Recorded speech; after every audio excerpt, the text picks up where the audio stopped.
Hey, how's it going? It's JPChivalry going live with Umineko When They Cry. The answer arcs. Am I live? Is that what's going on? Why isn't it register? Okay. I guess we're good. Maybe. There we go. Thanks, Twitch. I don't know, maybe Twitch is having issues tonight. Not sure. But we should be live. Also, finally got the BTTV FFC fixed. So that arc is done until next month. Also, I think shoutouts to Smithery. Oh, sweet satisfaction! This game looks fun. I mean, I shouldn't have played the I shouldn't have played the alert again, because I think right that happened during the last stream. But thanks again to Smithery for the resub.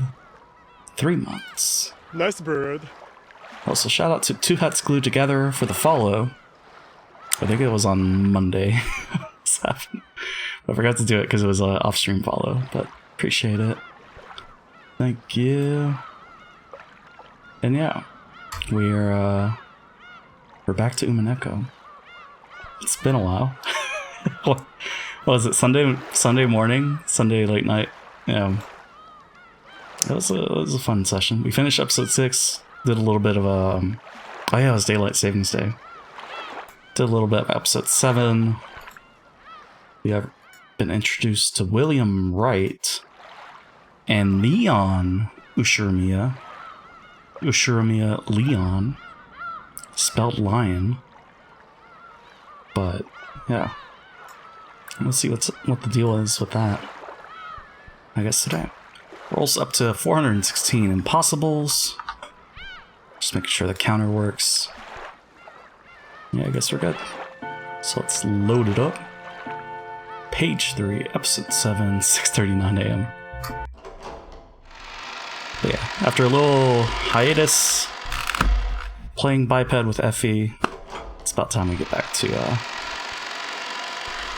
this. So I think last time Shannon was crazy. Kenzo, we're about to meet Kenzo, and yeah, let's get some more answers. Let's go, Will. You don't want to miss this chance. The head's mood changes quicker than the autumn sky. Good luck. Here we go. I've brought Willard-san. Kenzo and Geji could be seen in the VIP room. Kenzo is sitting back in a chair, his eyes closed as though in a troubled sleep. Master, the guest has come to see you.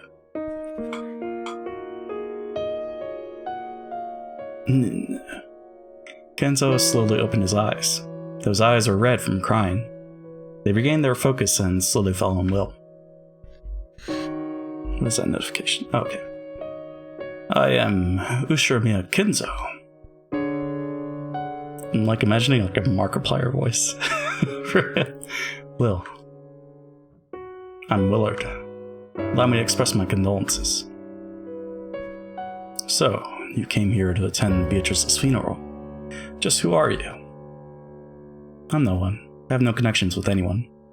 Don't think too deeply about it. You'll just get a headache.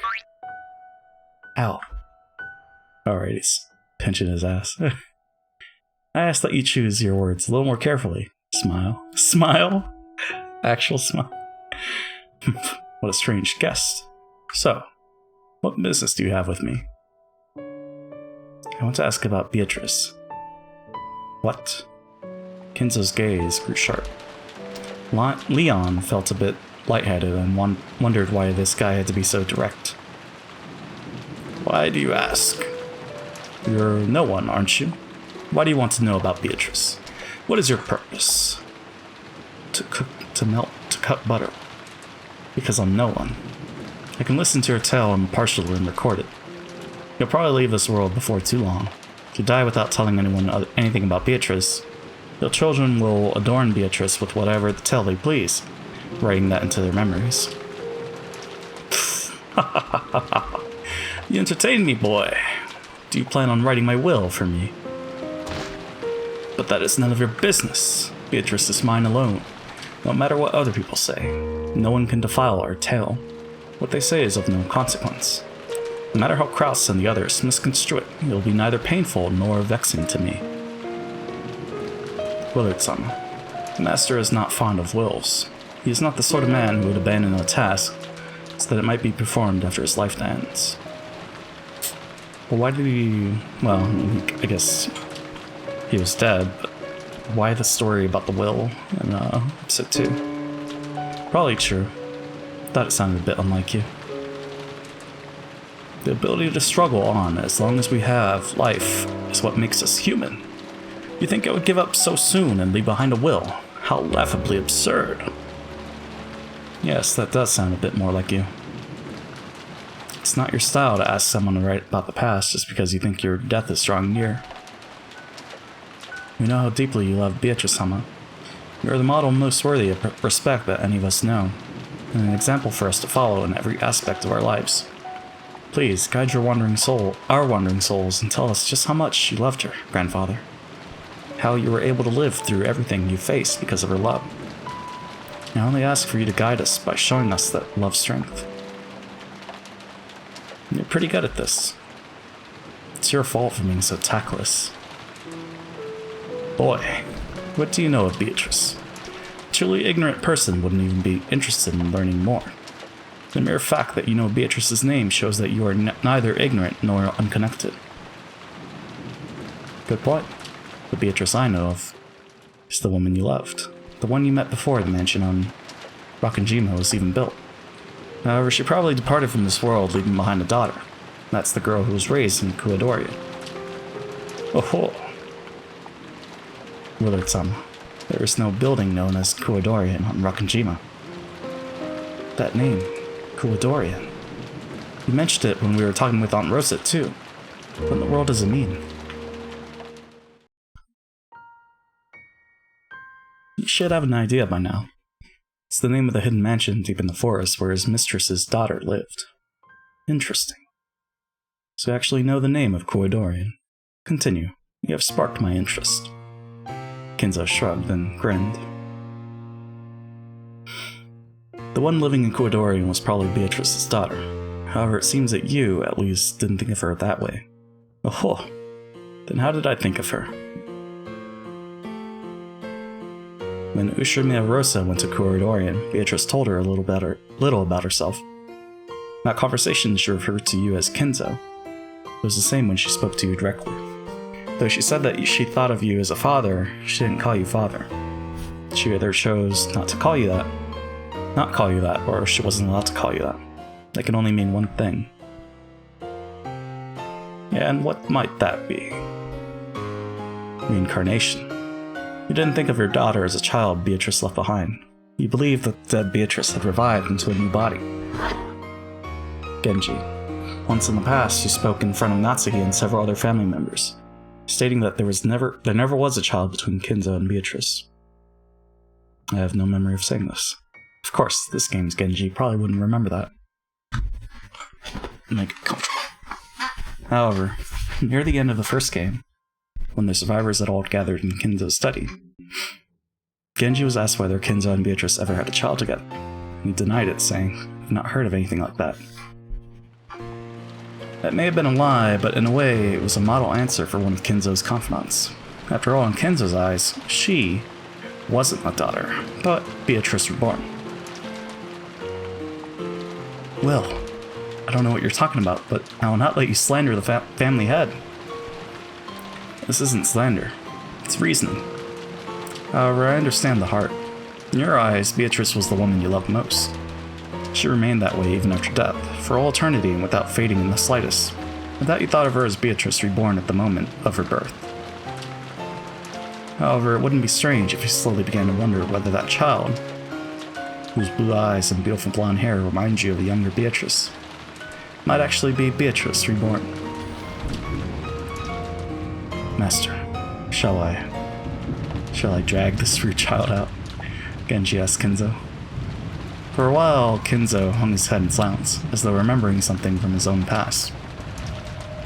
Your daughter grew to be Your daughter grew to be beautiful and nearly identical to her mother. You must have been ecstatic. However, I doubt you'd be completely satisfied by that alone. After all, though she was Beatrice reborn to you, she didn't think of herself that way. How can you know that? Whenever she was called Beatrice, she got this feeling she couldn't shake away. A feeling like something was out of place. People will never feel anything out of place about the name they're given at the time of their birth. However, she did have that feeling. That must mean she was aware that the name Beatrice wasn't hers. In Koidorian, she asked both Kinzo and Rosa about who she was. Who am I? Everyone calls me Beatrice. That does indeed seem to be the name of a great witch, as you say. But that isn't me. I cannot use any magic. I simply have the soul of that witch sealed inside my body. Her memory would have returned eventually. She must truly have been Beatrice reborn. Her memory was coming back bit by bit. My magical ceremonies were helping her regain her memories one little bit at a time. Head-sama. There's no need to be surprised.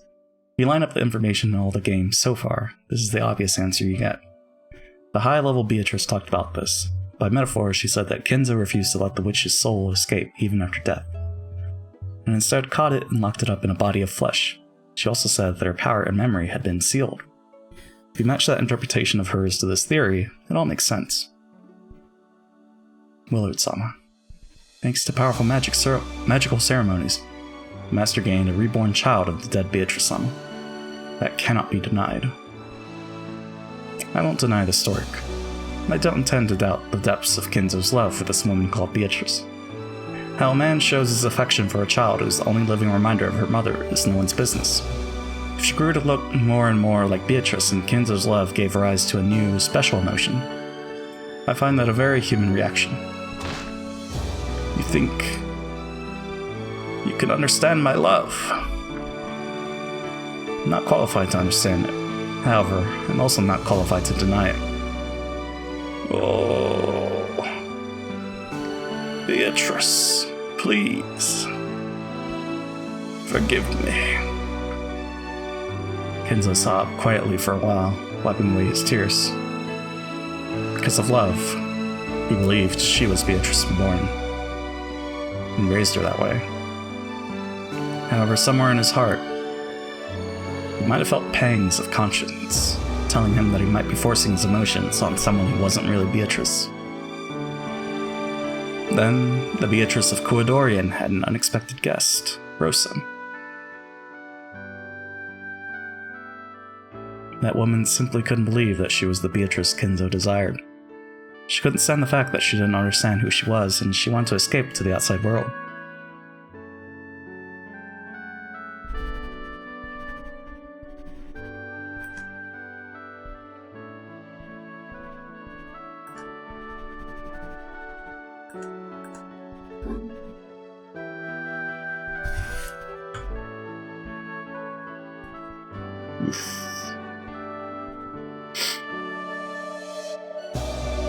Then she fell from the cliff and died.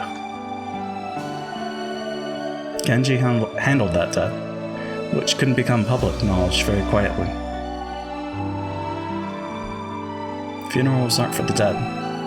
They exist so that those who are alive can sever their ties with the dead. You could never do that. That's why it festered within you. Beatrice. No. Grandfather. You lost your mistress's daughter. No, you lost Beatrice twice. Unable to let that sorrow show on the outside, you kept it locked up in your heart, and it eventually festered and turned to madness. That's what spurred on your abnormally strong interest in the occult in your later years. Oh, Beatrice! Beatrice! Why? Why did you leave me twice? Your smile. That beautiful hair. Those eyes. Why did you die in my arms, not once, but twice? Is that how much you Oh. Oh. Oh. By now, Ginzo wasn't even trying to suppress his sobs. He sometimes scratched at his head in anguish, sometimes faced the heavens like an opera singer. Ginzo yelled over and over again, repeating Beatrice's name.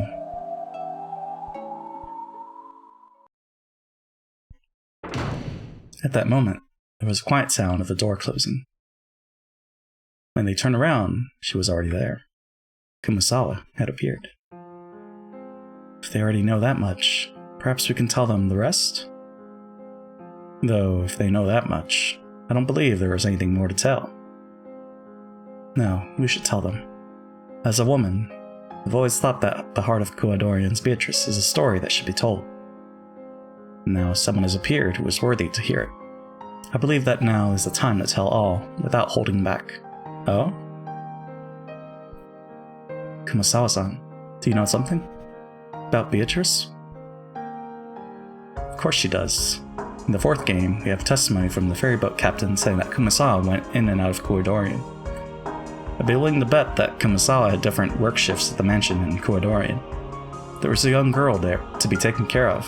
Kumasawa, with their long experience in taking care of children, must have been of immense value. That is correct. You might even call me her wet nurse. No way! Can't believe it. So, everything Will-san is saying is the truth? Yes, it is a fact. A secret mansion was constructed on the opposite side of the island for Beatrice-sama. Kuadorian's existence is truth. I don't know when Kinzo married his official wife, but at that time he already had an enormous store of wealth and had brought Rockingham whole. He then built 2 mansions and set up 2 separate lives. Kinzo's children had also been aware of Kinzo's clandestine eccentricities at the time. Probably hadn't been easy to maintain 2 separate lives. Moreover, Kinzo's wife had been suspicious and had sniffed around all the time. The master stayed in Kuadorian as much as time allowed. He would sometimes pretend to go on a business trip and stay there for several days, treasuring the time he spent with Beatrice-sama. It was not a father-daughter relationship. You could sometimes catch a glimpse of his great love for the dead Beatrice-sama, and it was a heartwarming thing. The way you say it makes it sound like he sometimes treated her as a substitute for the dead Beatrice. Ho, if it sounded that way, my apologies. Beatrice-sama probably accepted her father's love. However, I will not deny that she was sometimes forced to bear love she didn't understand. Kumasawa's tone made it sound as though she was scolding Kinzo. As a mother who had raised many kids, Kumasawa had probably spotted that Kinzo's love was sometimes misplaced. However, the more she grew to look like her mother, the more distorted and twisted Kinzo's heart became. Because of his deep love, it grew very, very twisted. Twisted? You are right to scold me, my friend. I understand. My love is eternal and undying. However, I must acknowledge.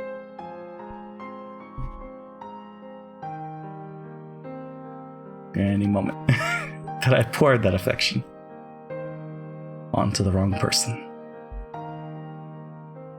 Grandfather. Wait, you don't mean... Leon-san. All humans in this world are tied to each other. Even if they do not notice, there is always some sort of tie. Those ties wrap themselves around people and bring them together. No way! Grandfather! Just as Kinzo had done, Leon also wiped away tears and stared down at the floor. Apparently, the truth had been too much of a shock for the young successor to handle.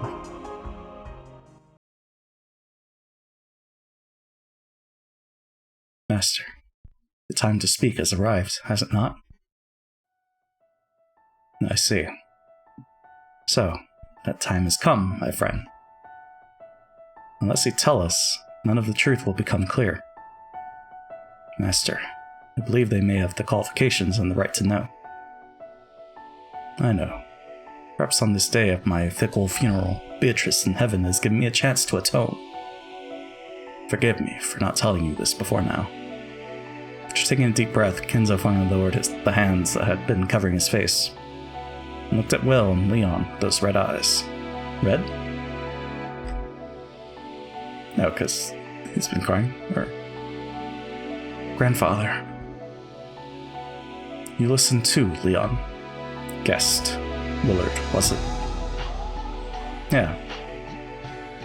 Yeah, thank you for giving me a chance to speak the truth while I am still able. You must surely be a messenger from heaven sent by Beatrice. You have my gratitude. Beatrice isn't the one you have to thank. It was just a witch. Well, I guess they're both witches. I do not care who it was. I have been given a chance. That is enough. Thank you, Willard. Kenzo slowly stood up and held out his right hand. He was offering to shake hands. Must have been Kenzo's way of expressing his gratitude. Will responded, and the two hands gripped each other tightly in silence. When they did, a bright light poured out from the gap between the two hands. Will felt as though something the size of a grain had burned itself into his palm. It was the power that Mercastel had given him. Light grew brighter and brighter. However, it seemed that Kenzo and the others couldn't see it. Now, I will speak. I met Beatrice. Beatrice Castigliani, just before the end of the world. She came from across the sea. Castigliani? Castigliani?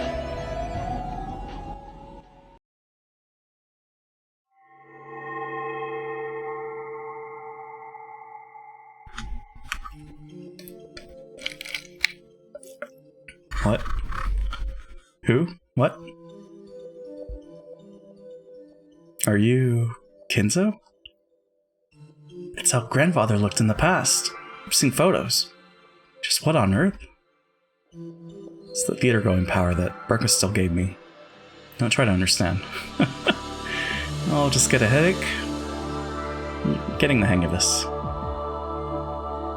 Wow, young Kenzo. At one time, Genji told Battler that he looked like Kenzo in his youth. Sure enough, though the young Kenzo wasn't exactly the same as Battler, they looked very similar. Allow me to introduce myself again. I am Ushiromiya Kenzo. Grandfather! Even the voice seemed to resemble Battler somehow. Clearly, Battler had inherited Kenzo's blood more thickly than any other. I had no desire to succeed the Ushiromiya family headship. My being chosen as the head was nothing more than a prank of fate. In the Great Kanto earthquake, those in charge passed away, and you were selected from the branch families. That's correct. After all, grandfather was wise despite his youth, and he already possessed a dignity fitting for the headship. Ridiculous. Those greedy elders kept looking out for their own personal interests, and couldn't decide on a new head at all. It was as foolish as arguing about who the new captain should be on a sinking ship. So, since he had no connections with anyone in the main family, we were selected right out of the blue. Right out of the blue. It's all because of my toes. If only I had one less toe on each foot, my life may have turned out quite differently. In the Ushiromiya family, polydactyly was seen as a mark of good fortune. After all, many of the great ones in their family history had possessed it. It was all very pathetic. The elders didn't care whom they dragged in as long as it wouldn't benefit any one of them particularly.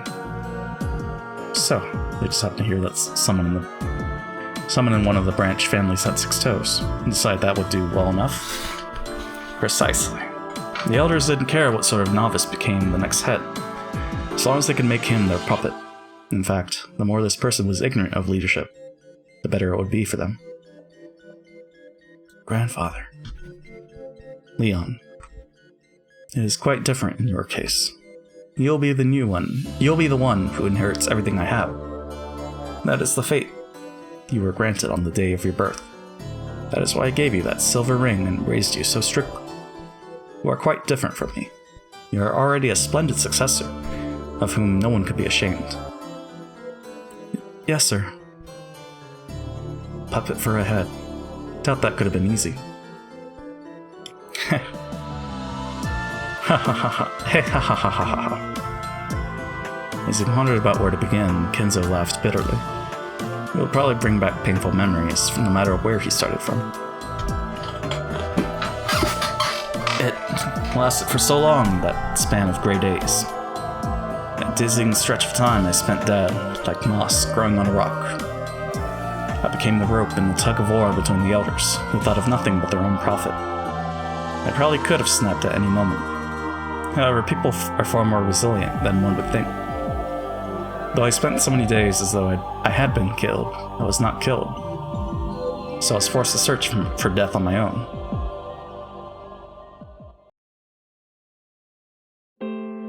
Before I realized it, I had reached an age at which the young would laugh at me if I tried to call myself young. That dizzyingly long stretch of gray was left completely empty. It lasted for a full 20 years.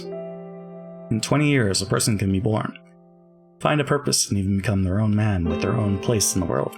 In short, if one truly becomes a human, only when they have become a working adult.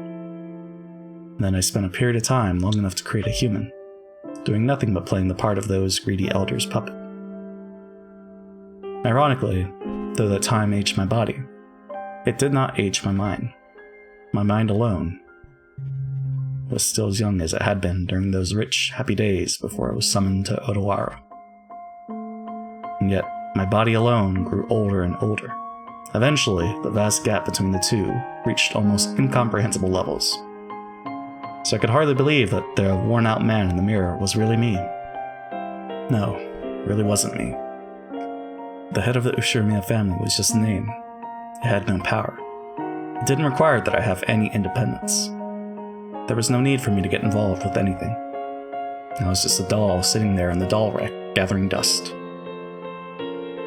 I remember nothing but lazily flipping through Western books I liked, locking myself up inside my own world, doing nothing but playing with roses and drinking terrible drinks. And it lasted a full 20 years. Before I knew it, I suddenly had a wife I did not know. It wasn't any wife I had chosen. It was the daughter of some noble family that the elders had chosen and forced on me for their own reasons. But that did not matter to me.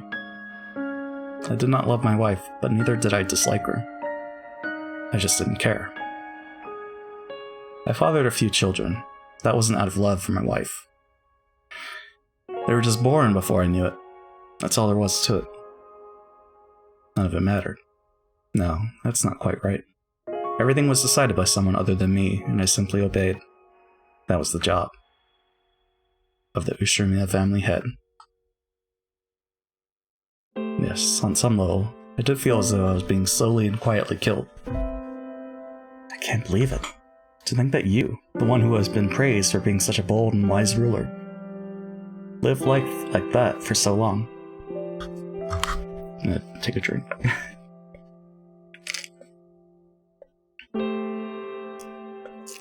Why am I dropping frames? Excuse me. Leon, there's nothing so long and faint as a life you do not live for yourself. And yet, it slides on by in the blink of an eye. Do not forget this. A life you live for yourself. Living means having your own will. You probably were dead during that time. Precisely.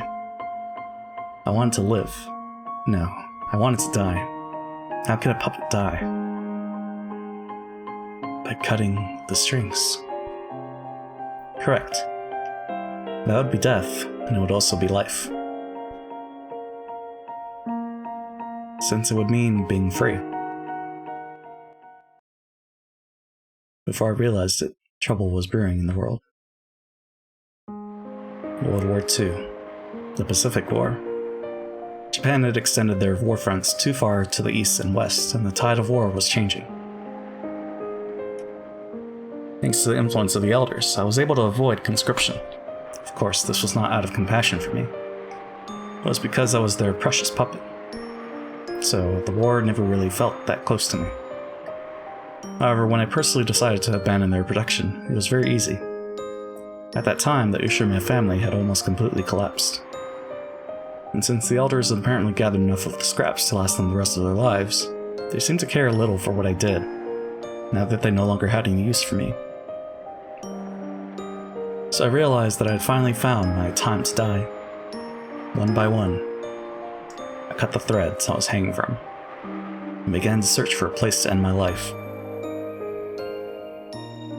So, you search for death on the battlefield. Thought that if I was going to die anyway, I should try to be of some use to my country. No, that's a lie. I probably just lacked the willpower to end my own life. War was a suitable excuse for death.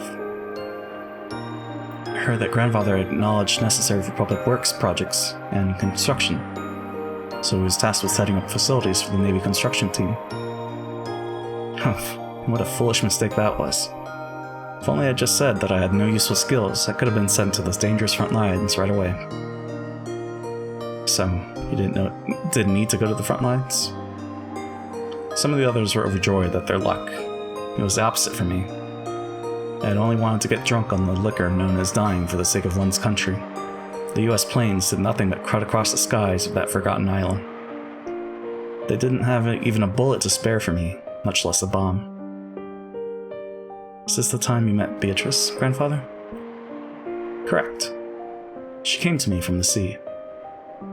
Where did you meet her? You mentioned an island. Yes, this island. That's where she arrived. So you met here in Rakanjima? What's going on? I heard that Rakanjima was uninhabited until you bought it, grandfather. I never knew there was a Japanese military base here. Huh. That explains the underground tunnels, then. Ah, yes, you could hardly call that a military base. It was just a cave. I was one of the guards of that cave. 1944. Due to the honorable defeats at Saipan and Guam, Japan's absolute national defense zone strategy was in shambles. Where are the gallantry shown at Pearl Harbor gone? The old attackers were now the ones on the defensive. At that time, it was said that the last trump card for the Japanese military was a type of manned torpedo known as the Kaiten. It was said that these ultimate weapons, packed with 1.55 tons of explosives, were capable of sinking any kind of warship with a single blast. Is it the torpedo that blows up, then? Huh. To strengthen homeland defense, the Navy drafted a plan to build a string of hidden bases from Hachijo Island to Yokosuka, all to house submarines loaded with Kaiten torpedoes. I knew that there was a Kaiten base constructed on Hachijo Island. Was there actually one on Rakajima too? But the fool decided it would be a good idea to plant a base on this desolate island, to better preserve its secrecy. Ridiculous. I could never understand what the higher-ups were thinking, and I didn't particularly want to.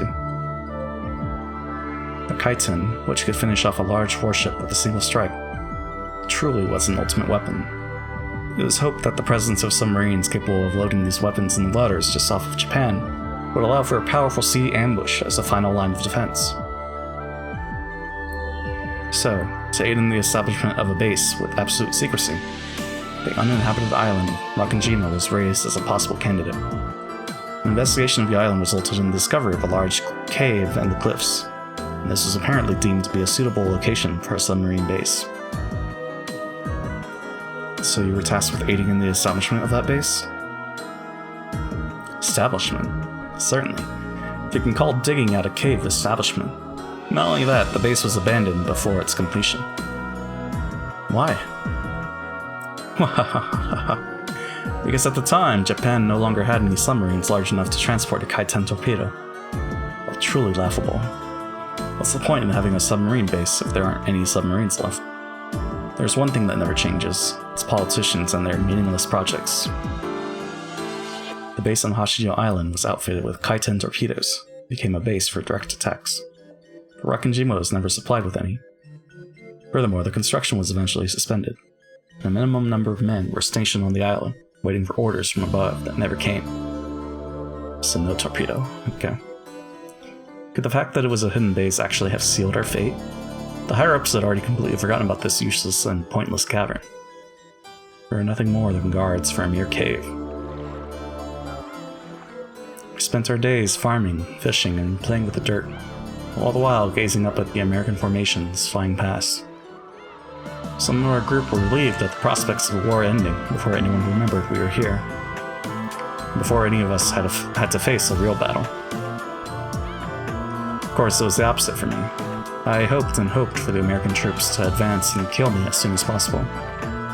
Those days were empty and blank. But let's go back. Back to the turning point in my life and my fate. The time that Umineko finally became truly alive.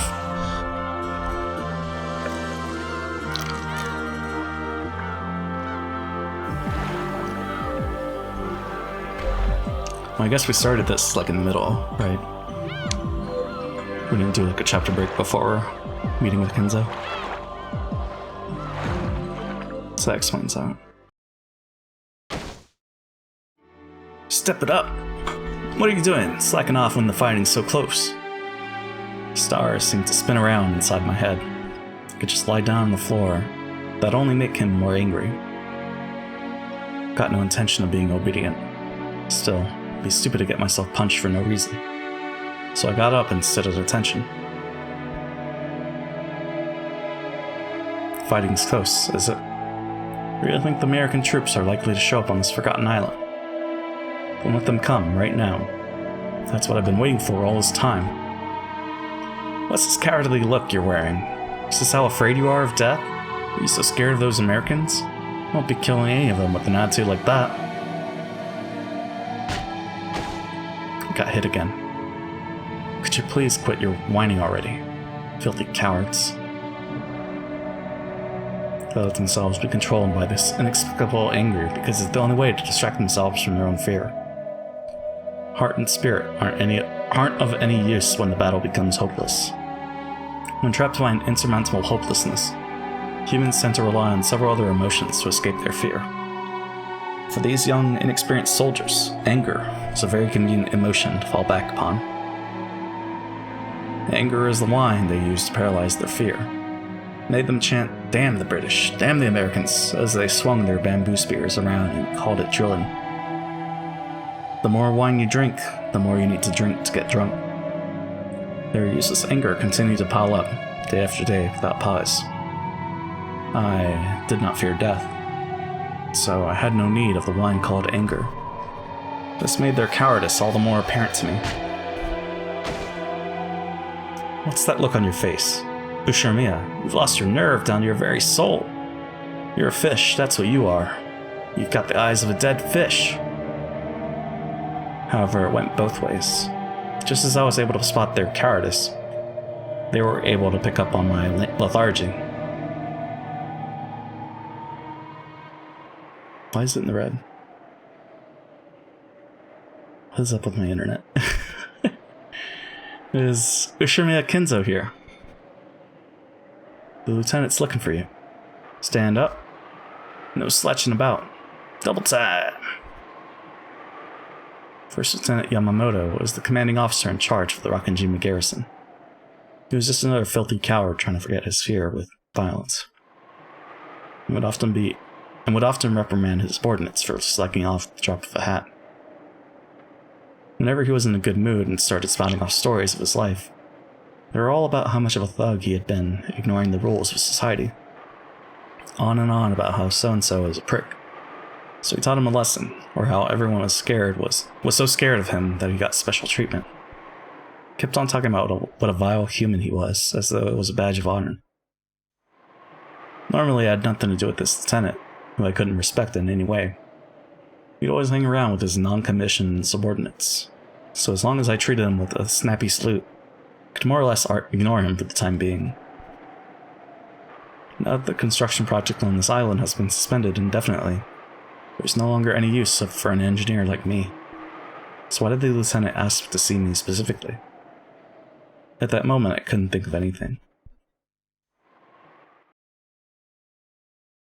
Ah, Ushiramiya. I hear you're good with foreign languages. Is that true? I am proficient in both English and Chinese, sir. The lieutenant liked to brag about his education in front of the non-commissioned officers. but he held a bit of a grudge against me for being even more highly educated than him, since he also felt uncomfortable about having a subordinate who was older than him.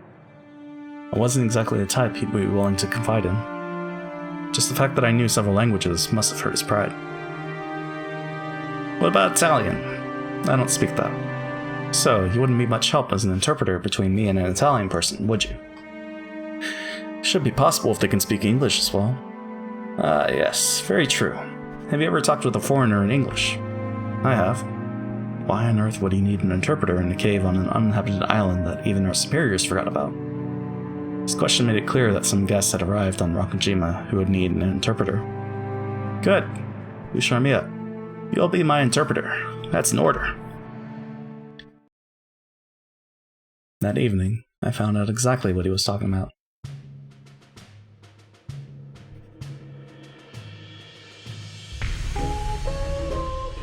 What? That pointless submarine docked in the cavern that had never been used was now being approached solely by a submarine of the Italian Navy. Of course, I knew that the Italians were our allies. However, this was the first time I'd seen anything from their military with my own eyes. What was the Italian Navy doing here? Didn't it Italy surrender in 1943? What's going on? It was the Kingdom of Italy that surrendered. However, those who couldn't accept that surrender joined Mussolini and formed the RSI so that they could continue fighting. The RSI? The Italian Social Republic, also known as the Salo Republic. You know your history. The ignorant often call the Italians cowards, saying that they surrendered first of the Axis powers in 1943. That's not true. The military of the Italian Social Republic fought bravely from the outbreak of war until April 29, 1945. And Berlin fell just 3 days after that. Far from being cowards, they gave one hell of a fight. So I'm surprised the RSI Navy even had possession of a submarine that could travel all the way to Japan. So what does this track? And if they did, it's a surprise that they'd come out this far at all. Why would they come to Japan? To Rakujima? The submarine was both weather-worn and massive. I doubt anyone had even imagined that a foreign submarine would come all the way out here. And we never even had one of our own submarine stock. All the guards on Rakujima, of which there were only about 30, stood at attention as the submarine docked. Never seen the Italian military before. Heard a mine or some accident trashed their sub. From what I heard, it sounds like their ventilator broke down and the cabin got packed with chlorine gas. The lieutenant was hinting about there being something very important in there. You mean like a code machine or the blueprints for some new kind of engine? I couldn't care less what they're carrying. More surprised that the higher-ups still remember we exist. Hurry up, Ushiramiya. How are you supposed to interpret from over there? Yes, sir. On top of the hatch was a young Italian saluting us. Normally this should have been the job of a commissioned officer, but his clothes looked like those of a sailor. And it really didn't look like he had the dignity and composure of a ship's captain. It probably meant that all the commissioned officers in charge had died in the accident that had befallen this sub. Crew members crawled out of the hatch one by one, but they all looked pale and entirely worn out. Not sure how long ago the accident happened, but being crammed together in a tiny sub filled with chlorine gas for any amount of time can't be good for your health. Not only had the ventilators broken, but traveling about carelessly on the surface of the waters around Japan these days would be foolish in the extreme. It had been like a trip inside a can of poison gas. Almost all of them were unable to walk without leaning on someone else. Looked like a bunch of people staggering out of a hospital boat. Ushiramiya! Ask them who the captain is. Tell them that I'm in charge of this island. Welcome to Japan. Do any of you speak English? Crew members seemed to understand that I was speaking English, but it looked as though none of them could speak it. Eventually, someone who seemed to be dressed as an officer saluted. Welcome to Japan. Are you the captain? I cannot speak English. Please wait. The officer answered in slow, laborious English. After asking us to wait, he shouted something to us, subordinates in rapid Italian. Looks as though he was telling them to get someone among them who could speak English. Ushiramiya, what are they talking about? They've asked us to wait. They might be looking for someone there who can speak English. At that moment, I heard a high-pitched cough. It wasn't a man's cough. It was a woman's.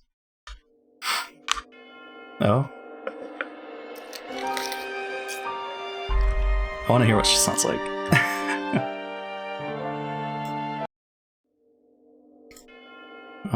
Voice.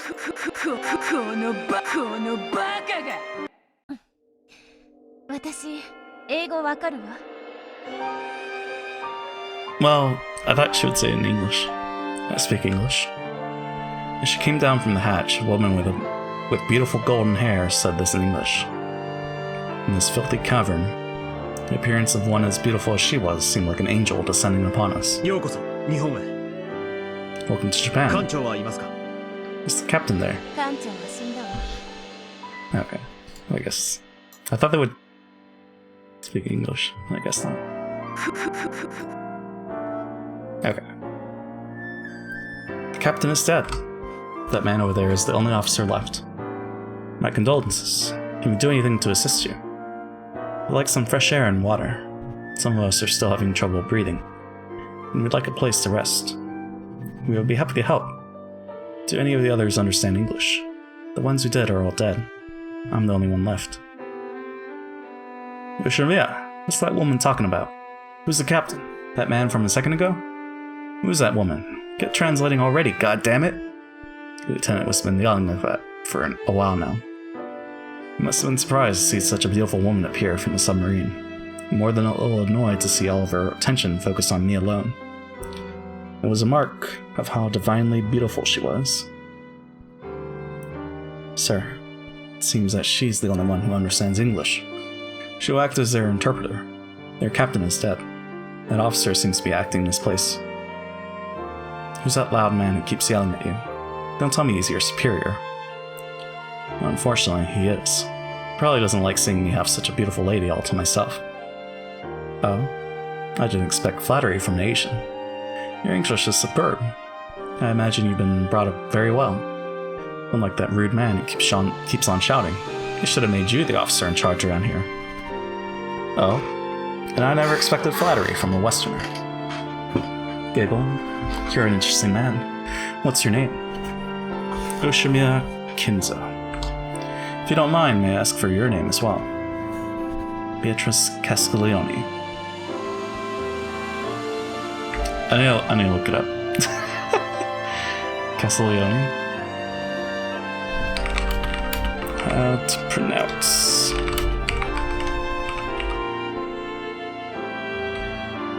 How to, oh.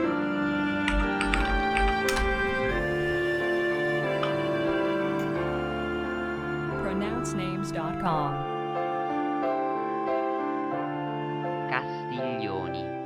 Castiglione. Okay.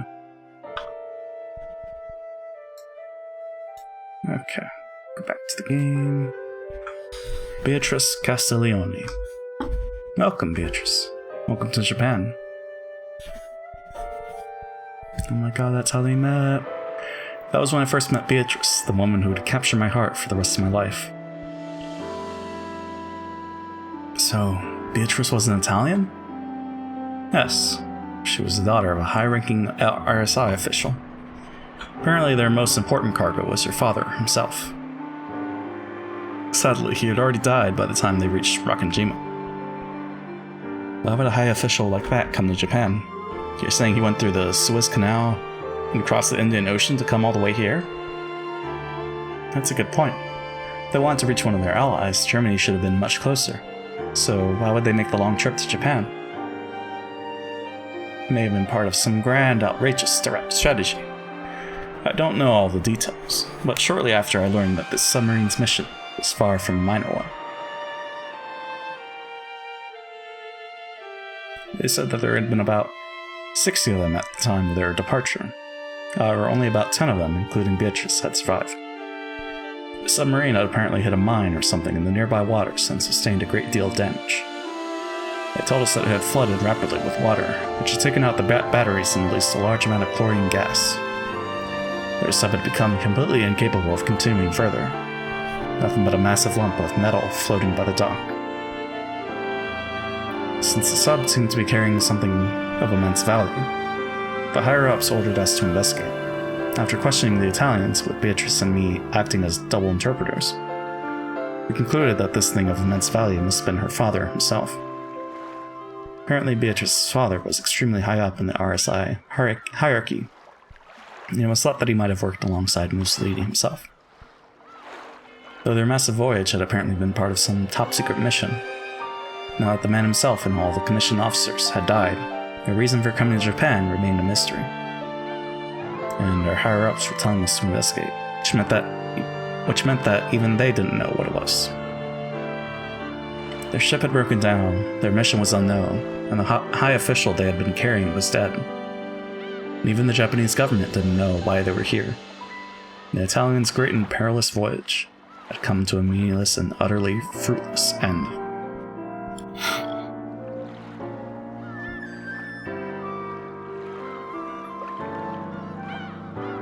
That's a relief. I always assumed the seas of Japan would smell like soy sauce. What a coincidence. I've always thought Italians had a hair made of pasta. Of course we do. You don't know how hard it is to get that perfect al dente texture. I imagine you Japanese all wear spaghetti al nero. I see you've done your homework. In Japan we use squid ink instead of shampoo. Kyahaha. You really are amazing, Kenzo. Seems you know everything. Have you ever been to Italy? Never. I've read a lot of books, though. An Asian man reading Italian books? Wow, what kinds of books? Niccolo Machiavelli and Dante Alighieri. So you know, of course, that you're the Eternal Lady. Oh, what a surprise. You must be quite the bookworm. Does this mean you came from some Japanese noble family? Who knows? You're completely different from those other savage-looking Japanese soldiers. I can tell. You must have come from a noble family. Are the Ushirimiya some sort of Japanese aristocrats?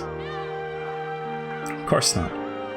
They just managed to strike it rich in the spinning industry in recent generations. I didn't study all that as part of some noble's hobby. I just did it because I wasn't allowed to do anything except read. Play around with roses. Get myself drunk. There had been no trace of malice in Beatrice's words. It had just been a curious question asked to a friend from a faraway country. However, Beatrice was from a noble family herself, so she could tell.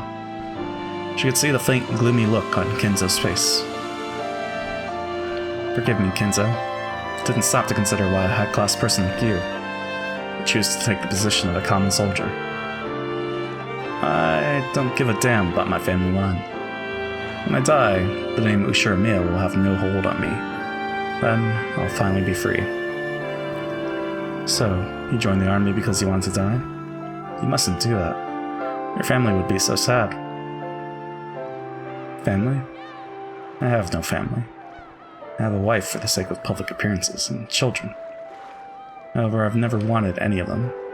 Everything is a fleeting daydream created by those selfish, greedy elders. So at least while I'm on this island, I can forget about all of that and find some peace. Peace? But haven't I spent each and every day complaining that I wasn't sent to the front and haven't managed to die yet? I can't understand the pain you're going through, but I do realize that my thoughtless words have hurt you. Forgive me, Kinzo.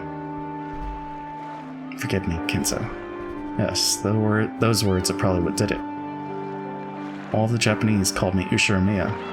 It reminded me that I was the property of the Ushirimiya family every time they talked to me. But she was different.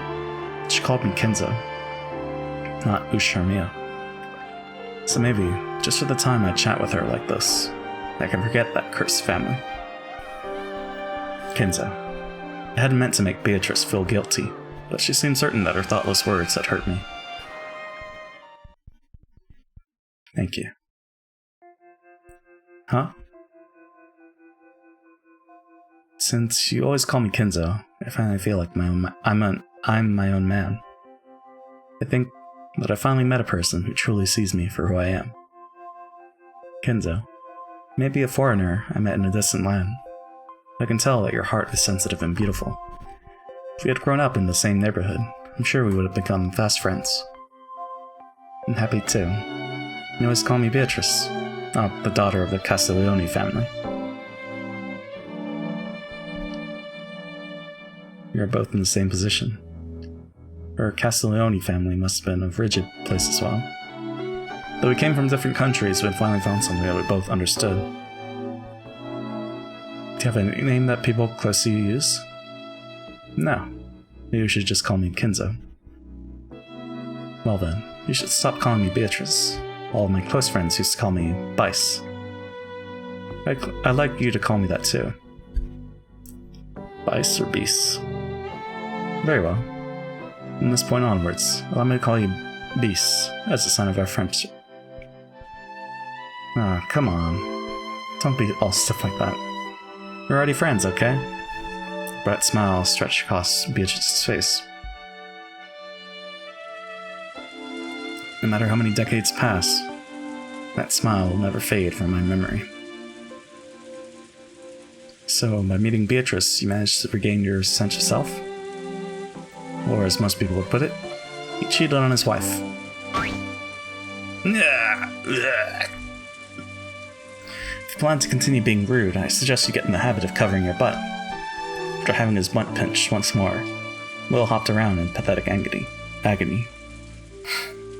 So in your eyes, grandfather, Rakanjima was always special because he first met Beatrice here. Indeed. If I had never come to this island, I would never have met her. It truly is an island of miracles. Miracles? Is there anything left of that submarine base today? Yes, it's still there, near Kuladorian. It's in the shadows of a cove that can be seen from the outside. After all, fishermen never approach this supposedly ill-omened island. It's unlikely that anyone besides me still knows of its existence. Is the 2-kilometer-long underground passage between Kuladorian and the mansion a remnant of that base? That is correct. There was some nonsense about fortifying several locations across the island, and connecting them with tunnels carved out of limestone caverns. I made use of that underground passage and built 2 mansions, one at each end of the island.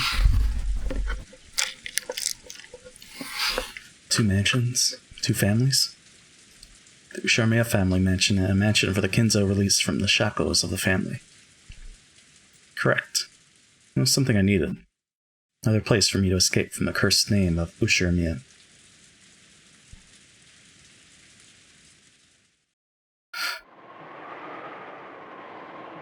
Still, I do feel bad for you. Must be awful to have come all the way out here and be unable to fulfill your mission. I don't really know what Papa's plan was. He said we need to run far away to hide it until the time came. And what is it? I don't know. It is something very important. And he planned to hide it for many years until the right moment. Oh, he planned to hide himself along with it. I know because he apologized to me for sending us to live a long time on foreign soil. Didn't that second lieutenant of yours say that you had no cargo in particular? That you were transporting your father instead? Lieutenant Angelo doesn't trust you or the others. Even I know a few things he's kept hidden from you. He might even know what Papa's goal was, and what the cargo is. Whatever it is, that's a mission for the Italian military. It has nothing to do with us. After all, we're allies. We should be able to trust each other. I have no doubts that you're a good person, Kinzo. I even told Lieutenant Angelo that you're a man we can trust, but why is it that men always get so rigid and uptight when they're in a strange land? Normally, they're all very bright and cheery people. Ever since we came here, there's been this strange feeling of tension. Lieutenant Angelo has ordered that his subordinates be armed at all times. It's almost as though we're in enemy territory. That's true. The Italians were clearly the very opposite of relaxed.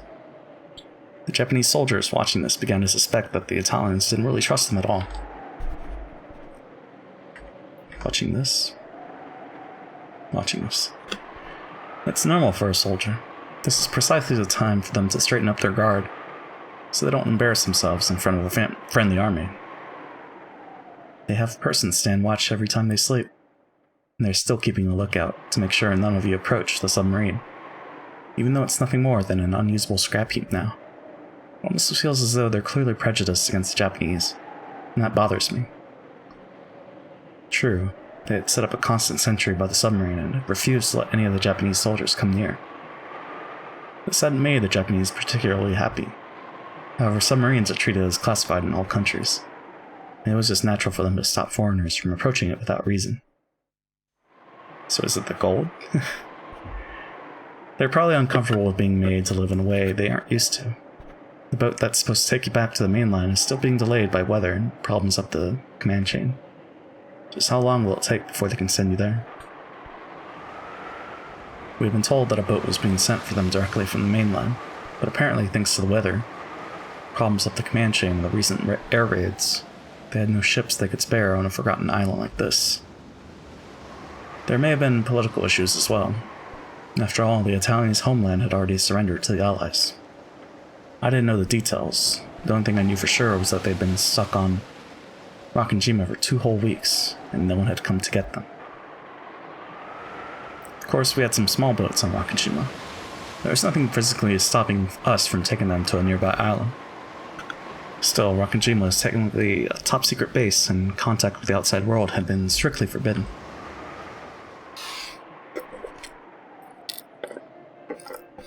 Well, there's nothing we can do about it. And it isn't all that bad, really. After all, if a boat did come for us, I'd probably never see you again, Kenzo. True. Aww. To me, those 2 weeks were the first I'd ever truly lived. Fate 20 years before all seemed to vanish in the sparkle of that pair of weeks. I realized that she'd have to leave this place eventually. Yet at the single moment it felt so rich and dazzling that I felt myself wishing it could last forever.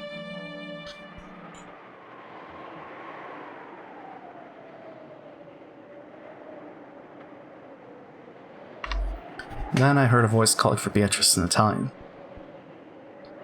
It's Lieutenant Angelo. Looks like he wants you for something. Probably to scold me. These days keeps yapping on about how I shouldn't get too friendly with the Japanese soldiers. The second lieutenant approached, saluting Kenzo, and after glancing at Beatrice as though asking her to translate something, began to speak in Italian. Judging by his tone, it sounded like something serious. Lieutenant Angelo has something very important to say, so he wants to talk with your commanding officer. He wants your help with something. I don't know what. Something important? Got it. I'll go find Lieutenant Yamamoto. Lieutenant Angelo had 2 of his subordinates with him and wore a stern expression on his face. I didn't have to say anything for us to realize that this had to be something very serious. How serious? That's it! Lift it up! The winch creaked and the thick chains rang out with a dull clang.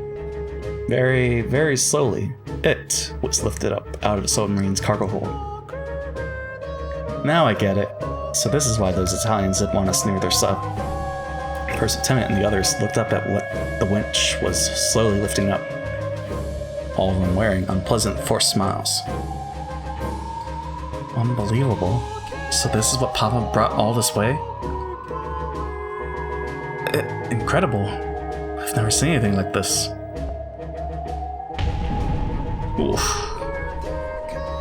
He had all that money? It was a mountain of gold ingots.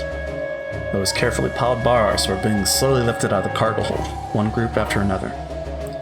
This gold had been their true cargo. I don't know where they were planning on to take it. They might have been trying to sneak it into Japan, one of their allies.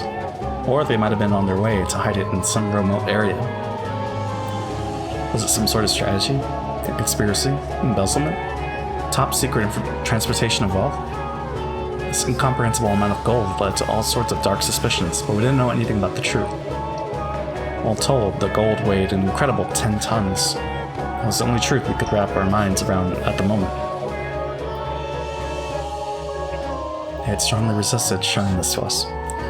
However, the submarine could no longer make sea, and it was apparently continuing to take in water bit by bit. Requiem had been outfitted in an extremely slipshod way, so we had no means of repairing it. Also, though we could unload the sub, there was no way we'd be able to lift it up again once it had filled with water and sunk to the bottom. Now that transporting the gold away had clearly become an impossible goal, they had apparently decided on unloading it. Of course, they made no effort to explain the reason behind all this gold. They just asked us to help them take it out. So... what's gonna happen to them? Because I can't imagine Kinzo killing everyone, or Beatrice killing everyone. But, maybe. Why would they take so much gold out of the country? Couldn't they have changed the course of the war with this much wealth? Weapons change the course of war. After the war, they aren't useful for anything. Money can also change the course, but it remains just as valuable after the war. There's no longer any way to change the course of this war. The Axis powers will probably all surrender, leading to an Allied victory. Anyone could tell that simply by looking at the American planes flying across the sky day after day. However, gold does not lose its value after war. Everyone stared upwards, dumbfounded, as the winch slowly lifted the dully sparkling gold.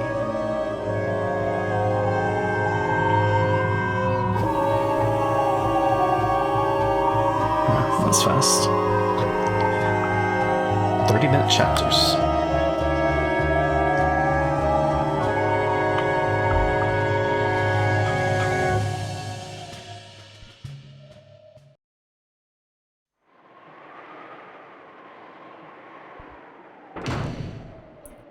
Lieutenant Yamamoto, the Italians don't want us to tell the mainland about this gold. So they don't want our country to snatch it away from them. What did he say? You're saying your group probably doesn't want it reported because you fear that Japan will steal it away from you. Lieutenant Angelo is actually more afraid of Italy itself finding out. To us, our homeland's current government is a mere puppet set up by the Allied forces. If they find out, the gold will be returned to them. However, that would be the same as handing the gold over to our enemies. We've come all this way to make sure that the gold didn't fall into enemy hands. They need to hide it from that puppet government until their homeland could be truly restored. Sure, Mia. Make a proposal to the Italians. Tell them that we wish to offer our assistance. What sort of assistance? Let's see if I've got this straight. They want that gold kept secret, so their homeland doesn't find out about it. But they'll need to find at least a transport ship if they plan to carry it off this island. If they try that, though, the mainland will hear about it, which means the Italian government will too. That's right. In other words, there's no longer any way to take that gold off Rakajima. Their mission must have been to hide the gold in absolute secrecy until the day of their homeland's restoration. Later on, several plausible rumors would circulate about how Nazi Germany would also moved much of its secret wealth to certain hidden areas in South America, just prior to its collapse. It was a very natural conclusion to reach. That submarine was their only method of transporting the gold in secrecy, and it's become completely useless. They can't fully stop the water from seeping in, and it'll probably sink completely before much longer. There's no longer any way for them to transport the gold in secrecy. In other words, their mission has ended in failure here in the Far East. So just how is Lieutenant Yamamoto proposing that we assist them? The Rakajima base is top secret, and no one knows about it. The islanders in the surrounding area think this island's ill-omened and deserted, so they never come near it. Catch my drift, Ushiromiya? What did he say? As we told you earlier, no one knows about this base. And as you can see, it's of no use strategically, so the higher-ups have already forgotten about it. Sounds like Lieutenant Yamamoto is suggesting that you hide the gold on this island. Beatrice quickly translated this and told Lieutenant Angelo. He began discussing something rapidly with his subordinates. They didn't look happy. Japan may have been their ally, but they probably didn't want to leave the gold for reconstructing their motherland in Asian hands. Still, it was hard to imagine any other option for them. It's a fierce debate. Some say that there's no other option, while others think we should remain loyal to our homeland no matter the cost. Lieutenant Angelo is stuck between a rock and a hard place. The final order given to them by their fallen homeland was to hide the gold. However, by now there was no way for that order to be carried out successfully. The mainland or their own homeland found out the gold would probably be confiscated by the wrong people, from their point of view. They really want to carry out their homeland's orders faithfully. Lieutenant Yamamoto's proposal was extremely reasonable. Though he couldn't understand their words, he seemed to realize how divided they were. If we help out, we'll be able to hide the gold in total secrecy. Fortunately, there's an abandoned tunnel that stretches all the way across this island. He's saying that if you hide the gold underground and bury it on this island, no one will be able to find it. Our side is saying that it sounds like a realistic proposal. However, there seems to be some resistance to accepting Japanese help. It seems they're having difficulty coming to a decision. Do you really have a choice, Italians? You don't think you can hide that gold without our help, do you? And I doubt you want to leave it lying around on the beach for much longer. Lieutenant Angelo wants to minimize the number of people who know about the gold. He doesn't trust the Japanese, but it looks like he's decided that Lieutenant Yamamoto's plan is the best possible option. But he seems suspicious. About what? He's wondering whether they really intend to move full 10 tons of gold and swear themselves to secrecy without any sort of compensation. 50%. Sir, you can't be. Hand over half of the gold to us. With that as our work wages, we'll hide the other half nice and safe for them. He's telling you to give us half of it. The instant Beatrice translated that sentence, Lieutenant Angelo slammed his hands on the desk and stood up. Instead of flinching, Lieutenant Yamamoto, true to his boasts of once being a thug who everyone feared, actually looked even more relaxed and confident than he had previously. After all, they really don't have the option of refusing. We could demand 80% if we wanted. I've lowered that to 50% as a sign of good faith. Of course, we aren't the only ones with leverage here. If the Italians decide to leak this to the outside, all the gold will probably be taken by Japan or Italy. We won't get even a single yen out of it. This can only work if we're both partners in crime here. He's saying we should all be partners in the crime of embezzlement. By now, he's already moved on to speaking as an individual, not as a soldier. I don't believe it. So the gold has blinded him? Lieutenant Yamamoto was grinning. It really did look as though he'd been blinded by greed, just as Beatrice said. If we leave it just piled up where it is, you can be sure that it'll be noticed when the boat comes for them from the mainland. If that happens, none of us will profit. You have to accept our proposal and hide the gold as soon as possible. It sounds like Lieutenant Angelo is dead set on the Japanese and Italian governments not finding out about this. He wants to carry out his duty until the end. So, what exactly does that mean? He wants the gold buried deep within the island, even if he has to pay some percentage to buy our silence. Of course, some of his subordinates object strongly. They're saying that 50% is out of the question. You sure, Mia? How are they doing? They also don't want any more people laying eyes on the gold. However, they seem to object to the portions. Lieutenant Angelo says they'll consider 10%, though he's also saying that he's fairly sure Lieutenant Yamamoto won't accept that. Ushiramiya, what's the Italians' answer? They say they'll consider 10%. This time, it was Lieutenant Yamamoto who slammed down the desk. But the Italians didn't flinch either. Incredible tension filled the small room. However, despite his violent outburst a second ago, Lieutenant Yamamoto's expression still looked smug and in control. He was probably confident that he now had the initiative. 10%? Now there's a modest proposal. Okay, sure, I'll give up 10%. We'll split it 40-60. Tell them I won't go any lower than that. 40% for the Japanese, 60% for the Italians.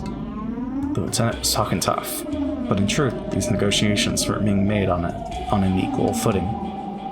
If the Italians had just wanted the gold for themselves, there wouldn't have been much of a problem. But what if they were true patriots, and decided to return the gold for the purpose of reconstruction, even to the defeated puppet government of their homeland? If so, they would probably report the existence of the gold to the Italian embassy. Eventually, the Italian government would petition the Allied nations for the retrieval of their gold.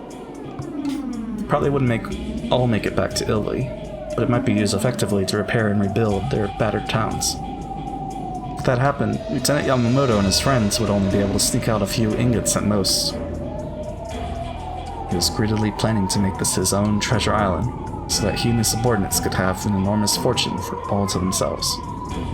If he wanted to succeed, the Italians would have to keep the presence of the gold quiet.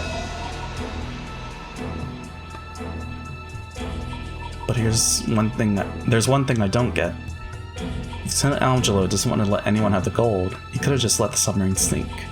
Why did he have it unloaded? I'd rather not think about it.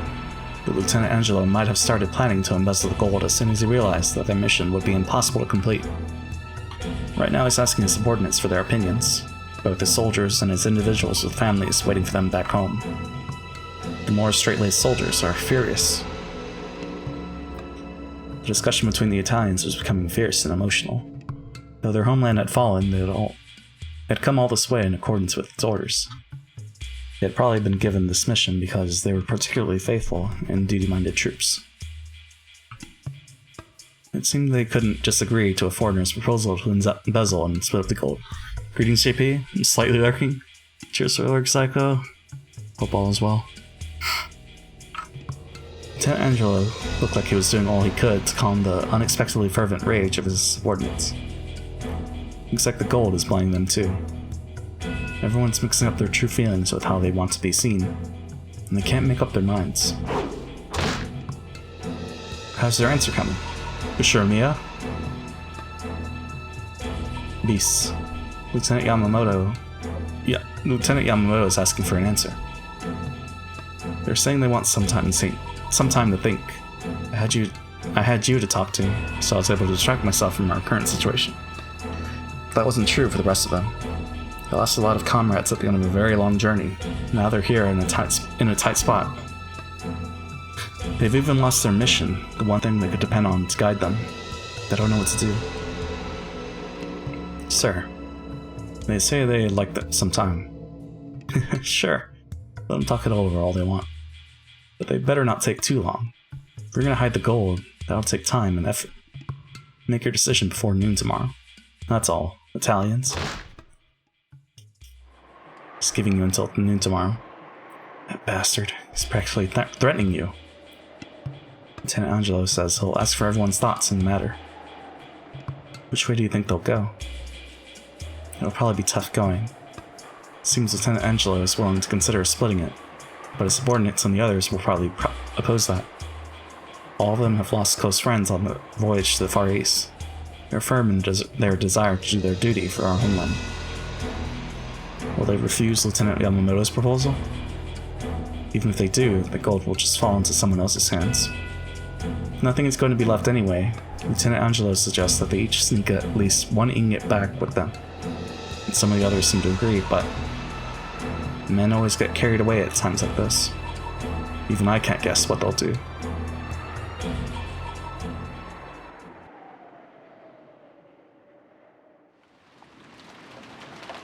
I imagine the Italians had some complicated feelings about all this.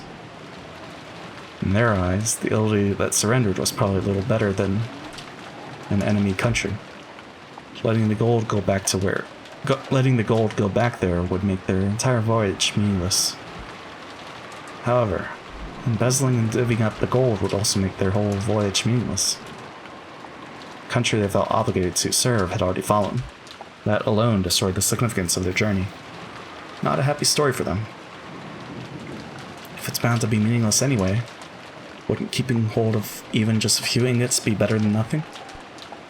Sure, if you want to calculate straight up profit and loss, but men aren't like that. The Italians were gathered in a cramped room, arguing fiercely. I don't like it. We must remain true to our soldier spirit until the end, for the sake of our fallen comrades. And how do you define remaining true? By hiding the gold in this island? By accepting the proposal of those Asians? We can't trust them, especially that Yamamoto person. We mustn't let our guards down. Unloading the gold and letting the Japanese see it was a huge mistake. You should have let it sink with the sub. Oh, wonderful idea. Let's just sink it right inside a Japanese base. Would have been pulled up eventually.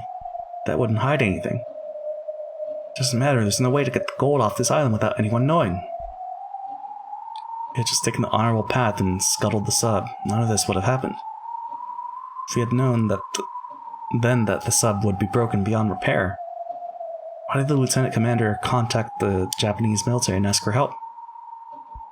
How was he planning to carry out our mission if they found out about the gold? Our mission was a failure from the moment he asked them for help. All of us have families waiting for us back home. We've more than done our part, I'd say. Voyaging all the way to this island country in the Far East. You might call this fair and just payment for our services. Chatter, chatter. Chatter, chatter, chatter. Lieutenant Angelo, if the Japanese prove to be less than amicable, we need to be prepared to take extreme measures. And what do you mean by extreme measures, Corporal?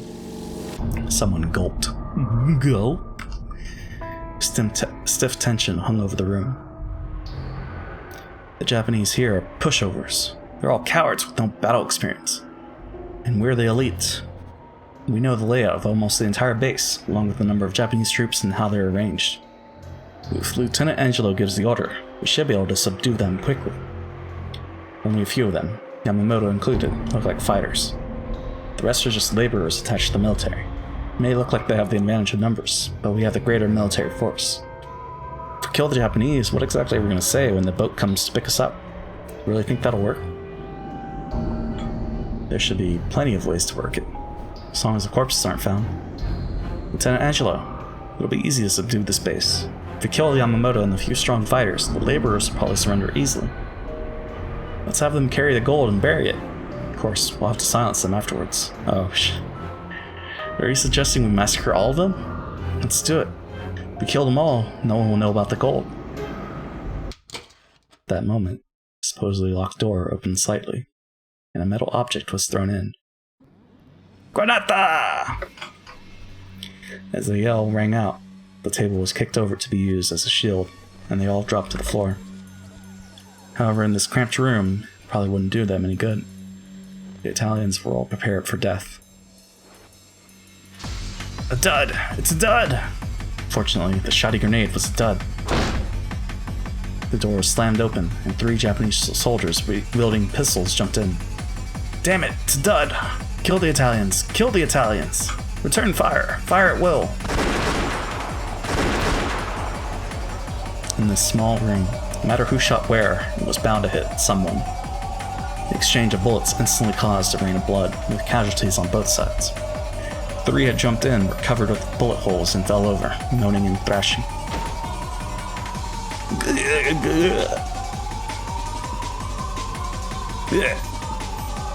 Cough. Cough. Gino! Gino! Damn, they got his lung. Can't save him. We should consider ourselves lucky. If that grenade had gone off, we'd all be dead. The grenade was still rolling about on the floor. It had been a surprise attack. Lieutenant Yamamoto had probably judged that the negotiations wouldn't go his way and had decided to make the first move. Or maybe he'd been planning from the beginning to put them in a position where they'd be gathered in one place to discuss his offer. Wakanjima was their island. If they killed all the Italians, then not half but all the gold would go to the Japanese. There was a chance that grenade might go off late. The Italians rushed out into the corridor.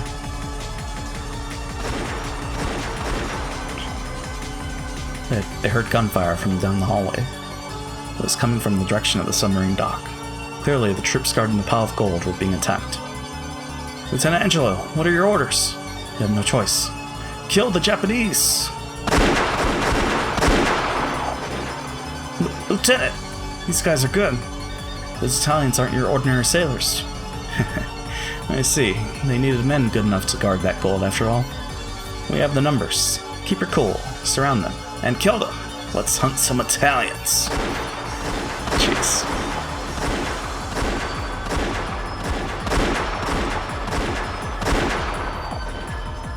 As soon as I heard the sound of repeated gunfire, I knew that something which had been smoldering since the time the gold was unloaded had finally burst.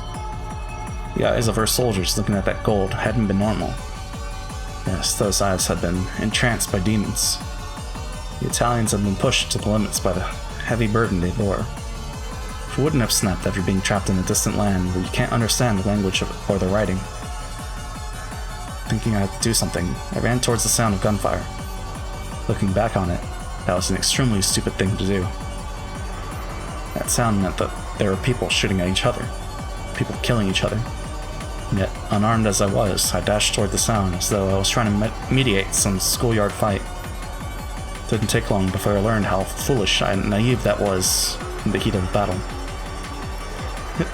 Hiroka. Warrant Officer Hiroka was lying face down, his entire body drenched in blood.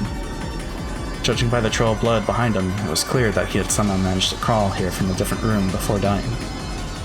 No, he was still twitching. He might not be dead yet, but on this island without a doctor. No, even if we had a doctor, who could possibly save a man who had been shot this many times in the chest? When I looked into the room he must have crawled out of, I saw 2 more blood-stained Japanese corpses.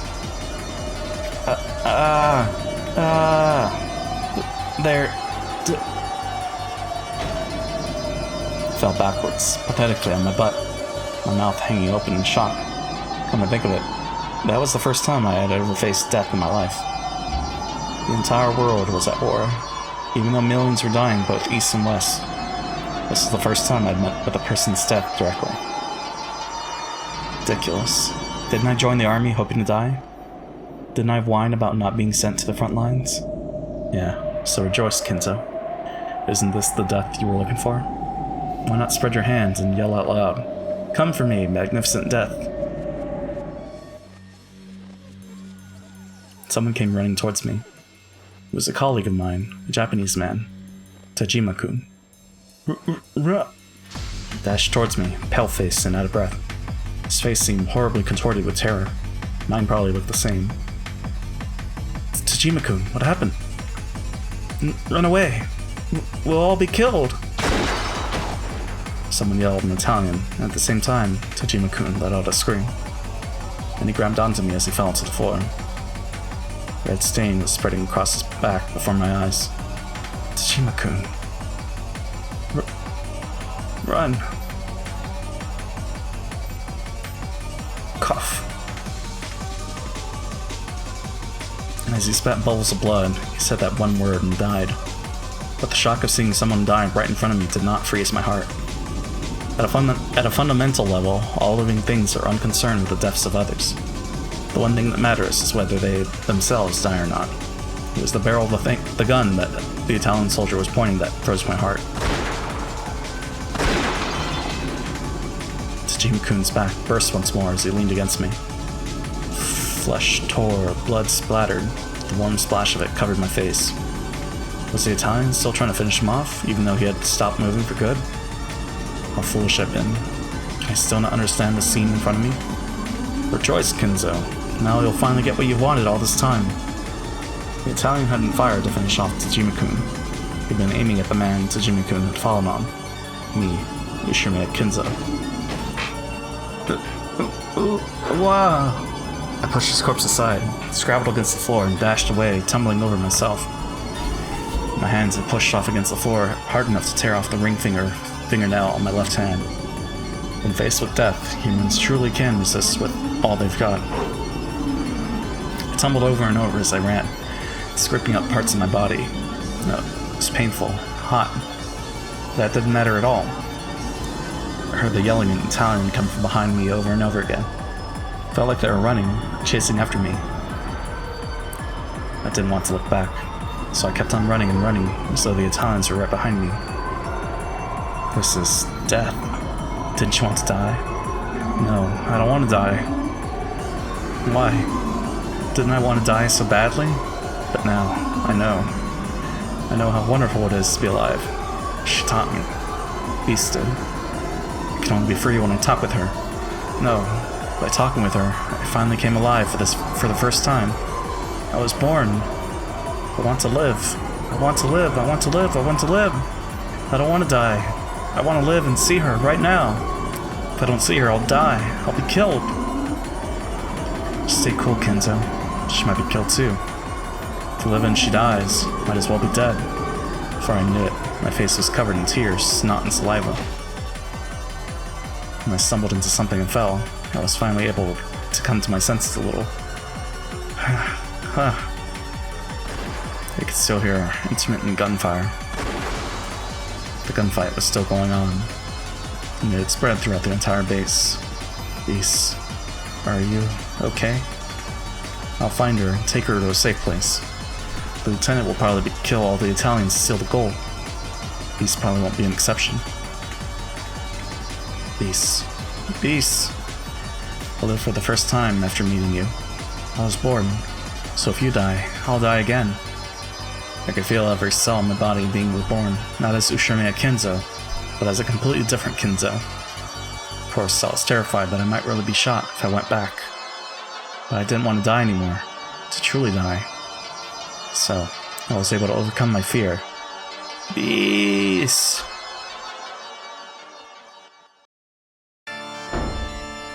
Rubens, what on earth is going on? What is all this? There's no need for you to know. Just stay hidden there. Don't come out until one of your fellow countrymen calls for you. I heard an Italian voice. He's over there! Damn yellow monkeys. Whoa. Rubens stood with Beatrice behind his back and neatly shot the two men rushing at him with two 9mm bullets from his Beretta M1 934. However, one of the 8mm bullets from their Type 94 semi-auto pistols went straight into Rubens' chest. All three of the shooters were struck in the chest and fell down in the heat. No! Rubens! Go up to the surface. You have to hide in the forest. Cough, cough. Yeah. Rubens! My.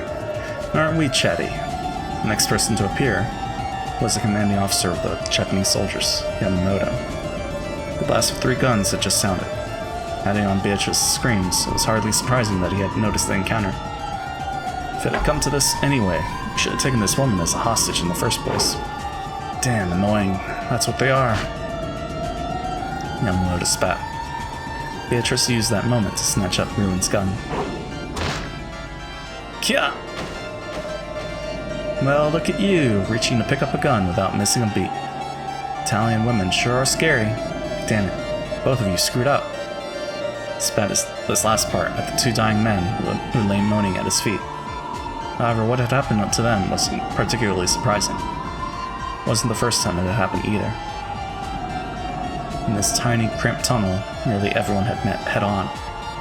When both sides shot recklessly in such a situation, the result was 2 corpses.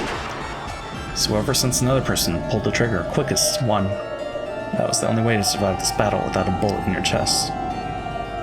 Because of this, both Japanese and Italians had to kill each other without hesitation. They sometimes even pulled the trigger on oncoming allies. In the midst of all this were several Japanese men who had stumbled into the fight, wondering what was going on. It didn't matter whether the other person was holding a gun or not. Everyone had reflexively pulled the trigger at the sight of anyone other than themselves, trying to stay alive. The entire base had been wrapped up in the slaughter. There was a fierce gun battle taking place on the submarine dock, and a massacre resembling a hunt was taking place inside the base.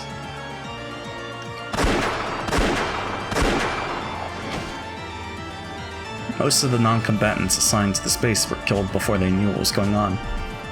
The Italians were indeed quite seasoned troops, but their numbers began to drop bit by bit. Blood-stained corpses were scattered everywhere. At first, it had probably been a proper gunfight. However, as their minds began to grow weary and numb, it evolved into that most basic cause of wars throughout humanity: the desire to kill all foreigners you don't understand. Whenever they heard words they didn't understand, they pulled the trigger. By that point, the screams of foreigners sounded no different from those of man-shaped beasts. After all, they couldn't understand them pleading in another language. So it had long ago turned into a mere massacre. As the number of dead surpassed the number of living, silence began to return to the base. Just when it felt as though everyone had died, you could hear the desolate sound of the wind blowing through the caves. There would be a sudden scream, the crisp sound of a gun, and you'd remember that the massacre wasn't yet over.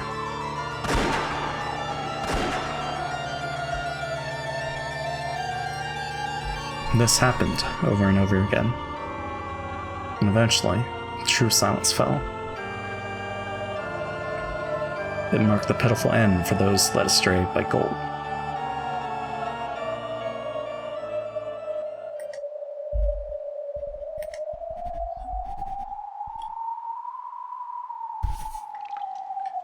The leader of the Italian soldiers, Angelo, had managed to survive somehow. He encountered nothing but the corpses of friend and foe. All was quiet once more in the base. If he was careless enough to call out, he might be shot from the shadows somewhere. So he snuck about like a panther, breathing quietly and searching for remaining enemies. There was no sign or trace of any living person. Maybe all the people in this base had died. Damn Japanese. Japanese struck first, but at that time, we were also talking about killing them. They simply made the first move as military men. So perhaps we should be grateful for this day. Even if the boat had come to pick us up, there would have been no honor left for us. We would have been mere failures in our mission, unfit to face our dead comrades. Perhaps dying here in the Far East, alongside my gun, is a more fitting end for a soldier. I noticed the sound of shuffling feet coming from around the corner and strained to hear. Is someone seriously wounded and dragging their feet? Noticing them before they notice me greatly helps my chances. At this stage, there's no point in taking prisoners. We must dispose of all the Japanese. I'll dash around the corner, quickly, check to see who they are, and shoot if it's a Japanese person. Nothing more. I've been hiding my footsteps the whole time. They probably don't know I'm here. Once the shuffling footsteps had come close enough, Angelo leaned around the corner and raised his gun. The voice that reached him spoke Italian. Run! You? Oh shit. I've been looking for you, Lieutenant Angelo. That makes all of you. I've been counting Italian corpses, you see. Lieutenant Angelo, are you okay? Blood poured from Angelo's chest. His gun fell to the floor. Then his knees. And then the rest of his body crumpled and stopped moving. Yamamoto's accuracy with the gun wasn't particularly stellar. However, Angelo had waited until they were fairly close before jumping out, so Yamamoto had made the shot. He had managed to hit, even with the short-barreled handgun in one hand, and a woman as a hostage in the other.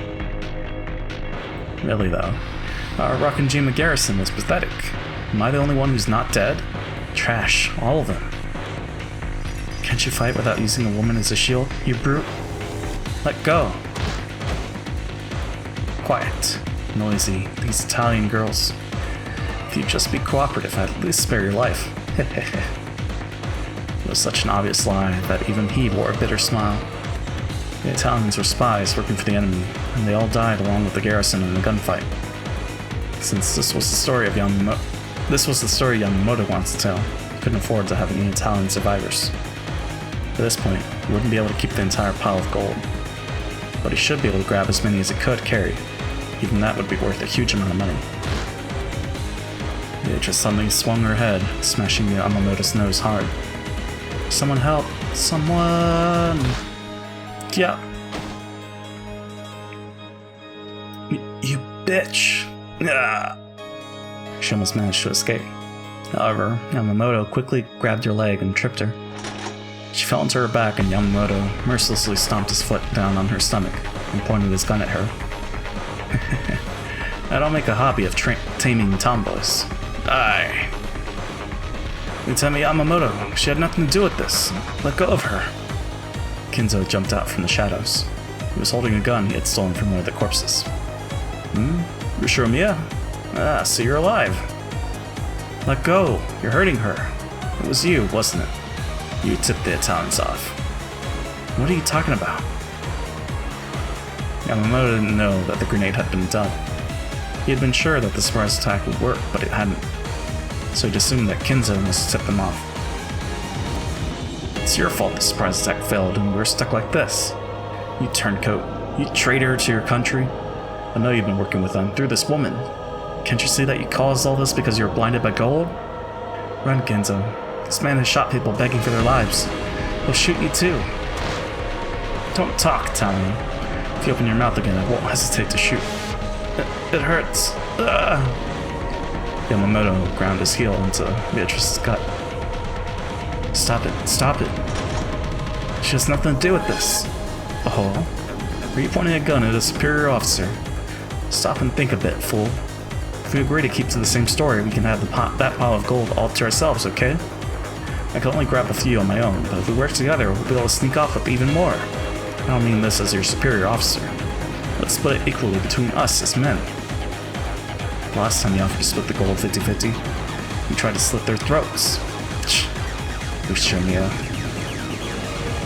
Looks like you preferred lead to gold. Without any hesitation, Yamamoto raised the barrel of his gun toward Kinzo and pulled the trigger. It grazed Kinzo's right ear. Yamamoto's aim had been just a bit better. The bullet would have slammed into Kinzo's face. Kinzo? How could you? You? Yeah!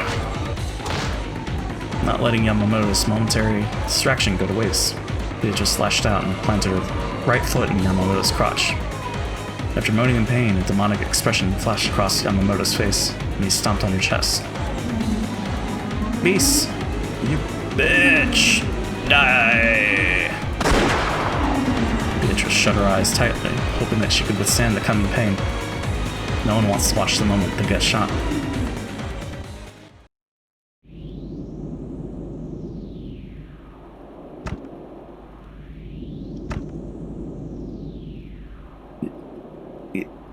You. Drip. Drip, drip. Blood splash poured out of Yamamoto's chest. Just as you took so many lives for your own personal reasons, I'll take your life.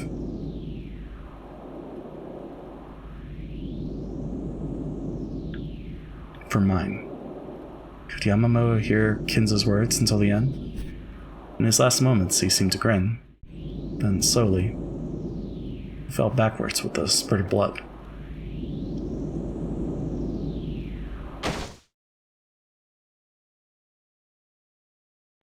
Kinzo, are you okay? I was sure you'd been shot. Beatrice tried to stand up, but then doubled over and started coughing. Beast, are you hurt? My ribs are hurting.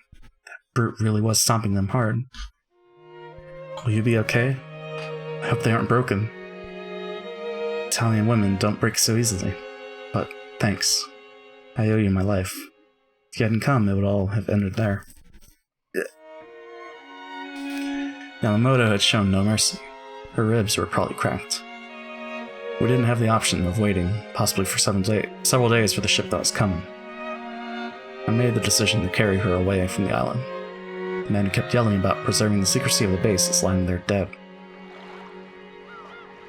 The next island over, Nijima, is close. A small boat should be more than enough to get us there. I need to take you to the hospital. The wound might be more serious than you realize. That's interesting. Never knew there was a hospital on this island. There isn't. The boat should get us to the next island over. We'll get you to a hospital. As for me, unless I cleverly cover up what happened on this island, I might end up getting court-martialed just for being here. I have a request. Please don't take me to a hospital. Why? If we go to a hospital and the embassy is contacted, I'll eventually be sent back to Italy. If that happens, I'll be interrogated about all kinds of things. I won't acknowledge the bastards to let Mama die. There's no homeland for me to return to now. This is the end for me. So, there's nowhere I want to go anymore. Lieutenant Angelo. Rubens. Everyone who was so kind to me. They're all dead. Because of that, you want to die here too? Thought you said Italian women weren't weak. Live. Hey, Kinzo. What does it mean to live? You're the one who taught me, aren't you? Living is more than just breathing. I don't want to go back to Italy. Peace. You said that you were dead until you met me. But it's the same for me. I died in that submarine. My homeland fell. Mama died. Even Papa died. Prayed that our sub would just sink to the bottom of the ocean. So when we reached this place, I was actually disappointed that we'd survived. Then right after that, Lieutenant Angelo started asking whether anyone could speak English. When Kinzo met Beatrice, he finally forgot about dying. And when Beatrice met Kinzo, she also forgot about dying. Now that I've lost my homeland, my family, and my friends, my only wish is for you to kidnap me and take me away with you. Peace. But I know that's a wish that couldn't possibly come true. So at the very least, I want to be with you until the boat comes for us. I don't care about the pain in my chest. After all, when the boat comes and takes me away, I'll die. Beatrice spoke this, smiling softly. She did her best to hide the pain in her chest. Please, Kinzo, just for the few days until the boat comes, kidnap me. That's a wish I can't grant. Looking apologetic, Kinzo lifted Beato up and gently sat her in the boat.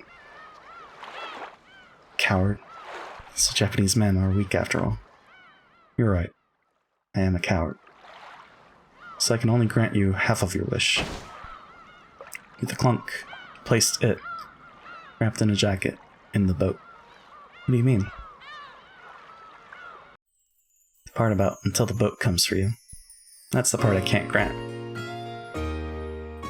Huh? What do you mean? Kidnapping you. That part I will do. Kinzo?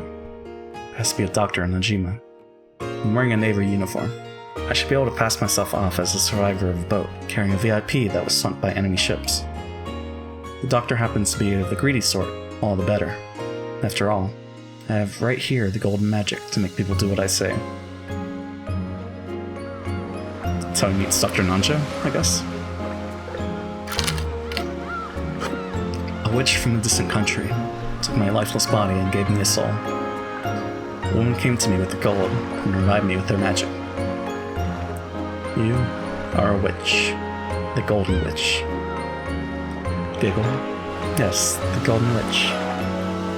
Even though I use the same recipe as everyone else, only my alchemy can turn pasta into a smoking black heap.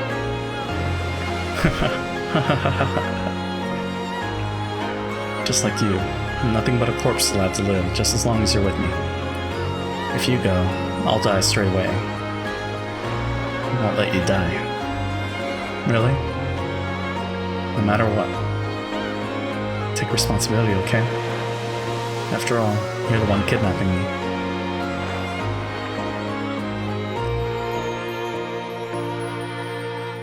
No.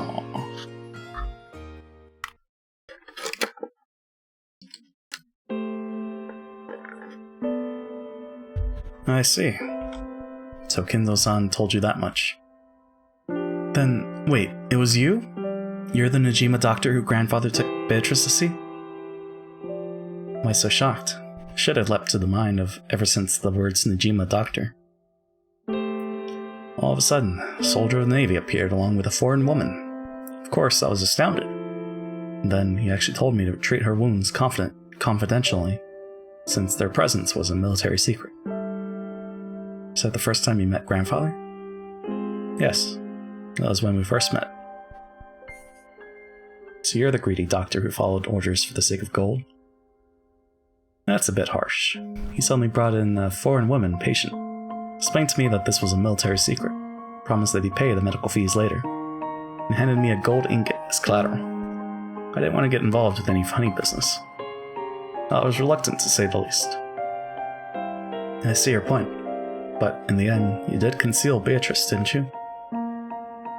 I may not be as skilled as Kinzo, but I do have some familiarity with English. I managed to overhear part of their conversation, and that was enough to convince me that they were not troublesome people. Cough. Of course, if I were to say that the ingot didn't tempt me, that would be a lie. I was much younger than you, then, you see. What happened to her next? I treated her for some time before a messenger from the Ushiromiya family came and said that she would be moved to Odawara. It took her away. So grandfather didn't come to get her himself? Regardless of how Kinzo explained away the incident on Rakanjima, he probably wouldn't be able to move about freely for some time afterwards. Precisely. Kinzo-san had said that deceiving the military was the greatest challenge of his life. So, Beatrice went to Otawara, and then what? I've heard that she hid in one of their unused villas. After all, Kenzo already had a family at that time. Must have been tricky to manage. So, leading a double life was business as usual for Kenzo, even before Kuodorian. Whoosh. What are you doing? Is your butt itching? And later on, Beatrice and grandfather continue their happy relationship in the villa from then on. I've heard that it was a modest, peaceful life. Several years later, they had a child. So, Kuodorian's Beatrice was born. The birth didn't go well. It was truly a sad tale. You don't mean she died? Don't be surprised. Kenzo believed his daughter was Beatrice reborn. Can't neglect the heart. It's possible to reason it out. You're right. My apologies. I don't know how many years Kenzo-san spent with her in Otawara. However, judging by the Kenzo-san we grew to know afterwards, one can tell how deeply he loved her, even if they only had a few years together. I see. And then he made Kuodorian for his daughter.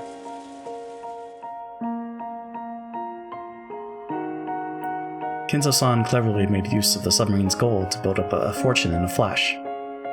Then he made use of his considerable skills in English to make sad connections with the GHQ, becoming immensely wealthy in a short span of time. There's no need to explain this part to you, Leon-san. So she died during childbirth. Yes! He used that vast wealth, bought Rakunjima and built the mansion. Their main relatives in Otawara scoffed at grandfather, thinking he was crazy to buy an entire deserted island. If you could carry 10 tons of gold around in your pocket, Kenzo probably wouldn't have bought Rakunjima. He had the gold somewhere in Rakunjima, built up a fortune with the ingots he'd taken out of it, then bought up the whole treasure island. Exactly. And that started the legend of the Ushirimiya gold. What about the mark of the one-winged eagle that was supposedly pressed into the ingots? The one-winged eagle, or more precisely, an eagle of which only one wing is visible. What do you mean? You see it often in Europe, do you not? A crest or coat of arms with an eagle spreading its wings on it. The flag of the Salo Republic also had an eagle. Or was it a hawk? At any rate, it had some bird of that type emblazoned on it. So the imprint was made too lightly. Or else it was poorly done. Correct. They used a rough, wartime press. It was probably supposed to look like the crest of an eagle spreading its wings. It was pressed in at a slight slant, so half of it was too light to see. So half of the eagle spreading its wings disappeared, making it look like a one-winged eagle. Kenzo thought the seal on the gold of Beatrice, the woman who had changed his fate, looked like a one-winged eagle. That must be why he decided to make that his own crest. If the imprint had been made correctly, it would have been the eagle of the Salo Republic's flag. Or could it have been the two-headed... No, of course not. Passing the night away with Kenzo-san in front of that massive pile of gold, drinking and wondering, was truly an enjoyable experience. However, Kenzo-san didn't want people using that seal to figure out where the gold had come from. The gold he took outside was all repressed with the one-winged eagle design he had created. And all he did was show you the gold. What a cheapskate. Of course, after he became immensely rich, Kenzo-san came to me once more, saying that he'd paid me in full for the overdue medical expenses. The amount he came with was a bit much for medical fees, but I did make sure to give him his change. And you've been friends ever since? Yes. Kenzo-san was extremely grateful to me for keeping his secret and concealing Beatrice. Grandfather always says that the old relatives in Otawara were a bunch of greedy liars. I'm sure he appreciated your strong sense of duty, Dr. Nanjo. You can understand why a person like grandfather came to trust you. I also had some interests in foreign countries, as well as a hobby of playing chess. Kenzo-san and I have gotten along well ever since. It was a friendship that built up gradually, but grew strong before we knew it. Yes, we have been friends for a very long time. People who deal with large amounts of money tend to be quite mindful of small amounts as well. When you refuse to accept anything more than the medical fees, that must have earned you its admiration. Ridiculous. I was just frightened by the large quantity of the money. I began to regret it later. Seems I've never had real guts. No need to worry there. Guts are the one thing you've got no shortage of. You think so? Well, I appreciate the flattery. That wasn't flattery. Question mark? Making fun of his weight. For at least one whole year after Kinzo's death, Nanjo had taken part in hiding the secret of that death. Of course, Natsui must have given him some hush money. Still, there could be no doubt that he'd had enough guts to withstand pressure from Kinzo's children for a long time, without slipping up once.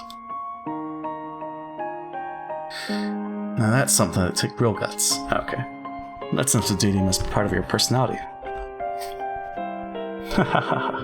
Perhaps that is my only redeeming quality. I think grandfather was blessed with a good friend. Aww.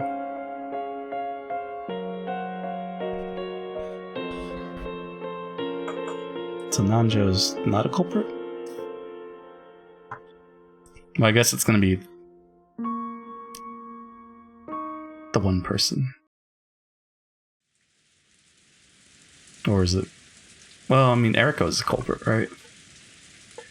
For Game 6. But yeah, let's do the 5-minute BRB. Un momento.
And I'm back.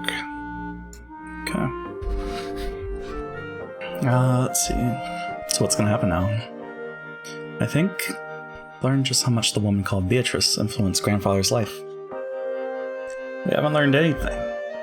So let me... There we go. Who killed Beatrice? Unless we figure that out, we'll never be able to get out of here. You're right. We need to finish this quickly. The funeral was already over, after all.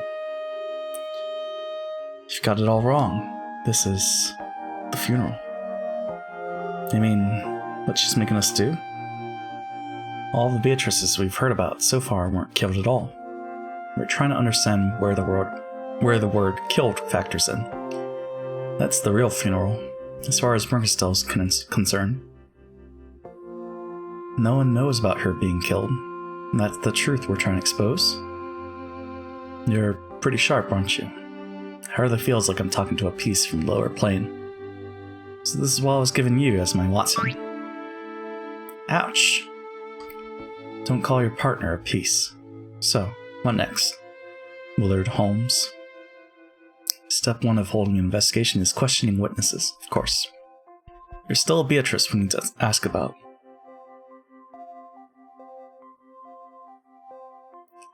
To indicate whom they should talk to next, Will nodded in the direction of George, Jessica, and Maria.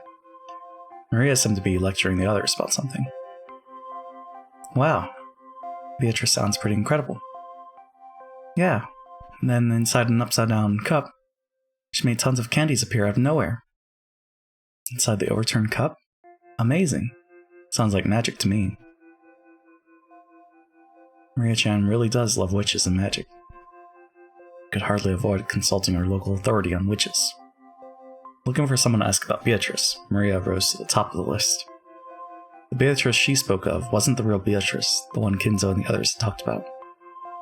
However, here and now, on the Rakanjima of 1986, the name Beatrice probably refers to the person Maria is always talking about. I don't see Battler anywhere.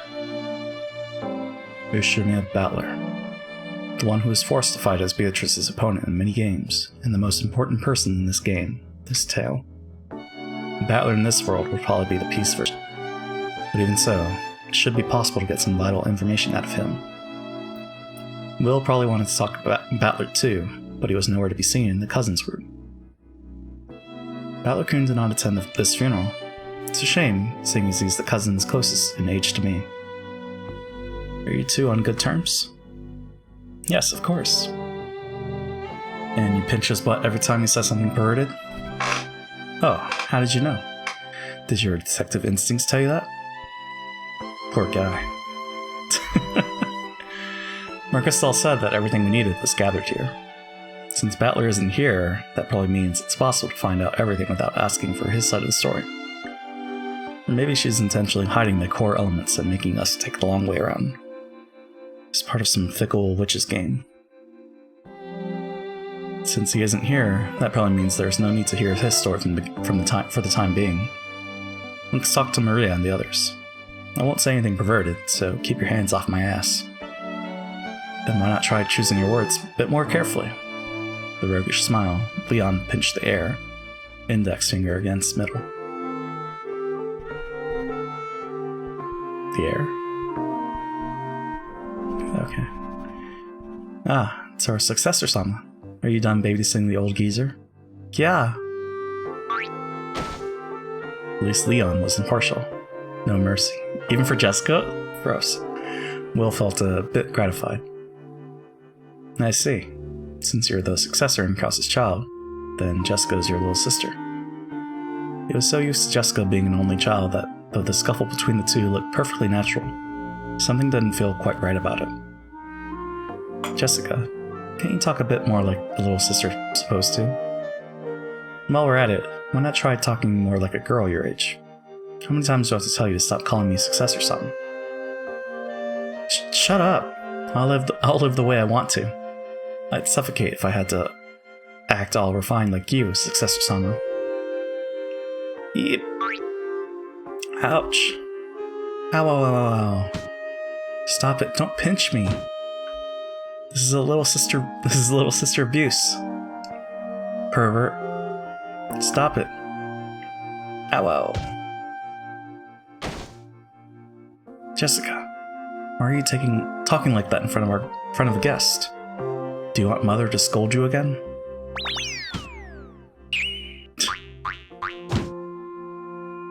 Looks like those two are close, in their own special way. Well, Leon is an excellent person to be the successor, without any faults. Guess I understand how Jessica-chan feels. Leon might be a bit too perfect sometimes. She gets compared to Leon no matter what she does. And that made her rebel? If Jessica-chan had been born an only child, I'm sure she would have become a composed, quiet young lady. That's an interesting thought. Don't worry, that wouldn't be enough to change her personality. Giorgio Ni-chan. Who is this person? This is the first time we've met, right? But you seem to know a lot about her family. I'm George. And this here is Maria. Pleased to meet you. Call me Will. I'm investigating Beatrice. Please, tell me what you know. Beatrice? Ooh. See? Beatrice exists. Ooh, ooh, ooh. Though Maria had looked hostile towards this unfamiliar man, as soon as she heard the name of the witch she loved pass his lips, her eyes began to sparkle. Hey, Maria-chan. You got to greet our guest properly. Hello. My name is Ushirame Maria. Ooh. Glad to meet someone who knows Beatrice. Handshake. Ooh. Maria suddenly stuck out her small hand, and Will reached out for it reflexively. Still semi-lurking? It's all good, Psycho. Thanks for the lurk.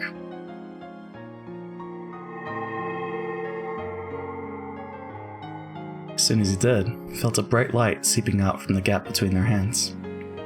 The theater-going power that Mercostal had given him had affected Maria. Beatrice is the Witch of Rokkenjima. She plays with me every time I come here. She's my best friend and a fellow member of Mariage Societe. The light grew brighter and brighter. This time he could feel himself being drawn into Maria's world.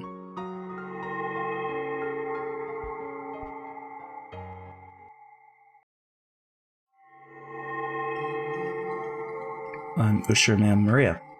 My mama is Rosa. My papa... I don't have a papa. I think I remember Mama showing me a picture long ago, saying, "This is your papa." It was a picture of a man with a dark suntan, on a beach wearing a swimsuit. Later on, when I learned what papa meant, I asked Mama to show me that picture again, but she said it didn't exist. but it had to have existed. And I drew a picture of it and showed it to Mama. She got really mad and said it didn't exist, or that if it did, she had already thrown it away. Ever since then, she kept saying that it didn't have a papa. Did you know? People say you need a papa and a mama to have a baby, but that's a lie. Virgin birth, is it? Behold, a virgin shall be with child, and shall bring forth a son, and they shall call his name Emmanuel. If I was a boy, that might have been my name. Book of Matthew, chapter 1, verse 20. No, verse 23. Verse 20 is, But while he thought on these things, behold, the angel of the Lord appeared unto him in a dream, saying, Joseph, thou son of David, fear not to take unto thee Mary thy wife, for that which is conceived in her is of the Holy Ghost. So your father is the Holy Ghost. And everyone said that everyone has a papa. They said it was strange to not have a papa, that I was weird, pitiful child. That I was a weird, pitiful child. But when I asked Mama, she said I didn't have a papa, that he didn't exist. She got mad and hit me even though all I did was ask. So I didn't really understand who gave birth to me. I was an immature and misplaced creature, not a proper human. I realized I was a strange, pitiful girl, different from everyone else. It doesn't matter who your parents are, or what other people say. You are who you are. It must have been hard to teach that to a young, immature kid. My kindergarten teacher might have said that to me when I cried after being bullied. But even those words of encouragement couldn't fill the blank space.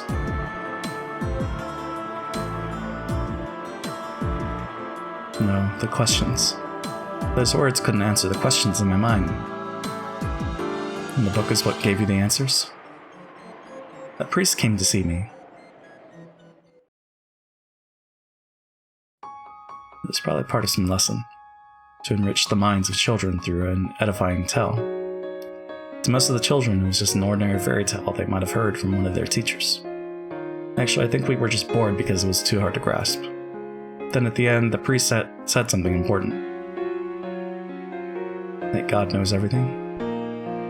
Yep. So I asked him, I only have a mama. I don't have a papa.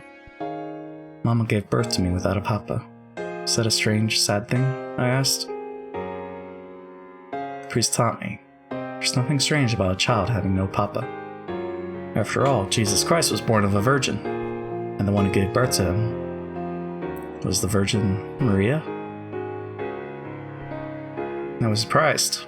Maria, the name I was given, had been showing me the answer all along. I was so shocked, I asked the priest to say it again. He said that the Virgin Maria gave birth to a baby by herself. So I asked him if that meant I could give birth to a baby all by myself too. And how'd he answer that? He said the Virgin Maria was with child because of the Holy Ghost. The second part of the book of Matthew, chapter 1, verse 20. For that which is conceived in her is of the Holy Ghost. That surprised me again. What do you think that means? He interpreted this to mean that Ushma Maria had no human father. That your real father was the Holy Ghost. Regardless of the Bible's original meaning, this young, sad girl, whose lack of a father had caused her to lose her sense of identity, had finally created a way to understand herself. Once I realized that, I knew I was different from all the other kids. The ones who made fun of me were all children of Joseph. But I alone was different. I wasn't worse than everyone else. I was a child of God, a child of the Holy Ghost. When I got back, I told Mama. I had no papa. Mama gave birth to me thanks to the power of God. It was probably painful for Rosa when Maria asked about her father. Why did Maria have no papa when everyone else had a papa and a mama? Every time she was asked this, Rosa flew into a rage and changed the subject. Then, for some reason, and all on her own, Maria had found an answer that satisfied her. She had no papa. She was the child of Mama and God. It isn't too difficult to imagine that Rosa, after hearing this young girl's explanation, might go along with it as though it were true. Beato said that the minimum number of people needed to create a world is 2. I thought she meant that you need 2 parents to create a child. That's when I thought of it. Beato may be a witch, but she's a witch born of a human. Beato isn't a child of the Holy Ghost. But I'm different. I was born from Mama alone. I was born of the Holy Ghost. Beato can't create a universe without me. But God is always by your side. I can make a universe all by myself, along with the Holy Ghost. Beato called me the Witch of Origins, and she also said that eventually I may become a creator who could create anything alone. All by myself, I can create something out of nothing. Beato can take that and extend it into infinity. Angie was the witch's apostle, who would spread the word far and wide. And that was Mariage Sorcier. There's a huge difference between one and infinity. That's why Beato is so great. However, compared to the difference between existence and non-existence, one and infinity are nearly the same thing. I am the child destined to become the best witch. No, the greatest creator in the world. Mariage Sorcier was the nest to prepare me for that. I am Ushurmia Maria. Maria who stands by God's side.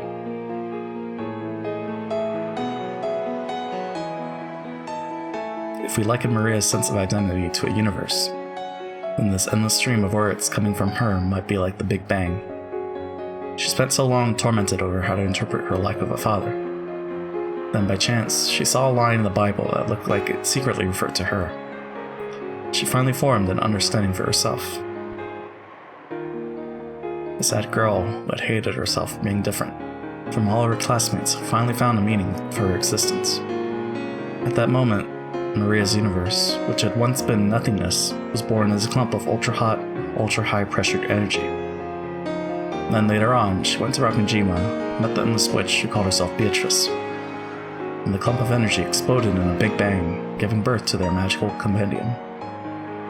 That was the universe known as Mariage Sorcier.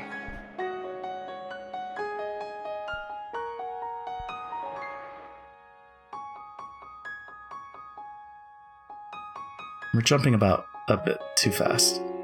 Let's take things one at a time. Sure. Where do you want to start? After you decided that you were the child of the Holy Ghost, it's easy to imagine that you gradually became more and more interested in the occult. And then what? Once you reached that state, where did you meet Beatrice, and how did the two of you interact? It really did happen all of a sudden one day. I wanted to meet the witch called Beatrice, who lived on Rakunjima. I wanted to meet her as a fellow witch. At that time, you already knew you were a witch? I did. Even then, when it came to the Bible and the occult, I already knew as much as an adult. So even though I couldn't use magic, I believed that I was a witch. Kihihi, it's a bit funny, isn't it? That's why I was only a witch apprentice.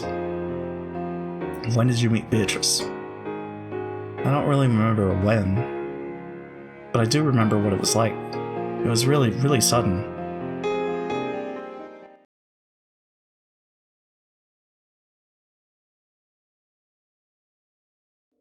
Huh? So, you are Ushurmia Maria, I presume. It was so very sudden. I was just drinking some milk tea, all alone in the Rose Garden Arbor. Mama said she had to talk about something important with Uncle Kraus, so she told me to go outside and play. Suddenly, she was sitting right there. I didn't know anyone who spoke that way. I quickly realized that she was someone I didn't know at all. Who are you? You're the one who wanted us to meet. Here I am, welcoming the witch who came to visit my island. And yet you asked my name. Cackle, cackle. But Beatrice? Precisely. I am Beatrice. Yeah, that is pretty sudden. Yep, really, really sudden. There are witches and spirits right next to us all the time. They just choose not to show themselves. And when they do show themselves, it's always sudden, as though they've been there the whole time. That's what I learned that day. And then you and Beatrice became friends? Yeah, she stayed and chatted with me the whole time, until Mama was done with her work. Talked about magic and witches, about how I was a child of the Holy Ghost. What was your impression of Beatrice then? I don't like saying it, but my knowledge, at least, was better than hers back then. At first, I thought she wasn't a very good witch. Well, that was just my conceit. There are so many different kinds of magical compendiums. Plus, mine was based on self-study. I probably only viewed Beato that way because their magical compendium was different from mine. It wasn't long before I came to regret that and apologized. Apologized? Did Beatrice do something to win your respect? I see. So she showed you magic.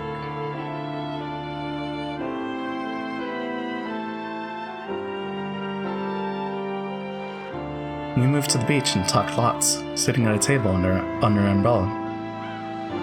Very interesting, Maria. I see you've been quite diligent in your studies. At your age, to be capable of teaching a 1,000-year-old witch such as myself is truly an accomplishment worthy of admiration. So, what sort of magic can you use? Magic? If you call yourself a witch, you must be able to show me some sort of magic, correct? I was stunned for a second. Of course, it should have been obvious. I was a child of the Holy Ghost, and since I'd studied so much of the occult, I was also a witch, not a human. Until that day, I'd been so sure of both of those things. So when I was asked what sort of magic I could use, it left me in a daze. When one knows of magic and can speak of it, they finally reach the rank of apprentice. One is only a witch if they can put such knowledge into practice and use magic, correct? So, I'm not a witch yet? You have studied well, and I can sense a very rare talent within you. One day, you may become a witch so great that even I could not compare. Or perhaps even a creator, as you have told me. However, you are still young and immature. You are, yes. You are an apprentice. A witch apprentice, you might call it. So, does that mean you can use magic, Beato? Of course. I could not call myself a witch otherwise. Incredible. Show me. I want to see your magic. Until this day, Maria had never doubted the magic-themed idea that she was the child of the Holy Ghost. However, no one had ever proven to her that occult phenomena actually existed. Maria could create a universe all by herself. However, she wanted to share it with the second person, so that she could believe in it even more strongly. Once, I could have drawn a rainbow in the sky, transformed it into 7 colors of candy, and eaten them at my leisure. However, my power is weakened so much that I cannot even preserve my form to my satisfaction. You told me about that. You can't use your full power because of the shrine. It will take quite some time before my power returns. At this moment, I cannot turn rainbows to candy. However, perhaps I can show you a bit of that power with some simpler magic. I want to see your magic. Very well. However, I must ask for your assistance. As I have already told you, no matter how pure your soul might be, all humans are tainted and filled with the toxin that resists magic. Yeah, I remember. You told me about the anti-magic toxin. It wasn't in any of the books I've read. It must really be incredible to know so much. Beatrice lifted up an empty teacup, then turned it around in front of Maria to show that there weren't any tricks or strings. Right? The magic to make candy appear inside an overturned cup. How did you know? You're incredible, Will. You even know about witch magic. It's the most basic sort of witch magic, after all. It was just a normal cup, without any tricks in it. I want to see true magic. There was a thing Maria desired. To strengthen her belief that there was an occult side to her. She wanted to see the occult outside herself as well. That's why she agreed to help Beatrice with her magic. She didn't want her own toxin to ruin her chance of learning the miracles of magic. Good. Then try looking inside that cup.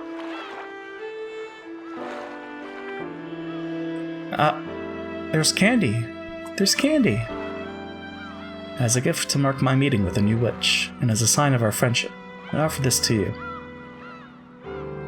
This was a true miracle of magic. For the first time, I felt shame and embarrassment at my conceit. I could feel that sense of omnipotence disappear. The idea that I was a child of the Holy Ghost and the most important and special person in the world.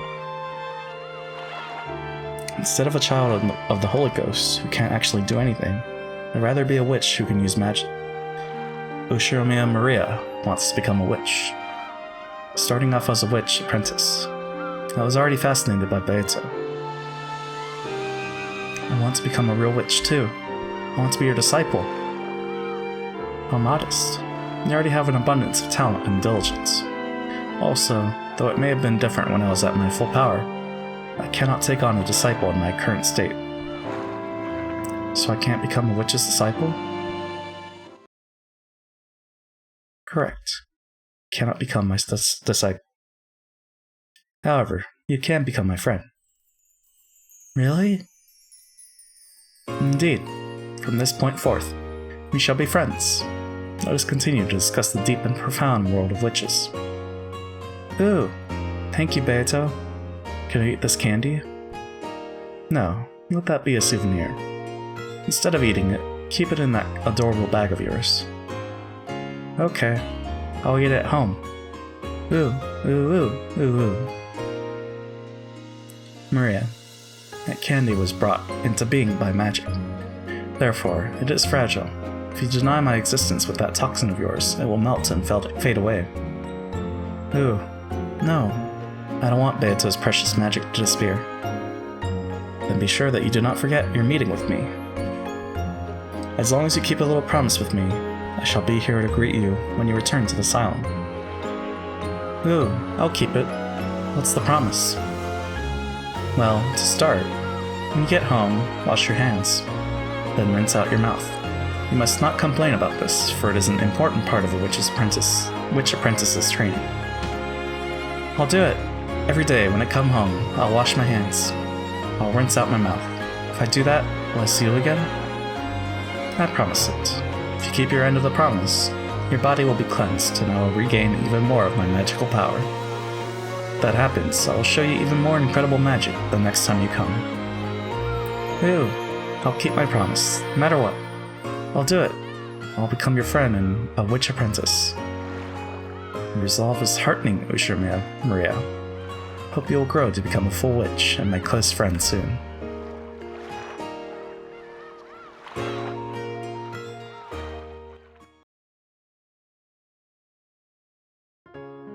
I think that was the first time I met Beatrice. And was that candy still there when you got home? Yep, but I doubted a little, so it was all melty. I regretted almost doubting her. If I doubted her more, the candy would have disappeared completely. I almost lost the proof of the magical miracle that had happened before my eyes. The piece of candy melted? I think it was more of a caramel than a normal candy. It was all lumpy, just starting to melt. About what time of the year did this happen? Not too sure, but I remember that the milk tea had ice in it. What does that matter? Never mind. Did you tell Rosa about your meeting with Beatrice? Yep. I told everyone about it at dinner that day. Uncle Kraus laughed at me. Then Mama, who was sitting next to me, got mad and told me to stop talking about it. Ooh. Next to you? By your family's ranking system, your seat should be next to Rosa's. It wasn't a family conference. It was when just Mama and I came to visit. So there was only Uncle Kraus's family, Mama, and me. There were fewer people, so we didn't sit in the same spots as a family conference. And Rosa was sitting in the seat next to you. Yeah. Why does that matter? It doesn't. Have you ever met with Beatrice outside Rakanshima? No. After all, Beato's body is fragile, so she can't go wherever she wants. I said I wouldn't mind letting her possess me, but she said she couldn't because she couldn't leave the island. After that, you met her every time you came to Rakanshima. Yeah, we became really good friends. The more I talked to Beato, the more I realized what an amazing witch she was. She showed me wonderful magic every time I saw her.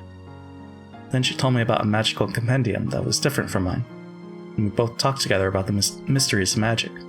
I wanted to reach her level as soon as I could. I wanted to become the kind of witch Beato was. Did you ever introduce Beatrice to your mother? Nope. She said Mama's toxin was too strong, so they couldn't meet each other yet. almost all adults are no good when it comes to the toxin, because they're all tainted. Hehehehe. Is anyone other than you able to see Beatrice? They couldn't at first. She said her magical power was weak, so her body would crumble if even a little bit of the toxin reached her. But she gathered magical power bit by bit, and she could eventually appear in front of other people who had small amounts of toxin. And who was that? There weren't many of them, just a few of the servants. Specifically, all of the servants here today. You? But not Goda-san, I think. So there were 4 of them. Genji, Shannon, Kanon, and Kumasawa. And Dr. Danjo, too. Apparently, they would sometimes come to visit Maria and Beatrice's witch tea parties. Of course, they'd only come by for minor things, like bringing some more tea. However, they were certainly aware of Beatrice and even talked with her. How did the servants react to Beatrice? She was a guest who shouldn't have existed. Weren't they surprised? Of course not. After all, Beatrice is the other master of the mansion. She said that the servants treated Beatrice as an honored guest. Sometimes they were permitted to witness new miracles of magic along with Maria. So, on the Rakunjim of 1986, the ones who could actually meet with Beatrice were you, Nanjo, and the 4 servants, excluding Goda. For a total of 6? Yeah. Beato said she'd need to store much more magical power before she could appear in front of anyone else. So, she intended to show herself in front of more people sometime in the future. Yep. She said the day she made all of the humans acknowledge her would be the day of her resurrection.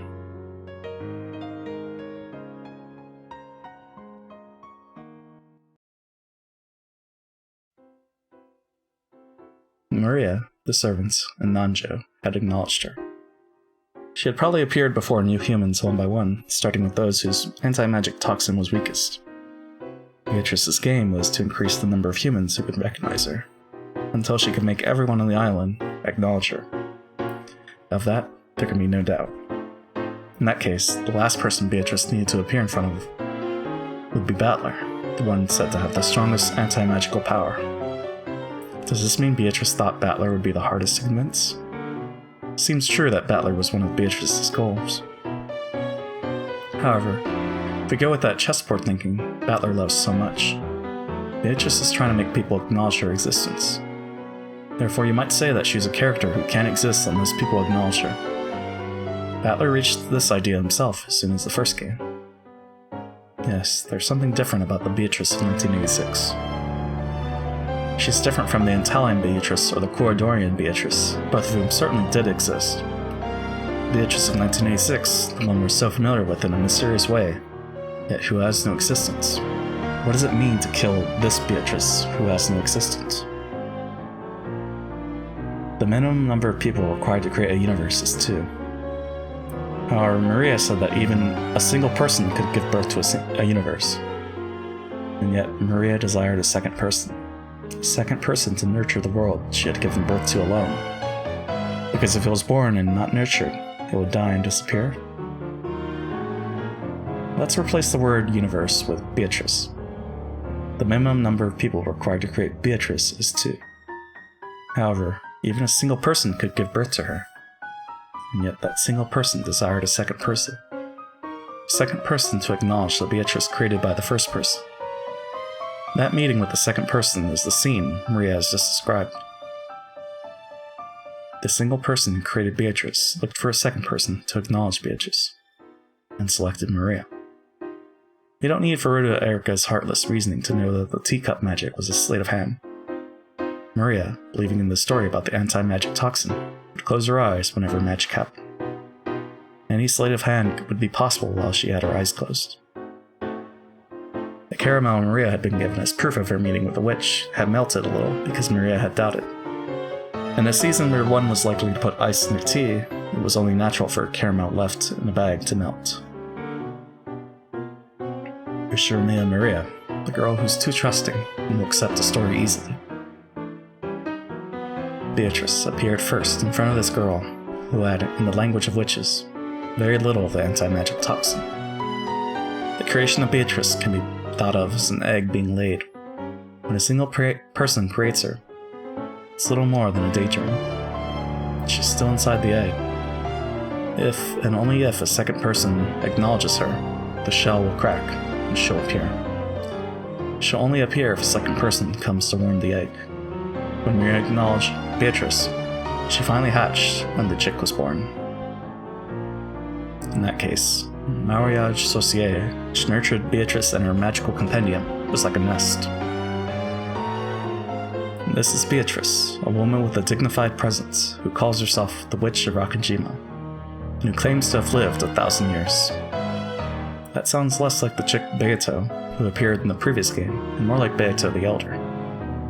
So did the meeting Maria has just recounted mark the birth of Beato the Elder? The egg itself had already been created by the first person.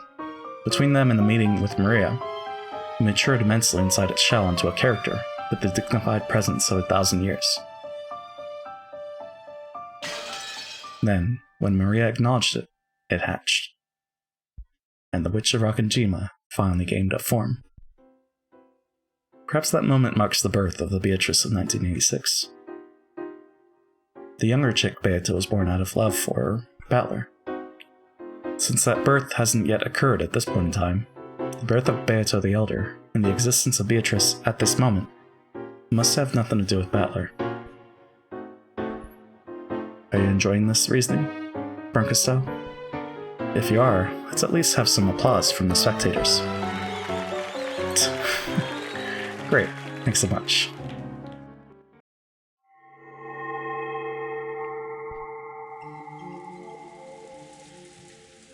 I wish for Beato to grant me a lot of things with magic. That's why I'm helping her with her resurrection. What is it you wish for? Lots and lots. Hehehehe. Not telling. So, you want to protect your mama from the Black Witch. How did you know that? You're incredible. Ooh. And you're already sure that you'll never be able to get that world back without a witch's help? Yep. I love Mama. She's so nice. I want to be with her forever. For all eternity. Now I'd like to hear about Mariage Sorcier.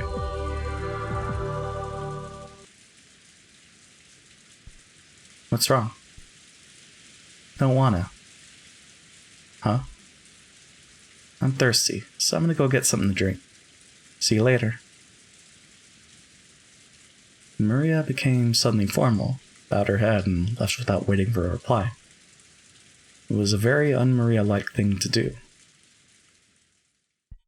I see. So the game master has moved the piece. Apparently she's telling me to ask about something different. At some point, Leon had started chatting with the other family members.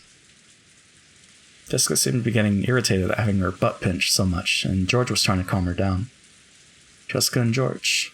Guess I'll hear their stories next. Compared to Maria, the anti-magic toxin is very strong in these two. At least at the beginning of the other games, they didn't acknowledge Beatrice. Maria showed me the point of view of one who believes. Now to hear from those who don't. Yeah.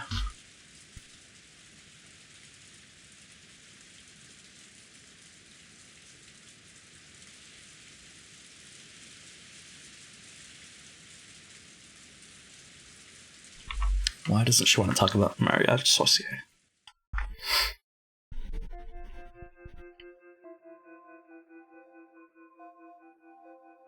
I apologize for our successor someone's lack of courtesy back there. It's not going to leave a mark, is it? Talk about merciless. Did you say something, Jessica? Of course not. I've already learned my lesson, okay? Leon, who had apparently been chatting with the adult siblings, spun around with a smile and stared at Jessica. Looks like the older siblings firmly in control around here. Those are some sharp ears. I think I'm finally getting this Leon person. Yeah. Our successor Sama's always been weirdly sharp. The adults are always gushing about that kid. I'm always getting compared to that, both at home and at school.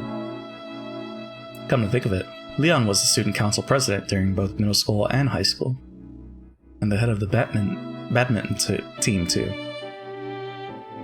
So everywhere you go, you get compared to Leon. It doesn't match up too well for you. I said it as soon as I got into middle school. Our successor Sama was already the vice president of the student council. I said, if you're planning to become council president next year, that'll just put more pressure on me, so stop it.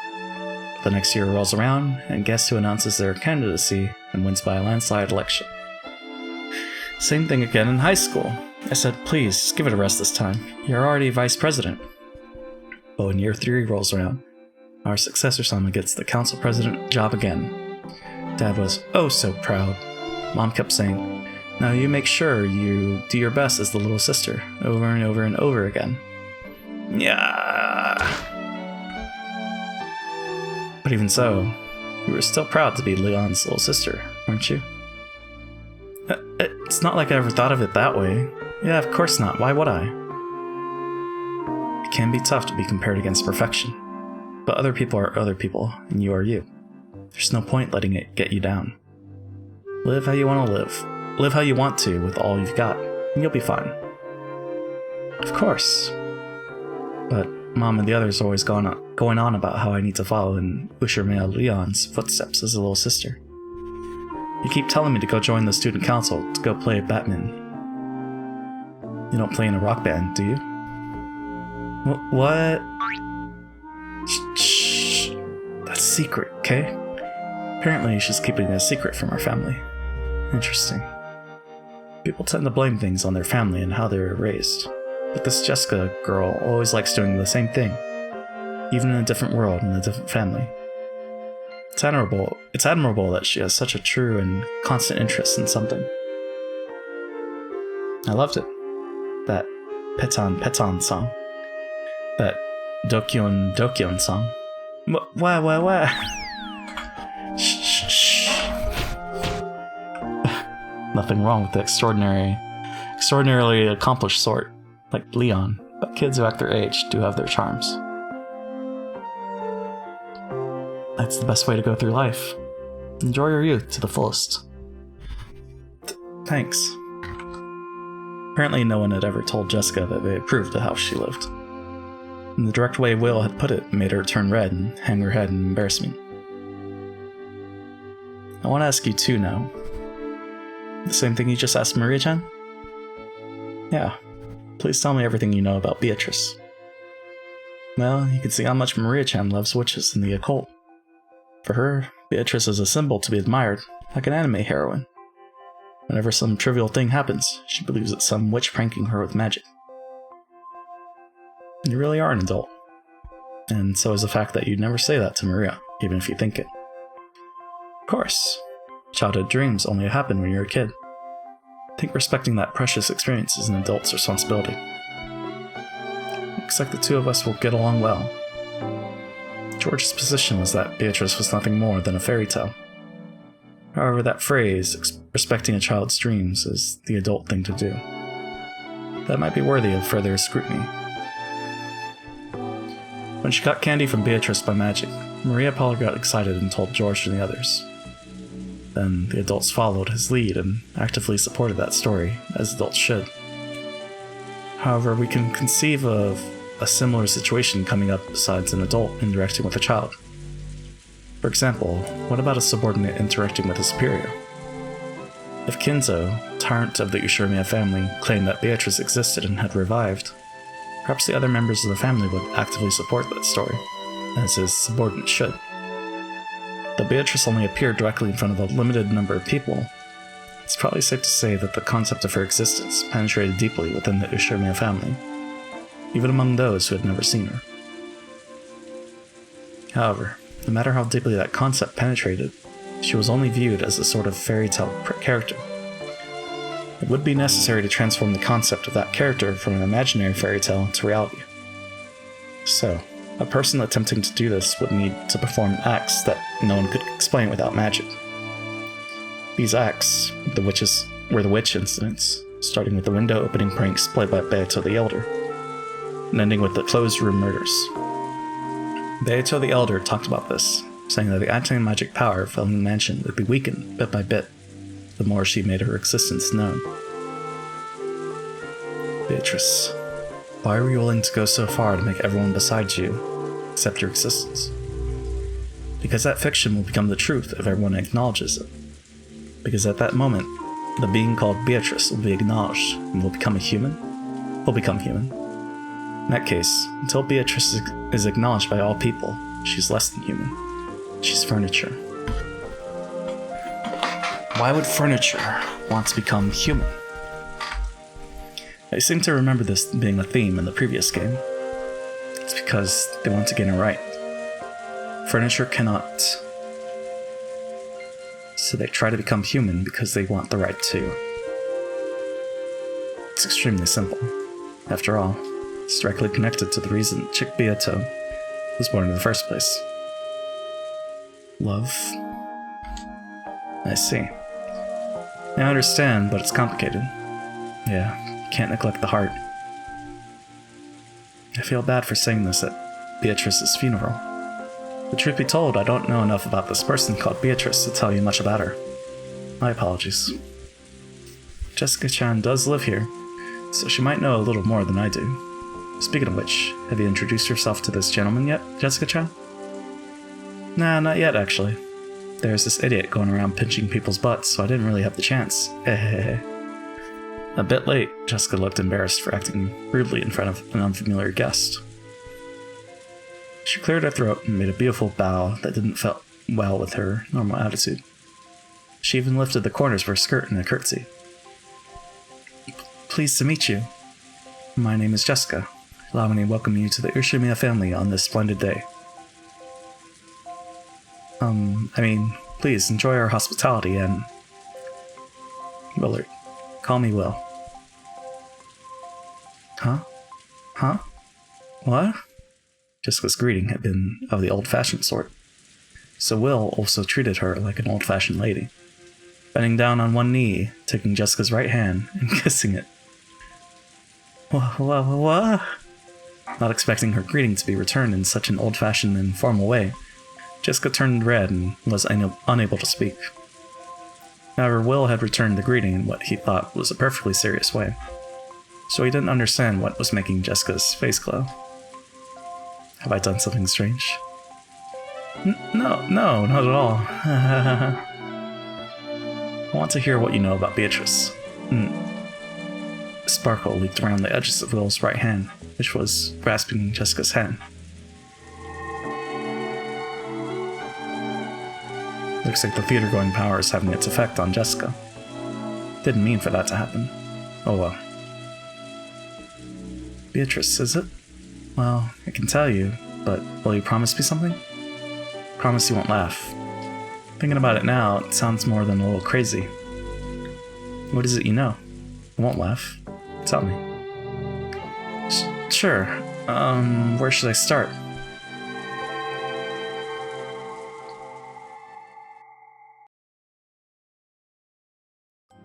To me, the Golden Witch Beatrice is sort of like one of the 7 mysteries of the Ushimiya family. You've heard of those, right? Almost all schools have a set of tall tales or ghost stories that get passed down. Like on some days, the piano in the music room will start playing by itself, or the skeleton in the science room dances around at night. Everyone's heard of them, but of course, that doesn't mean they believe in them. The stories about Beatrice were the same. It was just one of those strange tales about our way too big mansion. The servants would sometimes talk about seeing things during their night patrols. Sometimes I felt a bit annoyed about them turning my home into a place for ghost stories, but I didn't pay it any more attention than that. That's how little it mattered to me. So, during my normal everyday life, I would completely forget about the name Beatrice. Of course, when that huge portrait was first hung, it definitely felt creepy. Even I tried not to meet her eyes after dark, so it's no surprise that the servants found it eerie. But that only lasted for a short while. We all walked by the portrait every day. We gradually got used to it, I'm eventually bored of it. I didn't really care anymore about the portrait of the mistress from Grandfather's Delusions. I get that. I'll bet it was different for the other relatives, who only came a few times a year. Exactly. That's why every time the family came for a family conference, they'd always stand in front of that portrait and talk about Beatrice. So I was reminded of it every now and then.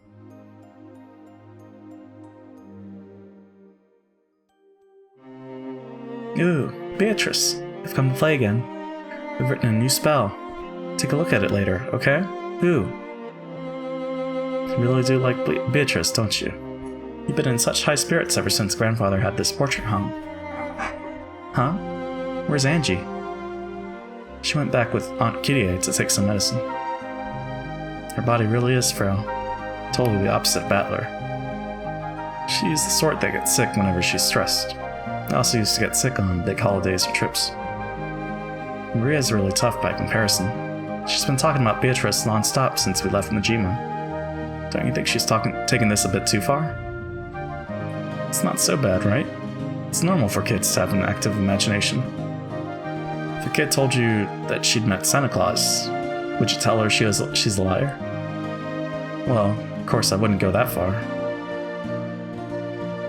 Maria kept talking to the portrait as though it was an old friend. She promised to play with it later, as if she was talking to a living human. George, a man, seemed to think that this behavior from a younger member of the opposite sex was cute.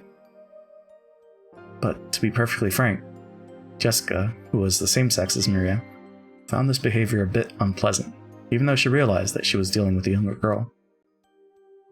At one time, even I was fascinated by anime heroines and other fictional characters. However, Maria's behavior seems to signify something more direct than mere fascination. Something more definite. More vivid. Am I the only one who notices something odd about her? I'll bet the others all notice too. They try to ignore it because of that adult dignity George Nissan is always talking about.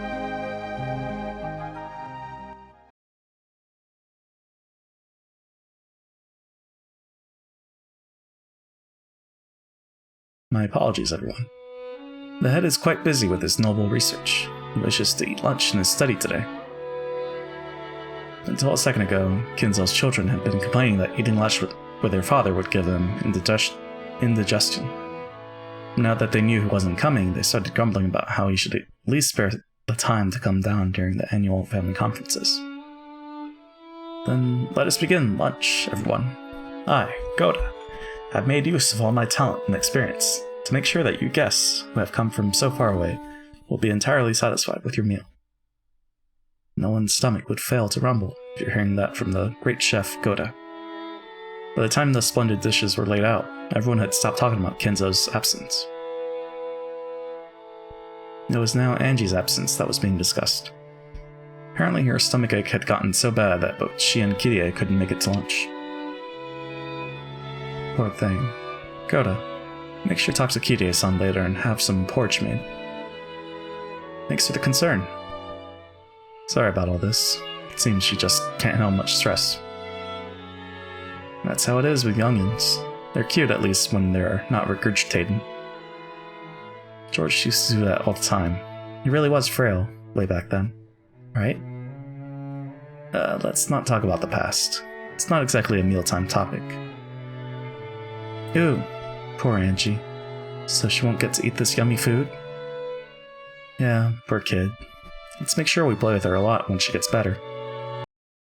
Ooh, no way. She can't play with me. What are you talking about? Why? Because I'm gonna play with Beatrice, of course. So I can't play with Angie. Play with Beatrice? You mean you're gonna go off on your own again to mumble to yourself and read some book? Jessica slightly regretted that she hadn't been more tactful. However, she couldn't wipe away that uncomfortable feeling she got every time Maria talked about Beatrice. That feeling slipped out through her words. Oh, I don't do it on my own. Beato's there too.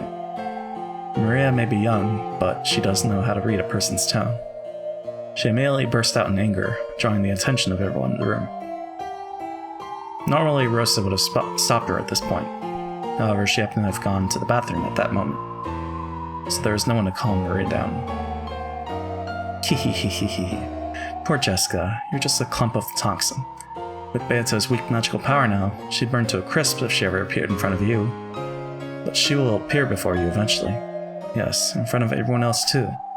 Hehehehe. And then the door to the Golden Land will open. But who knows if you'll be invited in. Of course, she will take me there, to the Golden Land. But not Jessica. Not Jessica. Not someone who makes fun of Beatrice. Not an unenlightened, stupid, confused, filthy, toxin-stained human. Hehehehe. Classic Maria. When someone makes fun of Beatrice, it's like Maria becomes a totally different person. There was a theory about Maria having multiple personalities, wasn't there? Multiple personalities? Yeah, that probably describes it perfectly. Maybe that was Maria's idea of an ideal personality. You mean that thing about creating another self, the way you want to be? Huh? How'd you know my motto? Don't think too hard on it. You'll just get a headache. It was something Jessica once told Canon. She had been talking about how anyone can create another self in the image of the person they want to be. I think we heard those words somewhere near the beginning of the second game. Now that I think about it, some very interesting stuff's been mentioned since very early on. Everyone has a self they really want to become. They can't do it. Their current self is always surrounded by their lifestyle and the limits placed on them, so they have no way of changing themselves. True, changing yourself means changing your environment as well.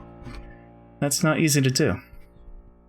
So, my idea was to leave who I am now alone, and create another self, one that I really wanted to be. You felt suffocated, forced to live the life of a rich family's daughter. And you envisioned the self that you wanted to be. But I couldn't do anything outlandish at home, of course. Mom would just start yelling at me. So I made my plan. At home, I'd obediently do what my parents said. But I'd also create a second self to do what I wanted. At home, you did everything your parents told you to. And outside, you did what you wanted. That's a good way to live. You should be proud. Thanks. And, well, there's something you really want to be. And if you really work for it, it's easier to do than you'd think. I figured Maria was pretty much the same. I think Maria's doing the same thing when she gets excited and starts talking and talking. Sometimes. I think that's the person Maria really wants to be. As the youngest member of the family, she's adored but not respected. Every time she learns something, there's always someone in the family who already knows it. She doesn't get to show off her knowledge about anything. Whenever she does learn something new, we try to smile and praise her, but that might actually have hurt her. So Maria wanted to become an authority on something.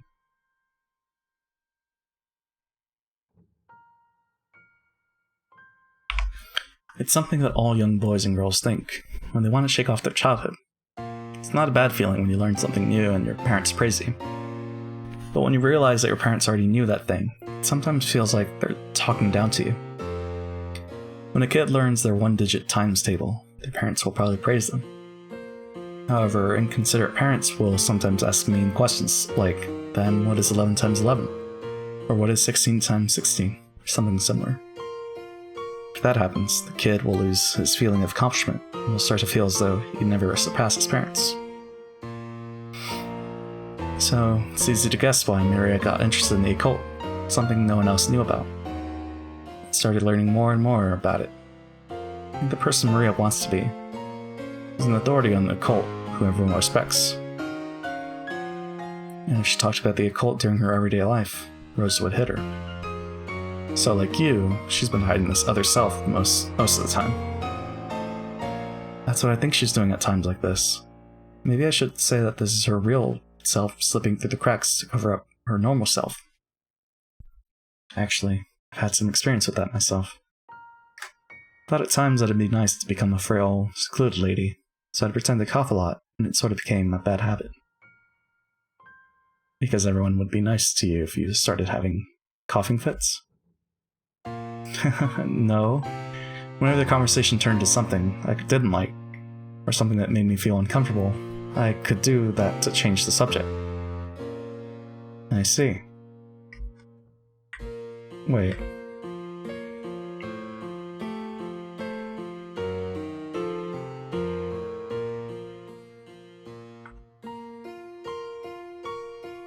Oh, okay. I see. That's another stuff you want to become. I did appreciate if you didn't tell anyone about that. Then, just what is Maria's other self? So she doesn't have asthma? Okay. An authority on the occult can out-argue even adults, or else does it have to do with her relationship with witches? Either way, denying Beatrice in front of Maria is clearly taboo. In her search for something more than her everyday life, Maria found it in Beatrice and inside herself. In that case, it's going to the Golden Line with Beatrice. Maria's wish? Looks like we've gone off track. Anyway, Maria kept up that tantrum until Aunt Rosa got back. I should have let her be, but I fought back. Said there was no way Beatrice could exist. Something like that. If she exists, then just let me see her. Of course, once Maria started crying, I realized I'd gone too far. And then, at the end of the family conference, I was the only one still upset. Maria acted as though nothing had happened. Instead, she went off somewhere on her own, and came back talking happily about how she'd play with Beatrice again. Everyone, me included, decided not to contradict her. By that time, it was best to just accept it and ignore it. Is that all you have to say about the family conference? About the conference? Yes. What I want to talk about is what happened after the conference was over and everyone left.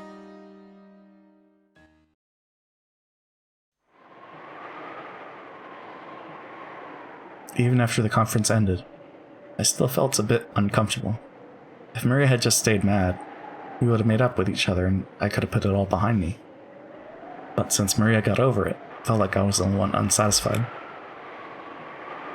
Oh, milady, why the gloomy face? Oh, it's you. It's nothing important. Did everyone make it back okay? If they're still on schedule, they should have reached the Najima airport by now. You've done your part well, milady. I haven't done anything. It's you servants who've done a great job. Are you still upset by that fight you had with Maria-sama yesterday? Sorta. She's just a kid, right? It's not something you need to worry about. All grown up and in high school. Do you think all that was just a kid's nonsense? You mean... about Beatrice-sama? See, even you call her Sama. Beatrice is the name of grandfather's mistress, the person he's still infatuated with. I realized that, as a servant, Kumasawa-san can't speak of her indiscreetly. Yahoo! Montana Soda? Smug, till we arrive? What's up, Psycho? Still, that's now become the name of the fictitious witch who lives in this mansion. And it's almost natural for people to call her Sama. Beatrice is just a ghost story created by the adults to stop us from wandering into the forest. Maria just thought it was interesting one day and decided to act like it was true. Oh, if you say such things, you'll end up regretting it. After all, Beatrice-sama exists. Again, when you say stuff like that, you're just freaking me out.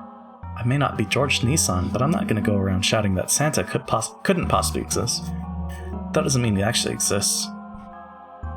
You'll find you're wrong there, milady. Wrong? Oh, yes. The gods dwell in all things, in the same way Beatrice-sama dwells in this mansion. Like the gods, Beatrice-sama will do you no harm if you respect her. As you say, it will be as though she doesn't exist. However, if you ever fail to show proper respect, her curse will descend upon you. Of course, this doesn't apply only to Beatrice-sama. Alright, I saw that flying kick compilation. The brother gone. There's a curse. Let's see it. Just love to meet her. Milady, you mustn't say such things.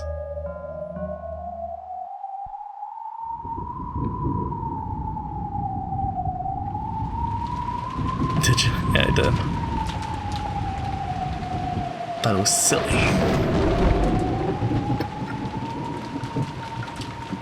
Fucking love flying kicks. Ah, my lady. Let me go back.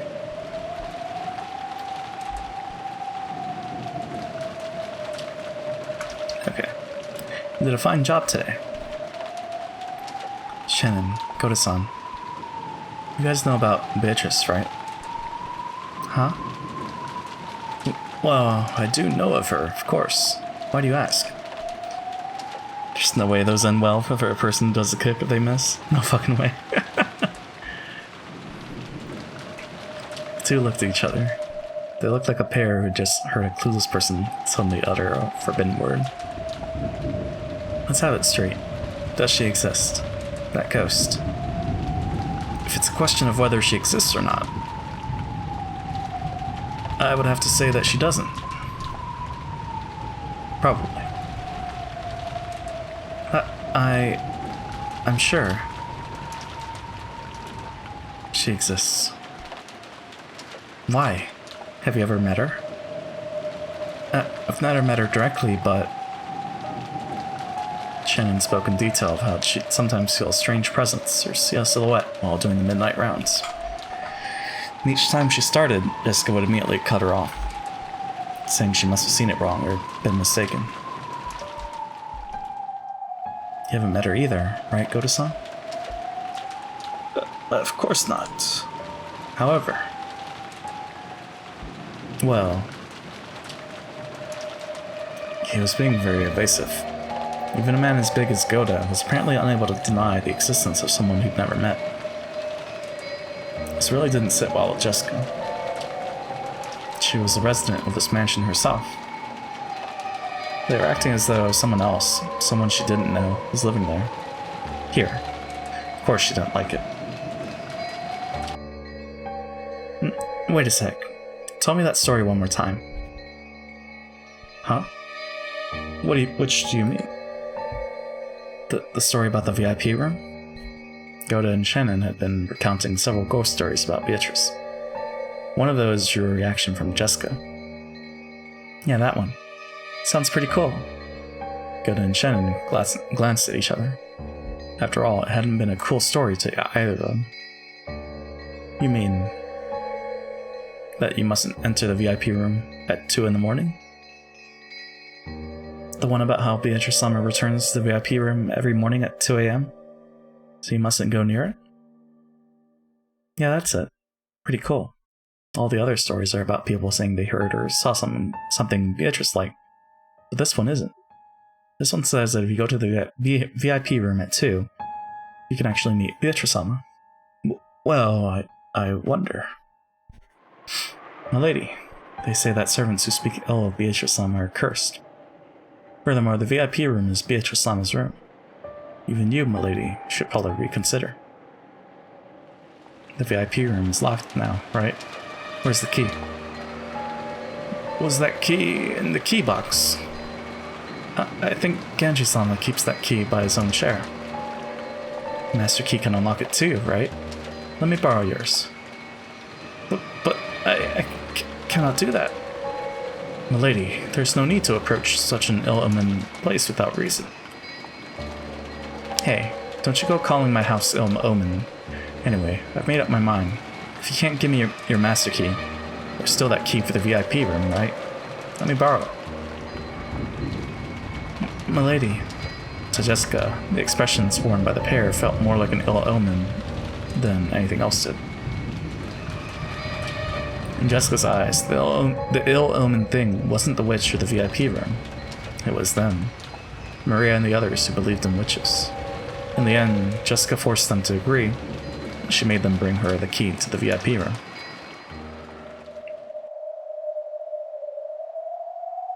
So you went on a classic test of courage to see if Beatrice would really appear in the VIP room or not. Pretty much. Still, I wonder why I was so fixated on doing it. I must still have been brooding over that fight I had with little Maria.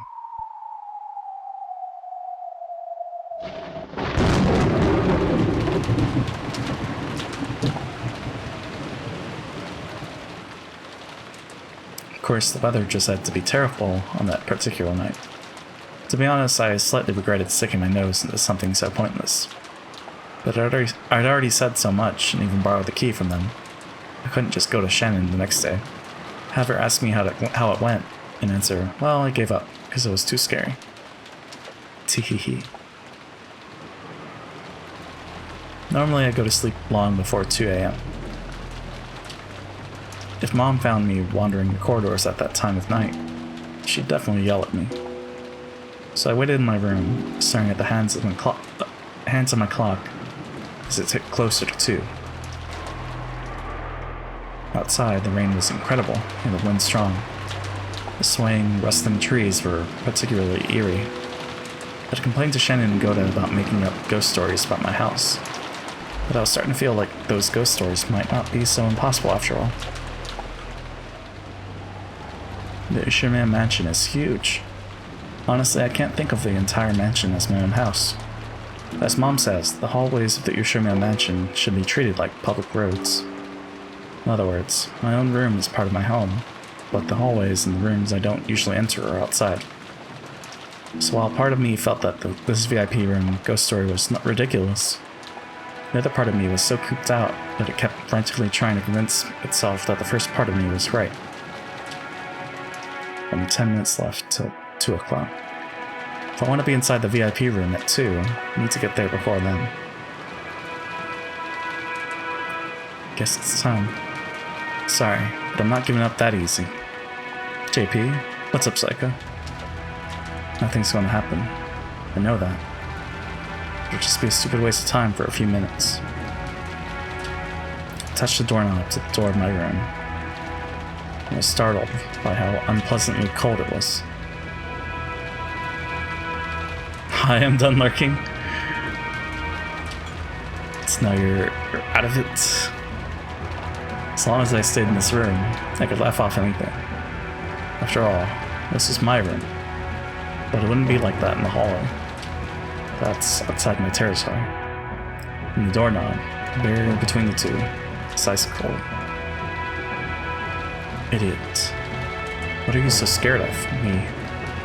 You're not taking Shannon's, Goda-san's, or maybe Kumosawa-san's gossips seriously, are you? I'll prove it. There's nothing strange in the VIP room.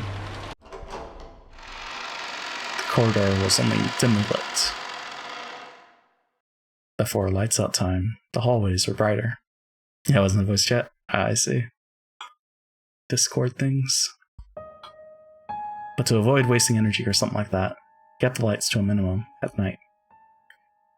So, even though I was inside my own house, it was very clearly the middle of the night here. If Mom found out that I was wandering around at a time like this to do a test of courage in the VIP room, which I'm not even supposed to go in, I'd get in a lot of trouble. To make sure she didn't find out, I tried to hide my breathing and my footsteps, so the silence felt unbelievably loud. Even though it was so quiet, that eerie sound of the wind was noisy. How is Desi? Psycho. The sound of twigs rustling. The sound of some pillar in this old mansion creaking. What's that sound like a beak tapping against the glass? Though it was so quiet, all the little suspicious suspicious sounds made it seem noisy. Bold move. Damn, I'm an idiot. Why couldn't I have brought a flashlight at least? Flashlight to use inside my own home? That's even more idiotic. I mumbled this to myself, hoping it would drown out the sound of the wind just a little. Then I saw it. Door to the VIP room. This was the VIP room, the room for important guests. However, as far as I knew, it had never been used before. None of the guests who came to this mansion were important enough to be given use of this room. He's Gucci, rolled in something sticky the other day, so I had to bathe him, and that was fun. Oh, yeah. I think Lassie said that he was getting, close to the curtains, because I guess light's coming in. Or, he opened the curtains, I guess. Though I'd been clutching that key the whole time, it didn't feel warm at all. Still ruthlessly and icily tormented me. Or maybe that was a warning. To go back to your comfortable room and hide in your bed. This night will pass like any other. If I can open them finally. Gotcha. Let the sun in. Don't mess with me. I can't give up after coming this far. Even though the key was freezing in my hand, telling me to go back, it slipped into the keyhole quite easily. 1 feet? Oh, is there 1 feet of... Oh, because it was snowing, the snow melted out. Snow melted, but we had a snowstorm yesterday. 1 feet of snow. Damn. Oh. All that's left is to turn the knob. Open it. And I'll be inside the VIP room. It's not like I've never been in there before. Long ago I explored and played hide and seek all the time. And this room that I rarely entered seemed unusual and exciting. However, I got in trouble for going in and was told that this room was important, so one mustn't enter without reason. After that, they made a rule of locking up unused rooms, and I couldn't go in anymore. So, it's probably been several years since I've gone into the VIP room. In fact, it might be more than 10 years since the last time. The inside of the room has probably changed from how I remember it. Come to think of it, even then, I felt that there was something unsettling about it. Slowly, I pushed the door open. The door was light. Even after I let go of it, it kept opening by itself, as though beckoning me in. Beyond it was a darkness as thick and heavy as ink. Even the dim light that peeked in from the corridor seemed bright in contrast. Gulp? I stuck my head in, feeling about for the light switch next to the doorway. This was a horribly awkward and uncomfortable way to do it. All I really had to do was step inside and search for the switch from there. Unwilling to take even a single step into the room, I timidly stuck just my arm into the darkness and felt along the wall. There. Click. Oh. Okay. The switch, which was hardly ever used, felt stiff and lifeless. However, once the light turned on, the darkness vanished in an instant. And there, exactly as it had been, as though not a thing had changed in all these years, was the VIP room. The curtains and bed cover might have been slightly different. Maybe the chairs and the light had changed too. Still, if I had to put it in words, I'd call it the feel. The stiff, lifeless feel of this room hadn't changed. If I hang around here, someone might find me. I'd rather not have Mom find me here. I readied myself, though I couldn't even bring myself to enter this room when the lights were out. I finally entered. As soon as I closed the door, I felt an oppressive, suffocating sensation. Alright, I've shut myself up in the VIP room. Bring it, Beatrice. What time is it now? I looked around the room, but I couldn't see any clock. I'm not in the habit of wearing a watch around the house. Damn. I'm not sure what time it is. I'm working on a new song? Oh, nice. Are you, streaming it? Or just on your free time? So, I know there's only a few minutes left at most. I tried to suppress my desire to use going to get a clock as an excuse to run away from this place. Free time, gotcha. Can I listen to it, psycho? Even so, just standing around like this was boring. When I looked around again, searching for something to sit on, I found something strange. What's this? Oh? Well, that's not creepy at all. It had been placed on the side table next to the bed. If this room had been used often, I'd have thought it was just one of the owner's personal belongings. But no one lived in this room, so this can't belong to the room's owner. When it has been completed, yes, it sounds good. What is this? An offering or something? Creepy. It really did look like an offering. A small French doll was sitting on the side table. The doll's hair was gold. It was wearing a black dress. It's a bop. I look forward to it. Just who managed to find this doll and where? There's no doubt that someone placed the doll here to symbolize Beatrice.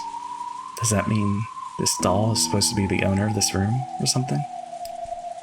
And looking like an offering to that owner, there sat a small plate with several cookies and wrapped chocolates. It was all set out neatly, and there was no dust piled up on the doll. In other words, both the doll and the offering were taken care of on a regular basis by the servants, kept in good condition along with the rest of the room. Taken care of? No, it's more than that. It looked like an offering. No, like some sort of worship. A prayer saying, "Please don't curse us." So even though the doll was more than eerie enough by itself, this early, it was even more unnerving to imagine it being kept safe and worshipped in a place like this. Stupid. Am I supposed to clap my hands together and say, "Please don't curse me"? Jessica forced herself to look away from the bizarre doll. She couldn't bring herself to sit on the bed that wasn't hers. Then again, she didn't really feel like sitting down on a chair either. She had lost any desire to sit on anything in this room. I wandered about aimlessly, then peeked out the window through the gaps in the curtains to stare at the dark, rainy night. What the hell am I doing? Hanging about in the VIP room this late just because that fight with Maria is still eating at me. This is totally pointless. Beatrice. Just when did that strange witch start living in this mansion? Grandfather's always yelling about Beatrice. Since it's apparently the name of his dead mistress, people started talking about how her ghost must haunt this mansion. There's that kid's horror story about the witch in the forest, which might be a ghost story made by the adults to stop the kids from going in there. The portrait Grandfather had hung in April was really striking. There was also that weird epitaph. Creepy words on that, which sounded like some sort of ceremony with human sacrifices, made the name Beatrice seem all the more unnerving. At some point, those stories mixed together, and now people say that the witch, Beatrice, exists. I don't believe in Beatrice, because I know she's just a fictional person made by the fusion of a few horror stories. Beatrice, who was Grandfather's mistress, probably did exist, but she wasn't a witch.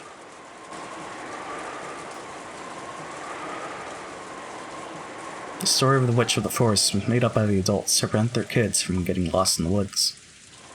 But that was just a made-up story, not reality. In fact, I've heard that the adults here once scared the kids with stories about wolves living in the forest. Apparently the kids realized that wolves couldn't possibly be there, so it was changed to the witch. When the portrait was hung, that once vague character suddenly had a face. And people acted as though she'd been around since long ago. That's right. It's all a ghost story someone made. A fiction. And Maria calls Beatrice her best friend, and the servants worship her like a household shrine. I just don't get it, and it creeps me out. No. The sudden ring of the phone made me jump so hard I thought my heart would explode. There was a phone on the bedside table, across from the one with the doll. It was ringing noisily. However, I was only surprised by the first ring. By the time it had rung 3 times, I regained my cool enough to grumble about this being a prank, done by someone trying to scare me. If I rushed to pick it up, I'll probably hear someone laughing at me, saying, "Were you scared?" I thought about ignoring it instead, but it kept on ringing incessantly. It was a pretty loud sound to have going on and on this late at night. If Mom somehow manages to hear it from her room, I'm screwed. Okay, I got it. Might as well say, "You scared me" or whatever. I decide to pick up the receiver. I'll just say, "That surprised me. Wahahaha." Maybe follow that up with, "Looks like Beatrice didn't show up after all." After all, this is my victory, in a sense. Hello? Ew. Hi, Beatrice. Huh? Maria? I don't get it. Did I hear that wrong? Why would Maria be calling here? Hello? Thanks for teaching me that fun song last time. In return, I'm gonna sing you a song, Beatrice. I just learned this one. Who? That voice. The voice, the intonation. the manner of speech, all of it clearly belonged to Maria. But what's she talking about all by herself? Oh god. Maria just kept on talking happily as I stood there, stunned and unable to interrupt. Eventually, Maria started singing an old familiar kid song that even I knew. Ave Maria, I'm a righteous man, I virtue, I'm just justly proud. I don't get it. Maria? Hello? Wait a sec, stop singing. What's going on? I don't get it. Hello? Ah. Voice in the lights. Everything disappeared. In the pitch black, I couldn't see anything. Couldn't tell what was happening. I don't get it. What's going wrong? What's going on? That's the first line from Hellfire? What?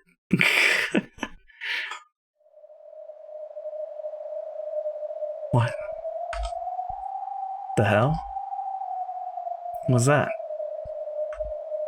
Does being in darkness really slow us humans down so much? I know it's dark, but I really have absolutely no idea what just happened. From Hunchback of Notre Dame. Right. Hellfire. And the rest. What was that shuffling sound just now? I'm not sure. I can't explain it. I heard an incredible slithering sound, like someone crawling out of a bed. I didn't think I'd heard it. It wasn't that vague. Definitely heard it happen, right next to me, clearly. An old horny judge sings about the sexy tan lady, right? Oh, Esmeralda. However, there was no change to the bed. No one had been sleeping there in the first place, and the sheets were still perfectly straight. Someone had crawled out of the bed, and had laughed in a creepy voice before leaving the room. That's what it felt like. Felt like? I'm here and the bed's right there. I'm not only in the same room, I'm right next to it. So why am I so unsure about what happened just a few seconds ago? I gripped the receiver, which had gone completely silent, and waited there alone, unable to move, in a quiet room that seemed exactly identical to the one I'd entered. Huh? What? If nothing's changed since the beginning, I can just pretend that the last minute or so didn't happen. And yet, if something has changed, that would prove that something really did happen. The whole conflict in that movie is pretty much Frollo wanted to smash, but couldn't. What a good story. Don't forget the statues. The hell? Where'd it go? Did it fall to the floor? No, it's not there. No matter where I look, from whatever angle, it's not there. The offering plate with the cookies and the chocolate is still here. But the thing they were being offered to, the doll is gone. Monka. No way. Then, what just happened? The Beatrice on the doll is supposed to have cackled out loud and left the room? No, that crawling sound was too loud to have been made by a doll. It was a noisy sort of sound, like a kid playing with a blanket and using it as a cape. Then what? Is that Beatrice on the doll supposed to have turned into a human? And then run cackling from the room?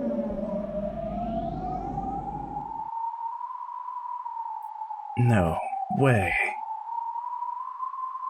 After that, nothing happened. The doll alone disappeared, and nothing else changed. In a VIP room that had remained completely unchanged and was filled only with the sound of wind and rain, I stood there too shocked to move.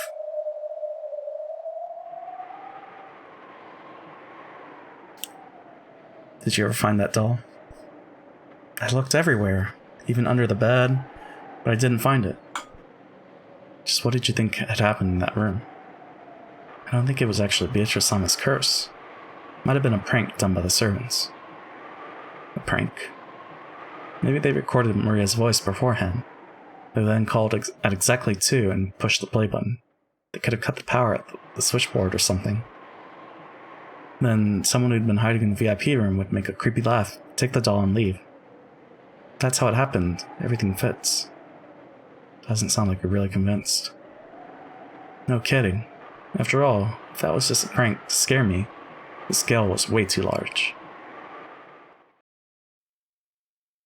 Remember, kids, they can't get with the person of your dreams. Just burn down a major metropolitan area, have a dark musical number, then try to murder your adopted child atop a giant cathedral.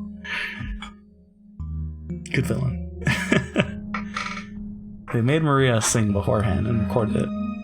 Then, someone called the VIP room and replayed that recording. Then, someone waited until exactly the right time and tripped the breaker for the VIP room. To turn off the power to the VIP room, you have to go to the basement.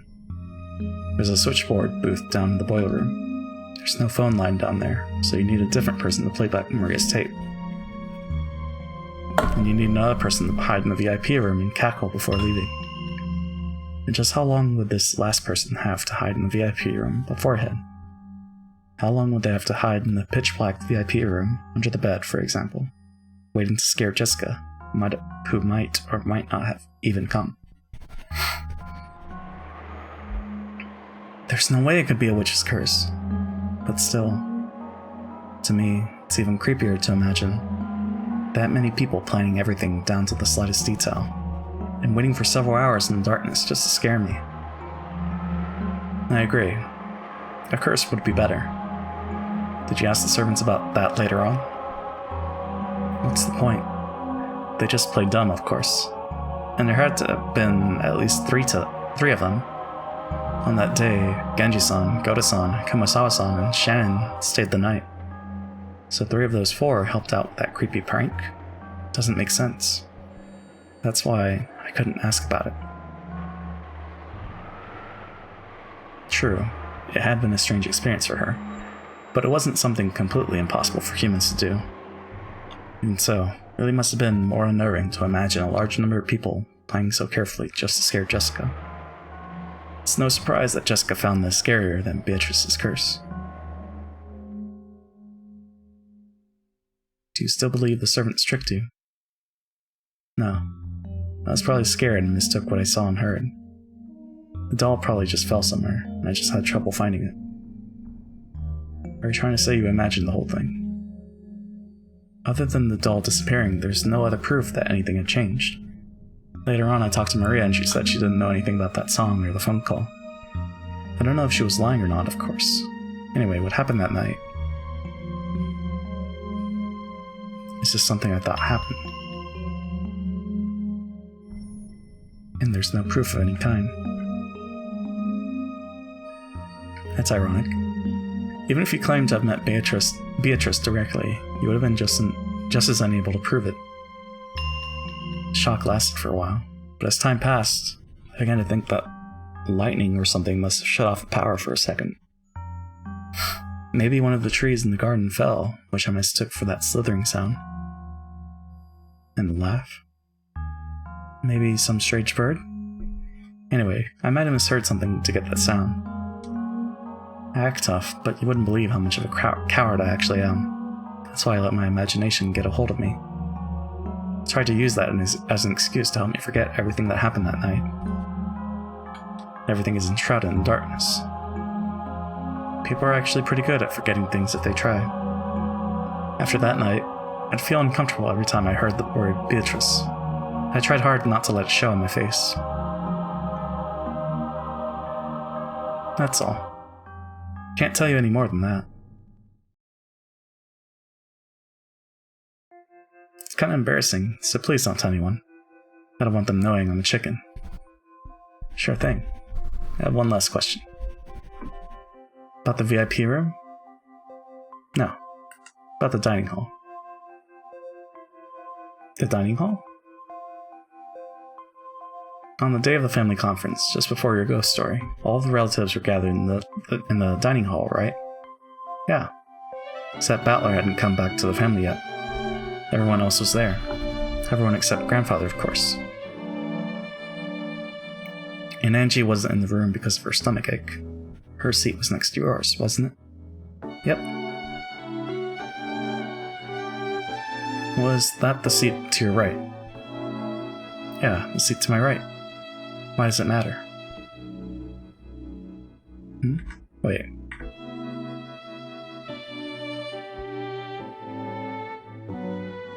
What does it matter? Hmm? Wait. That's strange. Why to That's enough. I'm trying to think. You'll just get a headache. What's up, Jessica?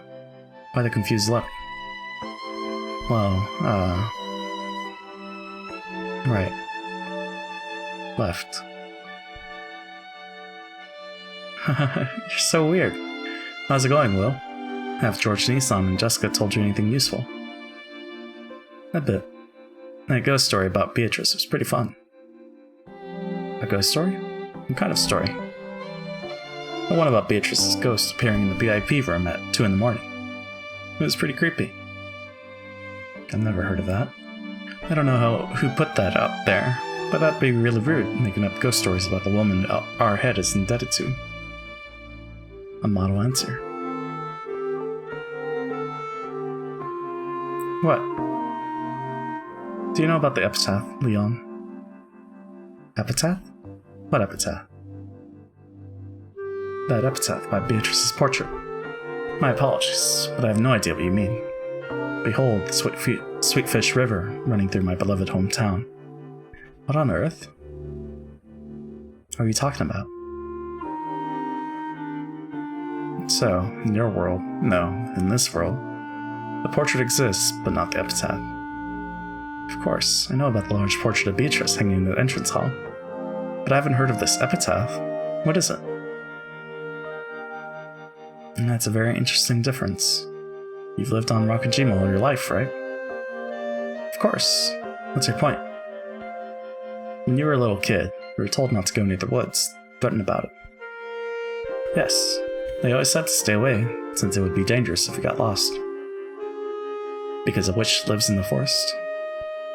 A witch? What witch? The Golden Witch, ruler of Rakajima's night, Beatrice. Beatrice is a woman to whom grandfather owes a great debt. Don't you think it's a bit rude to treat her like a witch or a ghost? You don't know about the witch Beatrice. I know about the Beatrice who came here in a submarine along with the gold, and about her daughter who was raised in the hidden mansion. We just learned about those two together in a short while ago, right? Where does the witch come in? I see. So that's it. Then how do they scare you to keep you from going to the woods? They said that wolves lived in the forest. Wolves. But not a witch. I see. That's interesting. Not to me. What are you talking about? What is this witch? I'm just talking to myself. I have one more question. Please, go ahead. During the family conference, who sits to your right at the dining table? My little sister, Jessica, sits across from me. Next in rank is Aunt Ava's son. So George Nissan is the one on my right. What's your point? I get it. It's all meshed together in a confusing mess. But it is interesting. Well, I'm still in the dark here. Shit. I should have paid attention to who sits.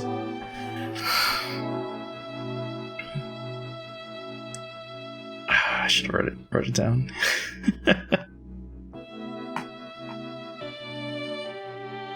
Because I don't, because I know it's the siblings, and then it's the kids, and then it's the spouses.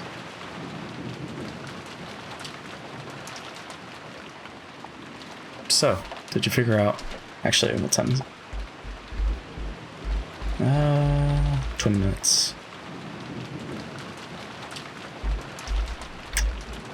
Let's see if I may BRB now. I've hesitated too much. Okay. BRB.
And I'm back.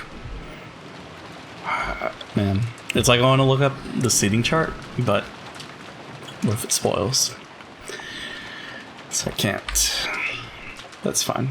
I'm sure I'll get explained. What's up, Psycho? I get it. It's all much together and confusing mess, but it is interesting. Well, I'm still in the dark here. So, did you figure out who killed Beatrice? Yeah, more or less. You don't mean the head, do you?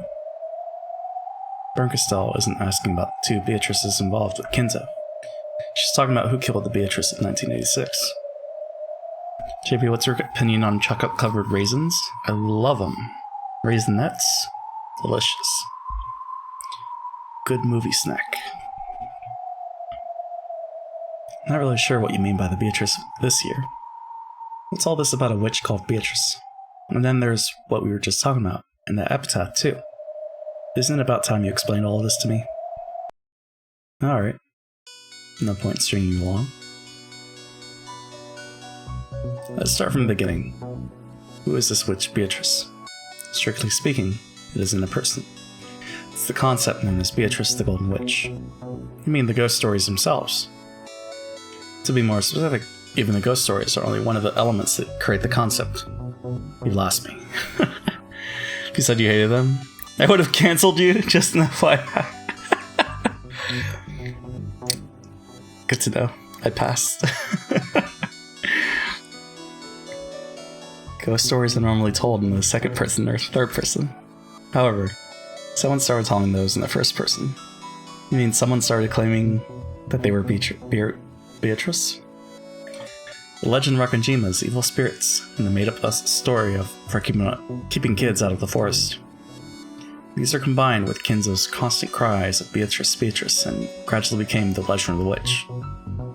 Ushimia Maria became entranced by that fictional witch and begged for a chance to meet her. And then someone answered her call. I'm still not following, but I'll just nod and tell you to keep going. What do you mean by answered her call? Because of Ushimia Maria's unfortunate childhood history, she became obsessed with the occult. Someone felt sympathy for her, acted the part of Beatrice, and played with her. Maria tends to recognize people by their behavior, rather than their physical appearance. Though Rosa is only one person, Maria calls her mother the Black Witch when she gets violent. And at these times, Maria views Rosa as a different person, separate from her mother. In other words, even when a person visually looks the same, she tends to view them as multiple different people depending on their attitude. This fact puts the scene where Maria first met Beatrice in a new light. After being chased out of the mansion by the adults, Maria decided to have some tea in the rose garden. At that time, someone probably started talking to Maria. Then, when they heard this occult-loving girl talking happily about how she wanted to meet the witch Beatrice, this person acted as though Beatrice was possessing them. On the outside, they didn't look like Beatrice.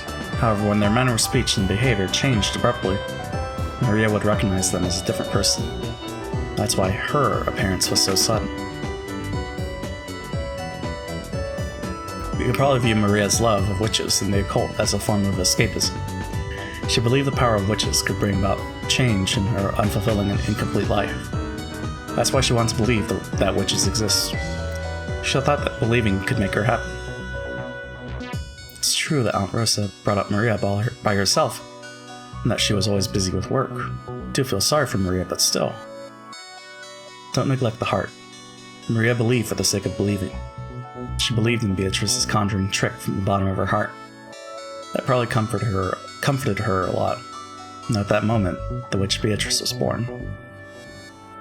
Someone saw that Maria Chan wanted to meet a witch, so they decided to play witches with her? That's right.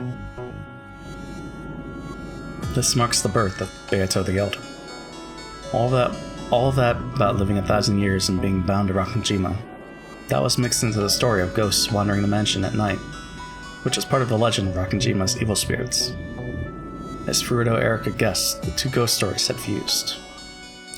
Someone fused the two stories together and acted the part. So Beatrice held traits from both ghost stories. She was the master of the mansion's night, while also fearing spiderwebs. So when Bernkastel asks us who killed Beatrice, she means who killed the kind person who acted the part of Beatrice. That's close, but not quite. She doesn't mean someone acting the part. We're talking about two different people. Just like how, in Maria's eyes, her mother and the Black Witch are different separate people, Beatrice and the person who played that part are also different people. It's just like mariage associé. One person would be the creator, and the other would acknowledge those creations, thereby nurturing the illusion. The Golden Witch Beatrice was also created by one person, and then nurtured when Maria acknowledged her. So, killing the role that was being acted out wouldn't mean the same thing as killing the kind person who was playing the part. Even if Beatrice's vessel is lost, that isn't the same as Beatrice being killed. It's easier to understand if we use a telephone as an example. Let's say I call you on the phone. From my perspective, during the call, the phone is you, in the sense that it's what I talk to. What if I break the phone? I see. If you kill the phone, you won't be able to talk to me. That doesn't mean you've killed me. We know Maria once offered to let Beatrice possess her, early on in their relationship. That clearly shows that Beatrice didn't look like the portrait at that time. So if the person acting the part and the witch character they play are different people, we're talking about killing just the witch character itself. Is that even possible? Only the actor can kill the character. In other words, the person who killed Beatrice is the person who played the part of Beatrice. You mean that the person who played witches with Maria-chan is the culprit Bernkastel's talking about? That's it. But, as if that wasn't confusing enough, this chapel is now rolled inside a cat box. The culprit is the cat. There are now two cats existing at the same time, one alive and one dead. Confusing is right. I'm still lost, but keep going. You're saying that there are two culprits? Right. The human who can create and kill Beatrice, and the human who never gave birth to Beatrice in the first place, who can kill the entire concept of Beatrice. Both of those humans are here. Then let me ask, in this Beatrice murder case, who are the two culprits? Let's start with the dead cat. Who is it? You. What? What? What? It's painfully easy to guess. Your world is the only one where the witch Beatrice doesn't exist. I don't understand. Both Maria and Jessica told me stories about the witch Beatrice. However, when they talked about the ranking system at the dining hall table, you weren't there. I wasn't there? JP, the more you run over a dead cat, the flatter it gets? Oh god. Maria came to visit Rakajima with Rosa. And Rosa was sitting next to her. That's impossible. I mean, that's true, but also what? If he exists, then Leon comes after Rosa, then Jessica, then Maria. There should be two people between Rosa and Maria in rank. In that case, they should be sitting on opposite sides of the table and separated by one seat. In other words, in the world where Leon exists, it's impossible for Maria to be sitting next to Rosa. It was the same in Jessica's story. If you were added to the ranking system, then when looking down the table towards Kinzo's seat, you should be on the left side and Jessica should be on the right. After that comes George on the left side and Angie on the right. Jessica and Angie will be sitting next to each other, whether you're there or not. However, which side of the table they're sitting on changes. It's one of those random dark humor quotes that nobody can source. In the world where Leon exists, Angie's seat is on Jessica's left. However, if Leon doesn't exist, then Angie's seat is on Jessica's right. Every time someone talked about the witch Beatrice of 1986, they were all talking about a world where you don't exist. And in your world, there are no ghost stories about a witch. To you, Beatrice is either Kinzo's mistress or his benefactor, not a one-ring ghost. The head loved Beatrice deeply, did he not? Can't imagine why she would be made into a ghost story. Exactly. If you exist, the witch Beatrice doesn't. Your existence kills Beatrice. Are you saying I'm the culprit who killed Beatrice? That's just crazy. How can I be the culprit if I don't even understand her and have never met her?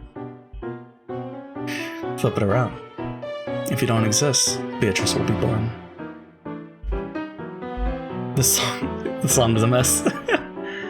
It's a little wobbly, right? Flip it. Are you trying to say Beatrice and I are two sides of a coin? That's a good way to put it. That's it exactly. You're a coin, and Beatrice is on the other side. I don't get it at all. At first, I didn't get your existence either. But I formed a theory about you after hearing all this. The key is that you're 19 years old. I don't remember telling you my age, but you got it right. How? Jessica said you were already a student council vice president when she joined your school. That you became the president the next year. That means you're 1 year older than Jessica. Jessica's 18 years old, so Leon must be 19. I think the key signature changed like 7 times already. I see. What sort of theory can you make, now that you know I'm 19? The theory I can make is that you aren't Ushirmiya Natsui's child. How rude. I don't know what game you're playing, but I won't allow you to insult both me and my mother like that. Why are you the successor instead of Kraus? I will succeed the headship when I come of age. When I have a kid, I'll probably pass the title down to them when they come of age. Then why didn't Kinzo give the headship to Kraus when he came of age? You heard what our head said. He was used by the cunning elders of the Ushirmiya family and suffered much. That's why he decided that only young people should inherit the headship from now. In the world without you in it, there is no silver ring for the successor. That silver ring proves that Kinzo had a strong desire, which he didn't show in any other world, to see that you became the next head. I can't deny that you may have a point there. The head always seemed to adore me, particularly. I was very young when he first promised to make me the head when I came of age. He was very strict when he told me to keep up in my studies in preparation for that day. I don't think my father was any less talented. Why did grandfather skip over him and make me the successor? I thought it strange from time to time, but since it's always been that way, I've never said so aloud. Do you know why Kinzo wanted you and not Kraus to become the next head? How could I know? Are you trying to tell me to stop neglecting the heart again? Do you think you understand how the head's heart works? It's because you're the child of Kinzo and Beatrice. But that's like incest. Well done. Giggle, giggle, giggle, giggle. There was a crisp pause and a mocking laugh. Perncasto. That was faster than I expected. Thought you'd let me play a bit longer. Perncasto appeared, sitting on the altar, almost as though it had become her own personal chair. When did you realize that Leon shared Beatrice's blood? As soon as I realized that Leon was 19. It was the same number as the baby from 19 years ago, the hint that appeared in the 5th game. Didn't that baby fall off a cliff? Leon is the baby who was accepted by Nazi and didn't fall off the cliff.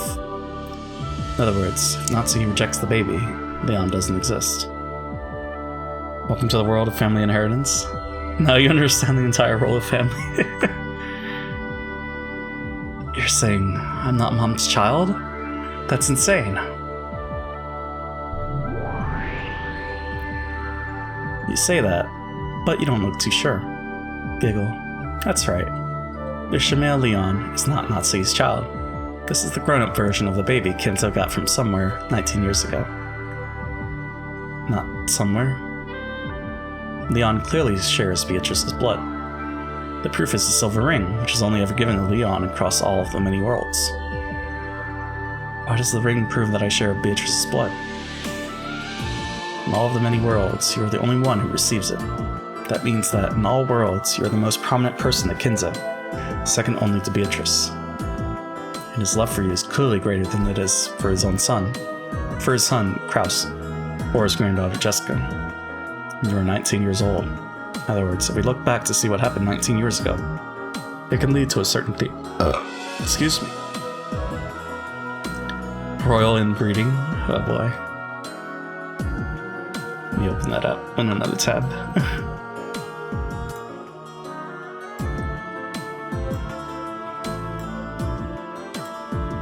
Also, what's the death counter up to? 422. Okay. Oops. That. 19 years ago. What's supposed to have happened at that time? At the time I was born? You heard it too, didn't you? You even heard it today. And Will was with you, right? You don't mean Aunt Rosa's story? That's right. Rosa's story came out in the 3rd game. And when the age of the baby in the 5th game matched that date, certain theory became possible. The fact that Kinzo brought a baby from somewhere and tried to add it to his family proves that the baby was somehow important to him. And I'm the child of the Kuadorian Beatrice? The Kuadorian Beatrice was the daughter of the Beatrice who arrived in that submarine. But Kinzo didn't think of her as a daughter. He believed she was the same person, Beatrice Reborn. Kinzo. When that reborn Beatrice reached the same age as the first Beatrice and truly looked like Beatrice's double, Kinzo made a terrible mistake. I don't want to hear it! That's how it is. Kinzo got Beatrice pregnant with Beatrice. And then you got that Beatrice pregnant with you. So you're both Kinzo's child and Beatrice's grandchild. Oh man. But consider Kinzo's heart as the inevitable theory that we reach for explaining why he treated you so specially. He regretted his mistakes so much that he tried to make you his proper grandchild. In almost all cases, Natsumi's pride is brutally hurt, and she refuses to raise Leon. Because of that, you almost always fall from the cliff and disappear. I heard that I was the child they were finally blessed with after so long, and that Jessica was born the next year. If you really never suspected that Natsui wasn't your mother, then you should thank her in this world. The reason you never realized the truth is because she's shown as much affection to you as she did to Jessica. There's no need to thank her. After all, it took a dizzying span of time just to find a fragment with you in it. Mathematically speaking, there's actually a 2,578,916 over 2,578,917 chance of her refusing to raise you. Wow. You should probably be thanking me for creating this miracle, not Natsuhi. Giggle, giggle. Crazy guys, yeah. Enough with your stupid probability games. Oh, I'm sorry. No matter whose blood you bear, that doesn't change the debt you owe to the family that raised you. I realize that. Still, I would like some time to calm down and think things through. That is, if you'll refrain from ignoring my heart. Sure. Leon took a deep breath and looked upwards. Anyone would be shocked to find that their parents weren't who they believed them to be. Still, Leon should be grateful.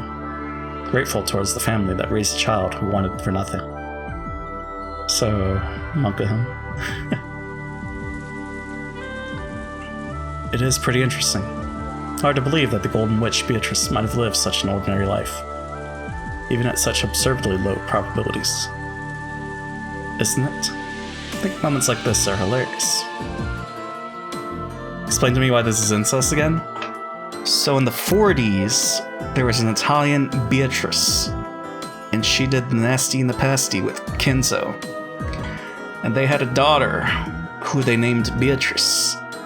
And Italian Beatrice had died by this point. I think she died in childbirth, that's what they said. So Kinzo raised this daughter, and she looked so much like Italian Beatrice that he did the nasty with her. And then she gave birth to Leon.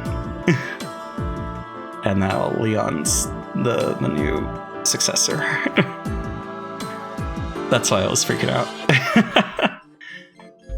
Because I liked Ginzo, but now I don't. I mean, I found it strange that the story of the second Beatrice.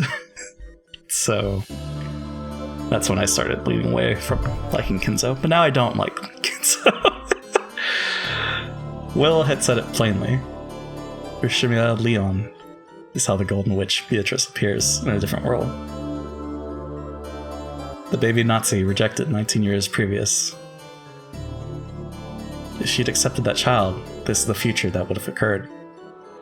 However, if she doesn't accept that child, the witch will be born.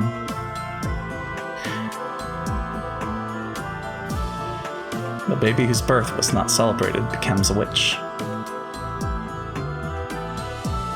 Leon is the dead cat. However, Leon's existence has nothing to do with what you're interested in, the Rakajima's serial murders. In other words, Leon is a cat that disappears when you open the cat box. Giggle. Exactly. Leon is just a disappearing cat. But this was pretty fun for a side trip, don't you think? You're the only one having fun. If I wasn't trapped here, I wouldn't even worry about reasoning this out. I think I know why I was chosen to be your partner in this strange detective game. It seems this Bernkastel witch enjoys toying with people's fates and sneering at them. Oh. Wow, incredible. It's rare for someone to understand me on the day we meet. Giggle. Apparently, I've become something that gets called a witch in another world. Apparently I'm the cause of some sort of crime. Is that my sin? It's no sin of yours. You are you. How things would be if the coin were flipped the other way isn't your problem. Thank you.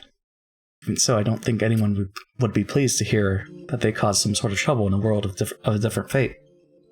Please, tell me. What do I do in that other world? Bernkastel? Should we show the fragments to this kid?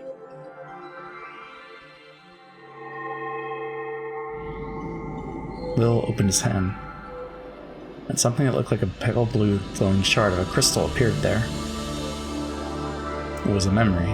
No, a game record of all the games so far. Touch this. You'll be able to see your fate in other worlds. Your face is telling me that I'd be happier if I didn't touch it. Of course, you probably guessed, but the story you hear isn't a happy one. Even so, even if it is another world, it's still about me. You have both the right to know and the right to not to know. If you can convince yourself that the one similar to you, yet different from you, is a separate person, then touch it. Don't you want to know about the fate you might have reached? I ask this as your partner. Would you show that to me? As a partner, I'd say look. But as a friend, I'd say don't. Unfortunately, I'm not your friend. Then, as a partner, I have one last question. What? Are you a boy or a girl? Well, that was abrupt.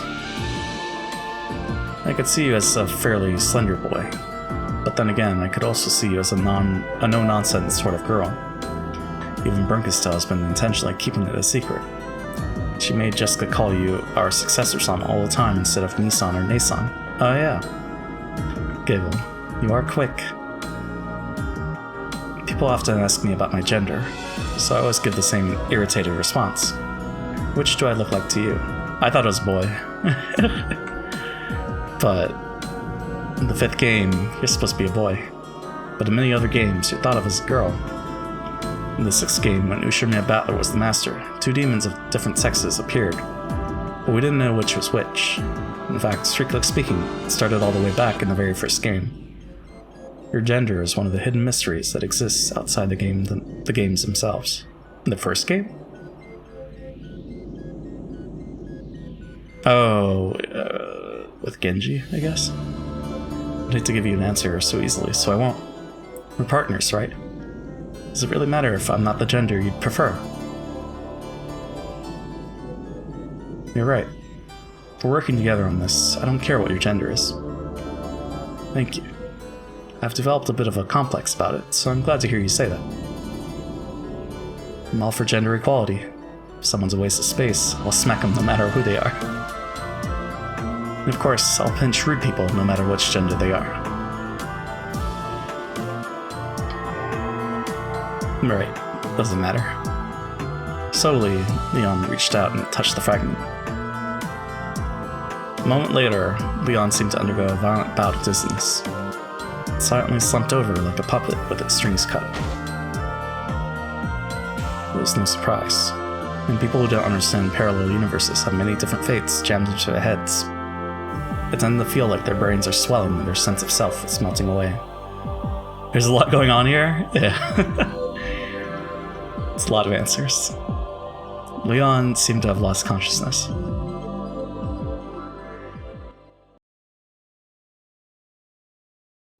So, Leon had what it took to learn everything. The perfect piece to be your partner, wouldn't you say? I'll continue my reasoning. We've talked about the dead cat. Very true. Next up is the living cat. The only one who can kill the Beatrice of 1986 is the one who created her. There are tons of hints. If you think about it, they've been coming back since back when Beatrice was running the games. That's true. In the fourth game between Beatrice and Battler, Beatrice's origin became clear. And at that point, I learned who Beatrice was, about that person's heart. What do you mean by heart? The motive. The reason why Beatrice had to commit a game-like crime on October 5th, 1986. Putting even her own fate on the line. Impressive. So you figured out the who-done-it and the why-done-it as early as the fourth game. Then what about the how-done-it? Once you know who the culprit is, the theorizing about the how-done-it isn't impossible. Those linked closed rooms in the third game were a pretty nice job. Almost made me feel like applauding. And the who am I? From the end of the fourth game? The culprit who can kill everyone at 2400 on October 5th, no matter where they are. By that moment, it's possible to form a certain sort of hypothesis. You might call that the other treasure of the Golden Mine. Oh? So you say you can reach all the answers by the fourth game? In other words, with just Beatrice's games. It's possible. After that, Amadelsa's game and Battler's game were filled with even more hints. As is this game of yours. Giggle, giggle. Well now, why don't you stop stalling for time and just tell me, who is the culprit? Shannon. Or Kennen. I said Kennen. That moment. Though there hadn't been anyone but them in the chapel, small footsteps rang out. That silhouette slowly walked up to Will and Mergistel and gave a small bow. So, you've come. Did she call this person here? Yeah. Who done it? How done it? And why done it? I've understood this person's motive. And are you gonna give up just because he's found out your motive? There's no concrete evidence, right? You could make a flashy fight out of it with red and blue. It's not what this person wants anymore. They nodded slightly. Their wish was to be noticed. Once that happened, they had no need for trivial excuses or pointless word games. I believe that I understand your motive. Your heart. I'm going to describe it now. I called you here to listen. And correct me in your own words if I've gotten anything wrong. The two of them nodded to each other once more. In your 4 games, I found your message. In the 3 games with different masters, I was able to picture the strange sort of fate that must have toyed with your life. It left me speechless. In every game, you die without revealing that truth to anyone.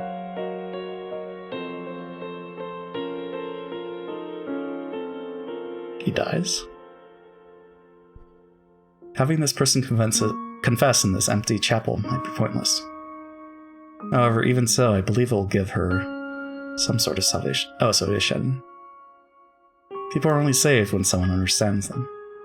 No one understood this pitiful witch, even after her death. Even years later, including the man she wanted to understand her most. It's about time someone forgave her. At the end of the 5th game, Battler finally understood. However, it took him so long, he didn't make it in time. So even though she's alive here and now, Battler cannot save her. So Battler isn't here at Beatrice's funeral. He won't come. He won't make it in time. This is Beatrice's funeral. You will confess. The Divine Master will hear. And I will forgive you. That's supposed to be Battler's job, but he didn't make it in time. So you'll have to settle for me. Beato gave Battler so many hints too. Lanta also gave that idiot a ton of hints. I even got a good laugh at Battler's game of repentance for missing so much. But I won't make anyone laugh. I'll just dispassionately carry out your funeral. No more talking from you. That's my job.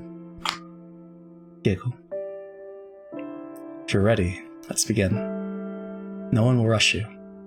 Mercastel has closed off time for eternity until your funeral ends. You have as much time as you need to prepare yourself emotionally. Silhouette slowly shook its head. It had come here because it was already prepared. Will nodded to show he understood. Then the two looked into Mercastel's eyes, and Will spoke out clearly. This is the culprit. Ah, come on, show it. Oh, man. But it's like early, isn't it? Or... well, I guess... in the other series, that was episode 7 as well. Yeah. It's clear that I did a JP. It was you, Psycho. Also, what? Stage.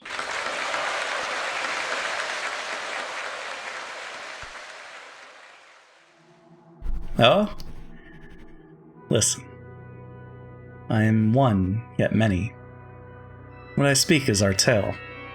However, this is a small world, sealed by glass and cork, with no one to hear. I like this track. None shall lay eyes upon it, and my entire tale shall be sealed away. Set adrift in the sea of my heart until it disappears amongst the seaweed. I also want to hear her voice.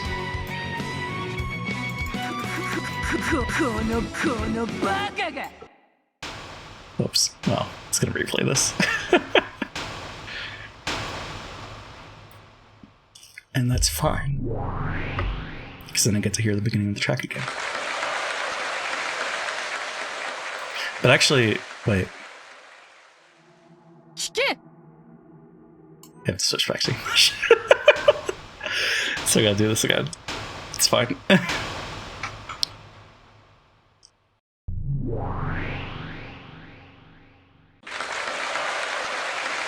Just gonna hear all the claps again. 聞け！我こそは我にして我らなり。我が語るは我らの物語。されど物語？聞く者なきガラスとコルクに封ぜられし小さな世界。それは誰の目にも触れることなく、我が心の海をたゆたり、海の木図と消えている。I wonder who the voice is. What else have they done? Disappears amongst the seaweed. Ah, where is this place? And who am I? Then let me ask, where do you want it to be? Who do you want to be? Any place, so long as it will wrap itself around me gently. Anyone, so long as I am treated kindly. Yes, for us. For us. Where and when, who we are, hardly matter. Correct. For us, it's such a trivial matter. At least until that day comes to pass. I must be thrown in the path of a new fate. Fate's pronouncement was sudden and abrupt. It wasn't the fate I'd wished for, but it did make your heart pound. Where will the new fate take me? It doesn't matter where. So long as that place is kind to us. And we were brought to the temporary dwelling where sad, parentless children gather. Was that a sign of God's salvation, or a lure into the demon's game, where the new fate would torment us? We have no way of knowing. Not gonna lie, I don't like this song. That's okay. And yet, we want to believe. We want to believe it was God's salvation sent to us, a sign of Fukuin, the good news, the gospel. But why me? I have no religion. Then it wasn't the gospel, but a demon's lure. And yet, we cannot go against fate. Oh, I am one, yet many. I pray that the new fate brings us blessings. The time is 1976 AD in April. 10 years ago? At a time still too cool to be called spring, in a strange new land where we were tormented by the same stale air and drafts. So it is Shannon. But not Shannon. 10 years ago. Chapter 1 on New Life. What? Oh, I'm one yet many.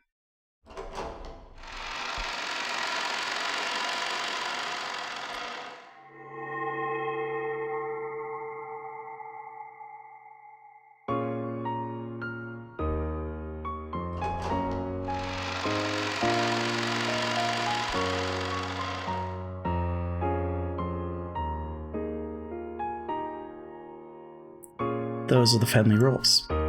They may be strict, but I believe that the discipline you learn in this house will serve you well in the future. Yes, madam. The servants who would start working this April all called out in unison. The rules of the Ushimiya family are no more or less strict than those of the Fukuin house. However, we get paid a lot of money here. They also give us a lot of help in funding our next job. We work for the Ushimiya family, store up money, use their influence to get a job at a good company, and start on a new happy life. That was the dream, and it was a very realistic one, held by all of us at the Fukuin house. However, not everyone can become an Ushimiya family servant. Only kids with a record of exemplary conduct and good grades are recommended. So all the kids who want to be sure of leaving the Fukuin house to live a happy life are feverishly devoted to their studies. That's enough for today. Tomorrow, you start early. Make sure the lights are all out at the appropriate time. That is all. Yes, madam. Thank you very much. After bowing until Natsu was no longer in sight, the new servants all followed the lead of one of the more experienced servants and raised their heads. Wait, no. The stakes of purgatory are servants? Okay, we're done for the day. Starting tomorrow, you'll be following your shift schedule. The madam is very strict about time. If any of you sleep in, it'll be my responsibility. So if you do, I'll kick you awake. Got it? Of course, this experienced servant was one of the older girls from the Fukuin house. She's been here for 2 years, apparently. It's probably why all the other new servants who are older than me seem to know her well. That madam looks so strict. Dang, I'm tired. Giggle giggle. So are they all servants? Like Renove. I mean, Virgilia would be the teacher, right? For, second Beatrice. And then... what about Zepar and Furfur then? Also servants. By the way, who exactly is this kid? Why were you chosen to be a servant? The older servant pointed at me and asked the room at large, a dubious look on her face. It's no surprise, really. Most of us become servants when we graduate middle school or high school. But I'm just starting elementary school. The others will be working as servants every day of the week, according to their standard shift schedule. However, on weekdays, I was going to go to the elementary school on Ejima with my lady, only working on weekends when I had free time. It was an exception among exceptions, something that had never happened before. It was clear at a glance that the others, who had obtained their positions after a rigorous selection process, didn't like the fact that I was here too. Both Madame and Genji-san have told me that you are to put your studies first, but you're still getting paid. It doesn't make any sense. If you're gonna talk behind someone's back, at least do it behind them. She didn't even try to hide her discontent. Is this kid really that smart? Child prodigy or something? I never heard anything about that. Well, that kid supposedly gets sick easily, and is kept isolated most of the time. Total outsider to the rest of us, even back at the house. Now that you're here, you're part of the collective responsibility system. If you screw up, it's the same as everyone from the Fukuin house screwing up. Make sure you don't, okay? I nodded weakly. I'd never been threatened by someone this much older than me, and I was very frightened. Oh. Wait. Don't worry. I'll be there with you. Let's give it our all together. Okay? Shannon smiled at me as she spoke. Well, there goes that. Isn't Shannon scared too? This house looks pretty strict. No, there's nothing scary about it. You just thought it was scary, so it got scary.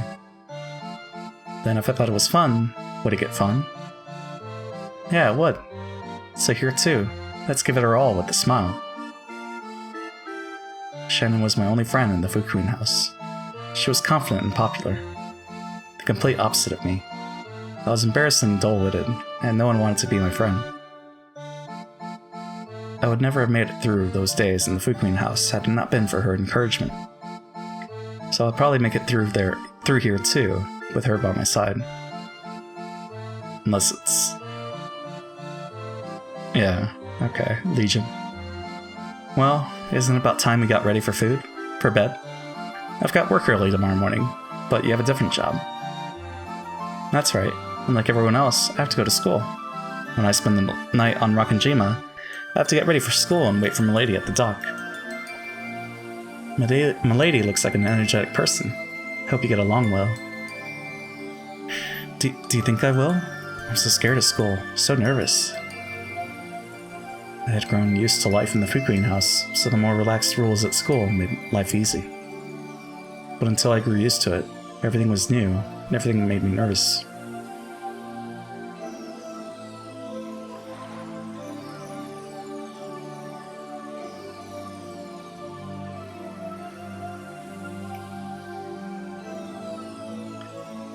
My new life on Rakanjima probably deserves an explanation. It was completely different from the comfortable yet stagnant life I'd lived at the Fukuin house. In addition to the time I spent as a servant to the Urshinomiya family on Rakanjima, I also traveled to the elementary school in Najima on school days. It was the start of a time that was both rushed and busy, with hardly a moment to relax. Also, can we check? Claire Bernard? Wait, what? Okay. I see. So, this is not the character, but I gotcha.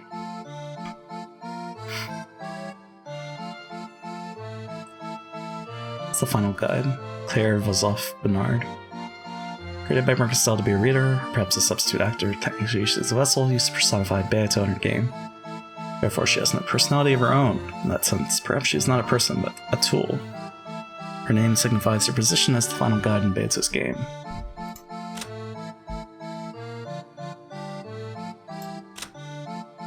Hunter of Love.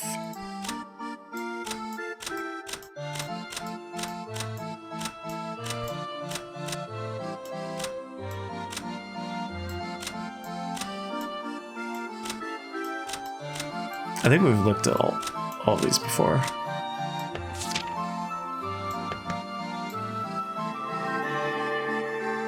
Books. First child of Kraus and Natsuki. Jessica's her second child.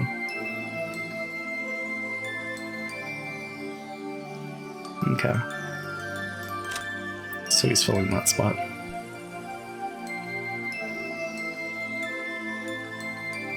What about that spot? It was the start of a time that was both rushed and busy, with hardly a moment to relax. Unlike the time I spent at the Fukuin house, I didn't get to sleep in the same bed every day. Half of the week I slept in the servant waiting room in the Rakanjima mansion. I would return from school with my lady, go to the mansion, and work there as a servant. I would then stay the night and go to school with my lady again the next day. Who relaxes anymore? Can't relate. When I didn't have work, I would return to the dormitory on Nijima, where I could have some time to myself in the room that I was assigned to. There was an adult dorm mother who strictly controlled meal times and lights out. But I was already used to that sort of life, so it wasn't hard for me. The rooms were slightly larger than average and housed 3 people each. However, either because of the number of people or some lucky chance, I was not given a 3-person room. Looks like we'll share a dorm room too. With Shannon by my side, felt like I'd be able to manage well enough. Oh. Correct. Every year, new servants came from the Fukuin house, replacing some of the old ones. It was something Father worked out with the house all on his own. The rest of us weren't allowed to meddle. And after all, our family would strictly discipline these children without families and support them on their path to adulthood, which I always viewed as the rich Ushimiya family fulfilling its obligations to society. What sort of kids came to serve the Ushimiya family? I'm sure they were serious, cute kids of irreproachable conduct. It seemed to me that there were a lot of glaring hyenas among them. Let us say they had high ambitions. They were pitiable children without families. All were determined to use this rare opportunity to launch their careers so that they could take control of their lives. Did all of them have to balance school and servant work? That must be tough. You wouldn't be able to get much work done. Before that child, there were no cases of a servant going to school while they worked. To be honest, I was fairly surprised when that kid first came to greet me. So obviously young.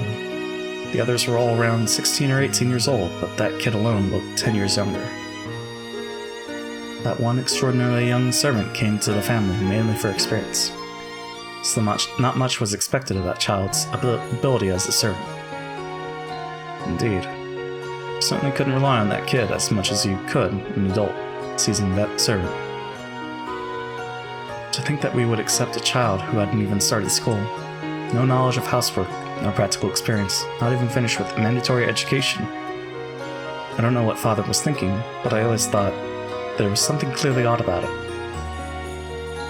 I spoke to Father about it. I asked if it might be better to wait for this servant to graduate middle school before starting here. And what did Kinzo say? Come on, we all know what he said. Oh, Beatrice! By that time, he was already a complete shut-in inside his study, obsessed with the occult. If you tried to talk to him when he didn't want you to, he'd yell and tell you to stop interrupting the journey of his mind. And Father's decisions are absolute. However, the case of this particular child just didn't make sense. I even asked the Fukuin house about it. They said to ask Genji-san. I then asked Genji-san and he said to ask the master. And then you asked the master and he said, Beatrice! No one knows the truth. Jessica was the only child in the island. The servants would often play with my daughter, but she wanted a friend of her own age. Someone she could play with at home, as well as at school. I began to think that Father employed this servant out of pity for Jessica. But if that were the case, why wouldn't he talk to us about it beforehand? We should be the ones to decide which friends are suitable for our daughter. Scary. Natsu must have really hated taking her kid out in public.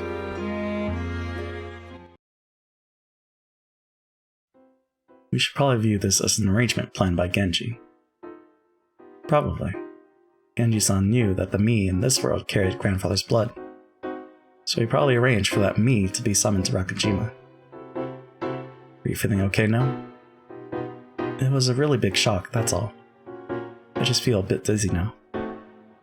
In this world, you're the successor. But if we move to a different world, you're a servant, maybe a witch. You do have a troubled fate. No kidding. I don't regret learning about it, but if I could forget it now, I would. Giggle. Isn't it interesting? Even though you're a servant, you're actually an illegitimate child of the head. Isn't that romantic? Like some fairy tale. Romantic? Considering how Mom must have felt. Not sure what to think. True. In Natsu's eyes, the lion of this world is nothing more than the baby she hated and was forced to raise. And in this world, she rejected that child. Natsu must adore her natural child, Jessica, a bunch more. A baby that doesn't share your blood is nothing more than a dirty, lukewarm sack of filth. Have some decency. Next time, I'll be the one pinching your butt. Thank you, Will. I think I understand, more or less. That's exactly why I need to be grateful to my mother. She's raised me fairly all these years. Though at a probability so low, it'd take a miracle to happen. Animals are always brutal towards children that don't carry their blood. Lions do that too, don't they? Giggle, giggle. We can probably sketch out Genji's line of thinking. The lion of this world is a true, blood-related member of the Ushimiya family. He must have wanted to let that child live on Rakujima somehow. However, it wasn't as though he could just suddenly show up with Leon and tell everyone who this was. Yeah, maybe he wanted me to live on the island until I was used to it, and then reveal everything when the chance presented itself. However, the Leon of this world was not given special treatment. The silver ring doesn't actually exist. I wonder if that means Grandfather never heard about me. That might mean that Genji never found a good opportunity to reveal the truth. Oh wait, so the baby survived then? Or...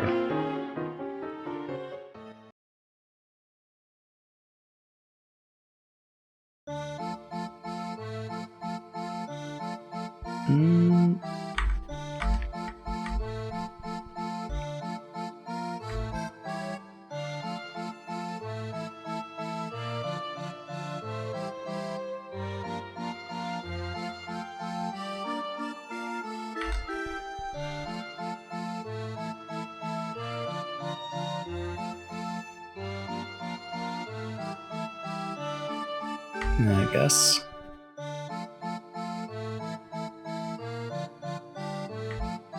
Huh. Okay. Genji must have wanted to tell the truth one day. To tell that the orphan of Kinzo's beloved Beatrix was still alive. However, that was not an easy thing to say. Why wasn't it easy? Tell me, well, what happened to Natsu you found out? Oh, right. If Leon suddenly appeared, Jessica wouldn't be the successor anymore. Strictly speaking, Jessica wasn't the successor, but since she'd be able to select the future successor, it all came to the same thing. The more one learns, the less simple this tale becomes. There were some who celebrated my birth, and some who did not.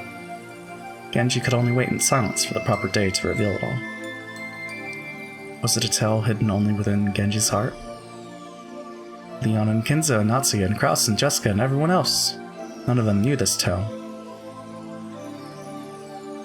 Thus, the curtains slowly rise on this curious tale in the year 1976. Oh, I am one, yet many. Why must fate abandon us and continue on its merry way? People only found the young servants strange for the first month. Natsuya and Kraus's protests came to naught. After all, there was no actual harm in it. So why not indulge Kinzo's whim? Eventually, everyone grew accustomed, began to accept this slightly abnormal everyday life. However, it was not so for the other Fukuin servants, who were always close by and who believed that everyone should be treated equally. Their small bits of discontent over my special treatment began to accumulate as time went on.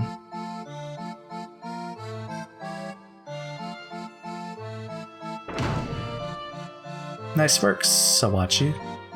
How'd it go today? Madame was really pissed off. She was like running her finger across the windowsills, and getting on Tadachi's case for cleaning slow.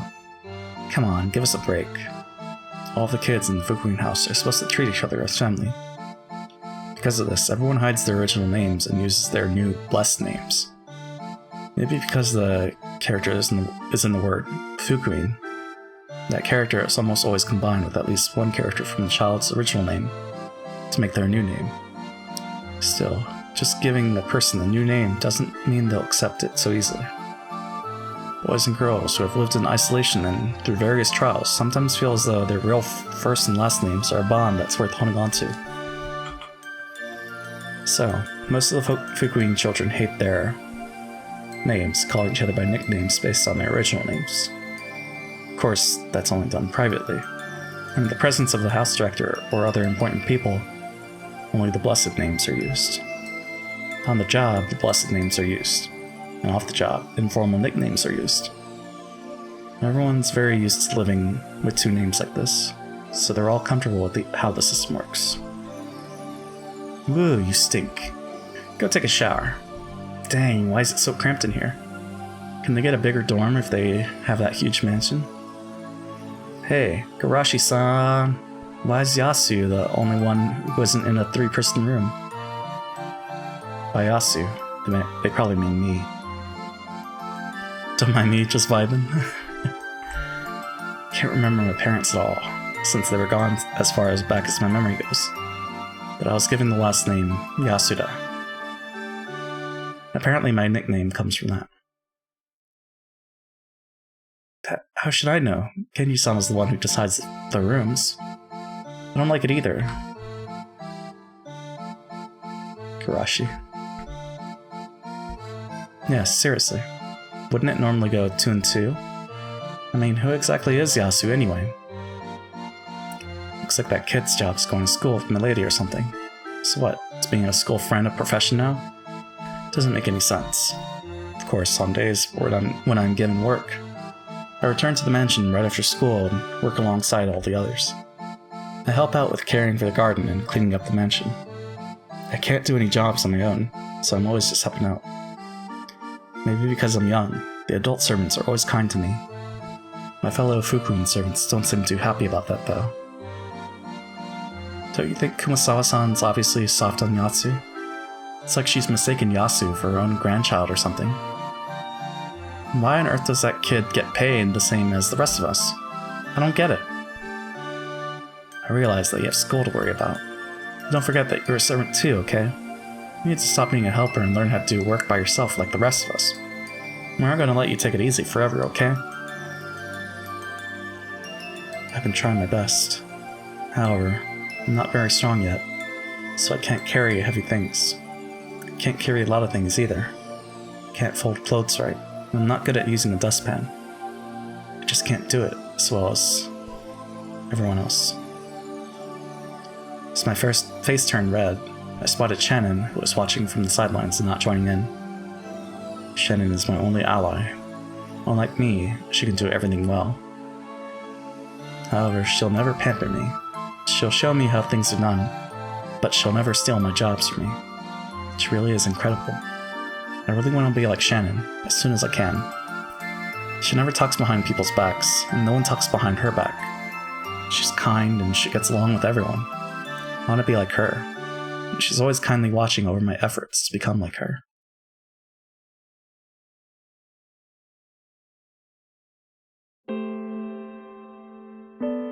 Why did I end up here? I don't know. Though I'd just been muttering. Yeah, okay. Though I'd just been muttering to the ceiling, Shannon gave me an honest answer. Guess there's no way to say it, except that it's part of God's plan. Is this another test from God? Yep. Think of it as a test to help you grow into a wonderful human being. After all, you're a special, chosen person. Am I? But man, it's like I want to replay, but I don't know. Am I special? Of course you are. After all, everyone else here is huge, but you are the only one special enough to be chosen young. Why am I the only one who's little? I can't do any jobs by myself. Everyone complains that I'm just there to play with Milady. And yet Madame made it clear that I'm not to think of Milady as a friend, or speak to her in a casual manner. maybe 10 years younger than everyone else, but that means if you keep it up until you're the same age as the others, you'll be much more experienced than the new people who come later. Even Genji-sama will acknowledge your talents, and you'll become a leader who can teach the new kids who come from the Fukuin house. And then I'm sure that everyone will respect you. By that time, even Madame, the Master, and Kraus-sama will acknowledge your skills. That's your future. You mean like the ugly duckling becoming a swan? That might be it. After all, it was very unusual for you to be chosen as an Ushirimiya family servant. In fact, that rumor might be true, and you might be the secret child of someone in the Ushirimiya family. Giggle. But the baby died. So maybe she thinks that, but it's not actually true. Shannon laughed, saying, "Wouldn't that be cool? And then you'd be super rich, too." That didn't seem quite right to me. After all, if that was the case, why have I had to live all alone here in the Fukuin house? Shannon and Shannon and people like the house director are the only ones who will play with me. I don't have any other friends to play with. I've spent all my time by myself, in my isolated room. Maybe it's because I'm frail and I always sleep a lot, but it has been lonely.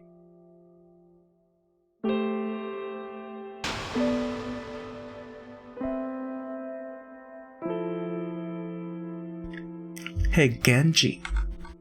Exactly how much did you know? You never talk about anything, but you've known everything since the beginning, haven't you? 19 years ago, you heard from Natsui that a servant had fallen from a cliff holding a baby. You went to the bottom of that cliff and realized that the baby was still alive, didn't you? I was not qualified to determine whether it was alive or dead. Then who was?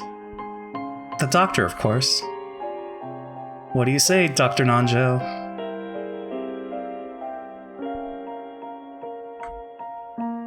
Are you certain? Is it all right for me to speak? If you are willing to tell the story yourself, then I ask it of you. Very well.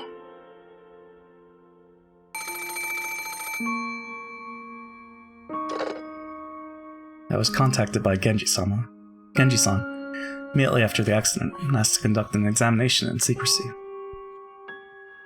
In secrecy? Why?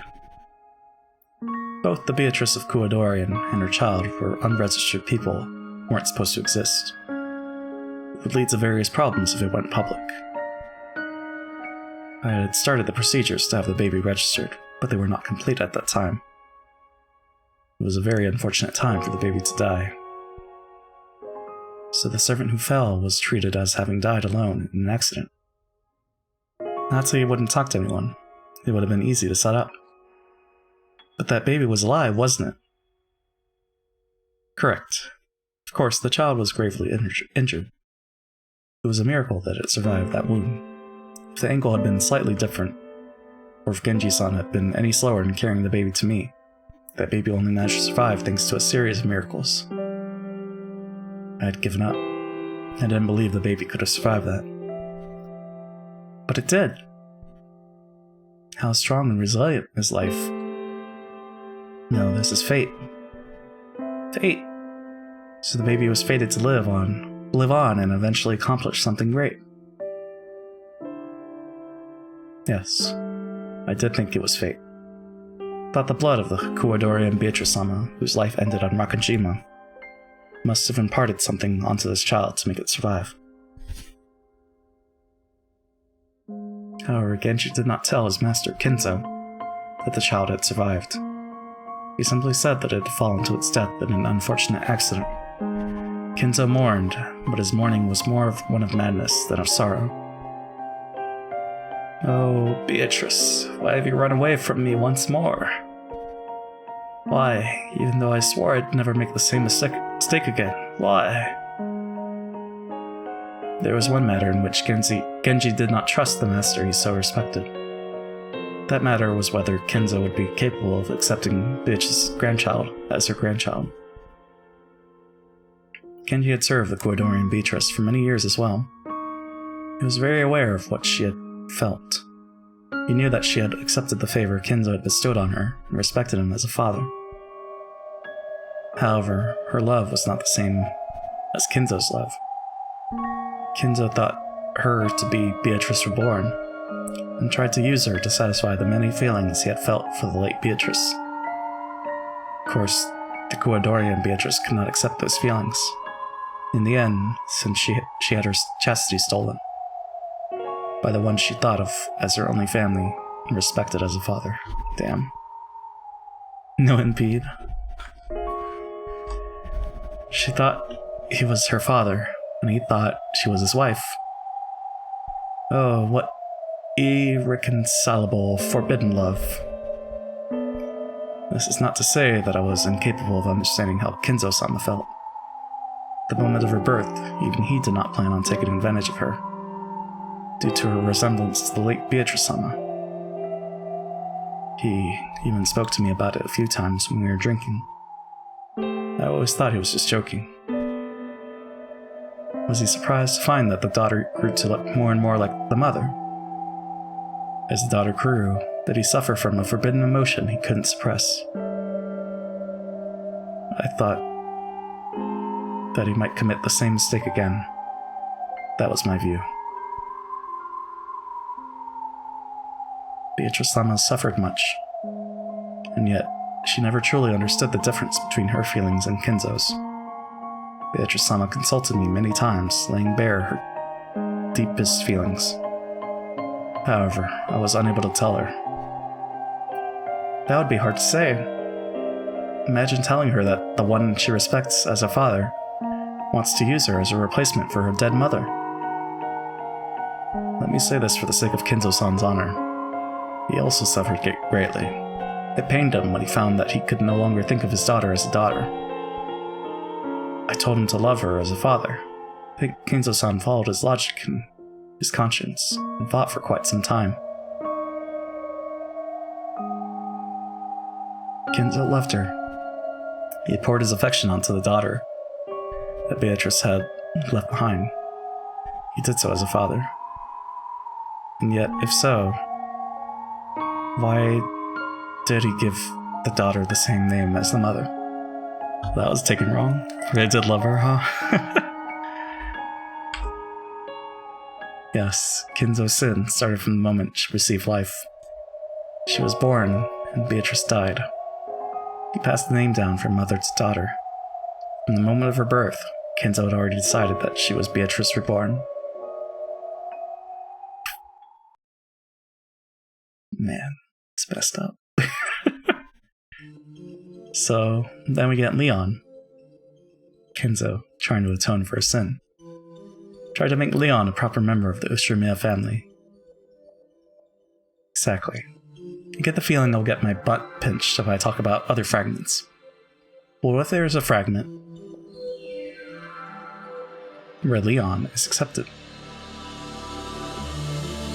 and Kinzo commits the same sin again? Want to see if we can find one of those? Giggle, giggle. No. Sweet home, Mela Beatrice. Who would want to see something like that? Is this your job? Mixing up the worst possible delusions and possibilities for every part of a person's life and sneering at them? Unfortunately, that's the sort of demon she is. How rude. I'm a witch. Giggle. Genji foresaw that worst of all possible futures. In trying to secure a better future, he intentionally lied about the baby being dead.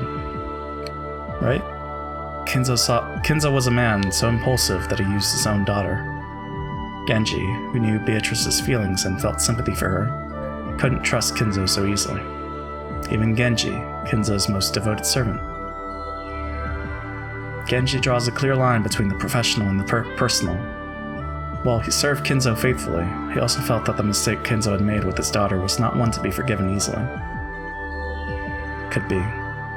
To make sure that Leon wouldn't be found out easily, Genji lied about the kid's age, lowering it by 3 years. That's a good point. And in this world, I'm just entering elementary school in 1976. I was actually supposed to become a 4th year then. If her frailness wasn't the reason, and Genji must have been careful to disguise the year of your birth. Not only Kinzo, but also Natsu wouldn't easily forget the baby from 19 years ago. If a suspiciously young servant of that age came to the island, Natsu's woman intuition would definitely have picked up on it. Had the child been too sick to go to school for 3 years? Or had the age been faked so that Natsu wouldn't figure everything out? Either way, we know that your age has been lowered by 3 in this world. 1967 and to 76. Right, okay. Correct. The age of this world's Leon has been altered by 3. This is a small, feeble kid we're talking about. An underdeveloped kid. Would have been more possible to pull off than you'd think. So they're saying 6 years old, but actually 9. Genji decided to wait and see. In the end, would Kinzo be able to accept Beatrice's child as an actual child or not? He had the child live in the Fukuin house until a suitable age, and then summoned the child to the island as a servant. Both father and child had no clue who the other was. Genji had an idea. Kinzo truly felt affection as a parent. He would notice traces of that deceased mother and daughter in this child.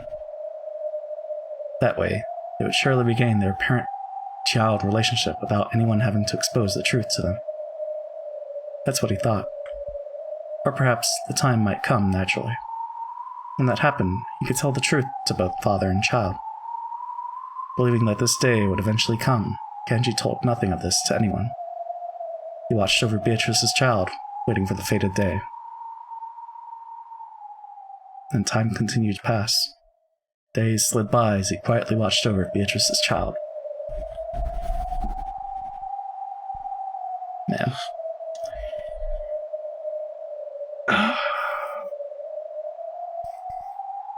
GG, Kinzo.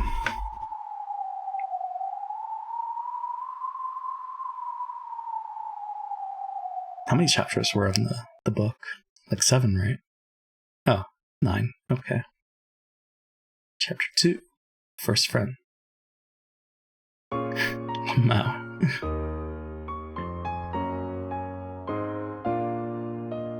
Yasu, what'd you do with the small broom? Didn't you use it to clean the window frames? The small broom is a little thin broom that looks like a large paintbrush. We use it to clear out the dust in small corners like window frames. It's one of the cleaning tools I was put in charge of. Come on, that's your responsibility. What have you been doing, idiot? Quickly, go and find it. You have to do it before Madame finds out. What's up? Yasu lost the small broom again. The kid must be some sort of genius at losing things. That's why I'm always telling you, never give things to Yasu. Yasu's always careless and losing things. Don't say that. Can't you see that this kid's working hard? Go on, hurry and find it. I'll wait for you. Let's make it comfortable. Okay. Not wanting to hear my fellow servants complain even more, I spun around and headed off. Excuse me. If you lose a tool, you get in trouble. If no one knows who did it, we all get yelled at.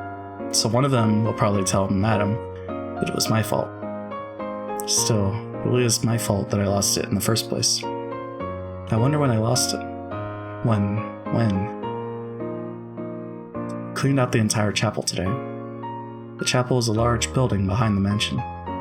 However, no one ever goes near it normally. Even so, we are ordered to clean it a few times each year. Kinzo calls it a sacred building, so Natsu is very strict about it. I cleaned every little nook and cranny from top to bottom. It had taken all day. I had been in charge of cleaning the window frames, but I had also been given many smaller tasks. While those small jobs were keeping me busy, I completely forgot about the small broom, and I must have left it lying around somewhere. I began to hate myself for it. This isn't the first time this has happened. It happens all the time. Every time I set something down, it always disappears. It goes somewhere else, vanishes. I thought it was probably the witch, Beatrice, pranking me. The ghost of the witch gained power from Rakajima's evil spirits and was reborn. Until Kumasawa-san told me, I never knew the meaning of the shrine on the rocks by the sea.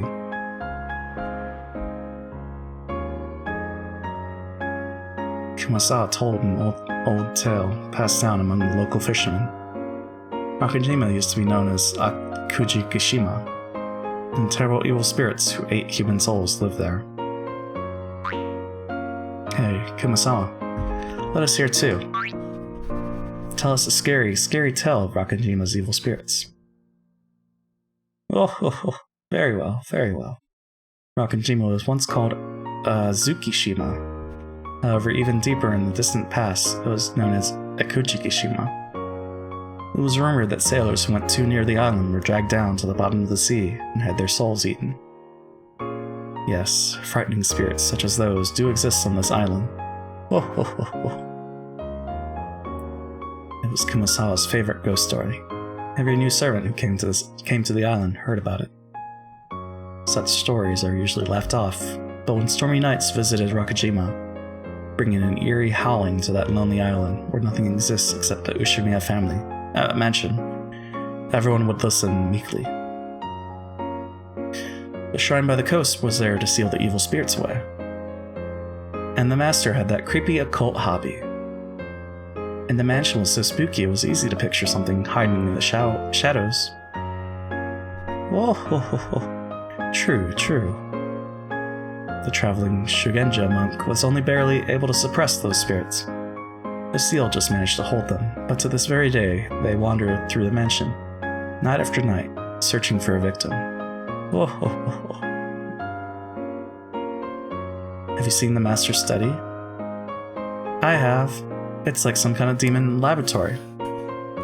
There's that rumor about the master researching demons. They also say he's researching how to revive his mistress, Beatrice. Didn't they say he was gathering children to be sacrifices for his magic experiments?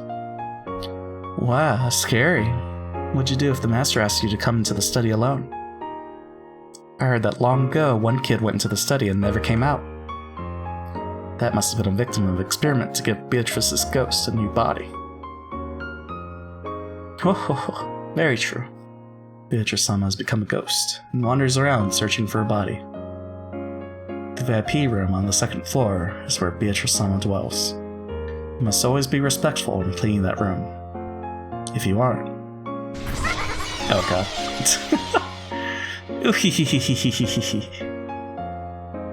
In the eyes of teenage boys and girls, their powerful imaginations, the ghost story was both terrifying and fascinating. It gave them a sense of solidarity, since they all got to experience the same tale. And then, that sharing became an obligation, and accepting the story became a rite of passage for joining the community. This was something that had been passed on since long ago. That's right. Back when I first started working at Rakajima, I heard that story from Kumasawa-san and the older servants. I heard about it too, mostly from Nei-san. I heard it too, from Kumasawa-san mainly. So, not only the timid-looking Shannon, but a boy, Kennen, and a big adult, Yoda, believed in the ghost story.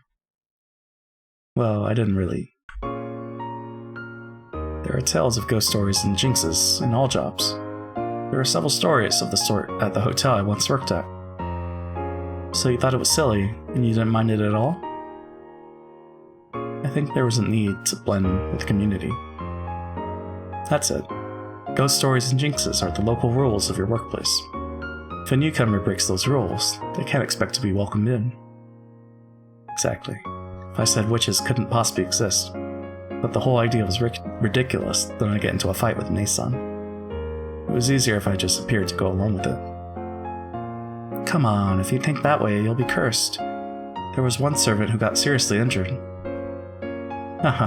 All workplaces have stories like that. No matter how incredible ghost stories and tales about the company founder are, you accept and believe them.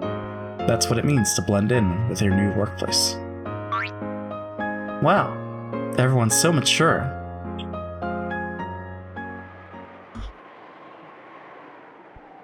I went to each window around the chapel in order I'd clean them. hold on. Searching carefully in all the places I might have left it. I had been cleaning the windows with it, so it had probably been set down near one of those. When did I leave it behind, I wonder? Now that I think about it, I don't think I had it anymore when I reached the last window. So I must have completely forgotten to clean that window frame.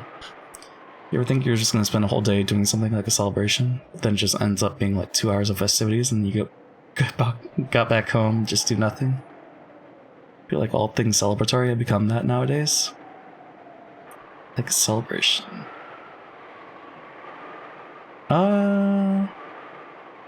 Whole day doing something like a celebration. Yeah. Well, depends, I guess. It can vary. Because sometimes it's longer than 2 hours, which is fine. But usually, if it starts like at 7 or 8, I'd get home by midnight. Yeah. Depends on the occasion.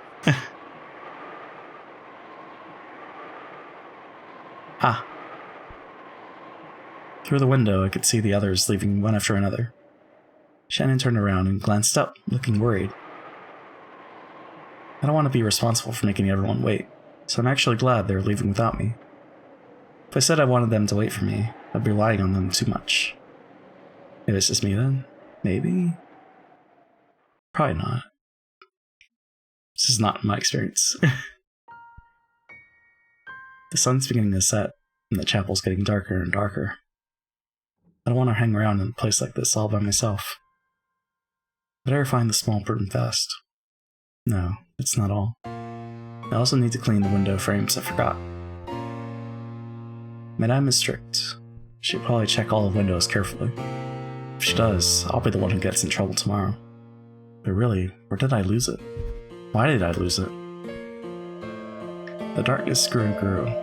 When it became dark enough that I would need a light before Loon began to panic. I dashed around and around the chapel, tears streaming down my face. As I stumbled about pathetically, I could feel the presence of a prankster witch, giggling at me from the crack of the door and gaps in the ceiling. The ghost of Beatrice, the master's mistress, wanders about in search of a body to this very day.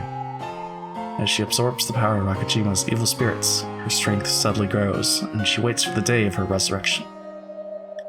And for some reason, she keeps peeking out at me. If I ever take my eyes off something for a second, she snatches it away and hides it.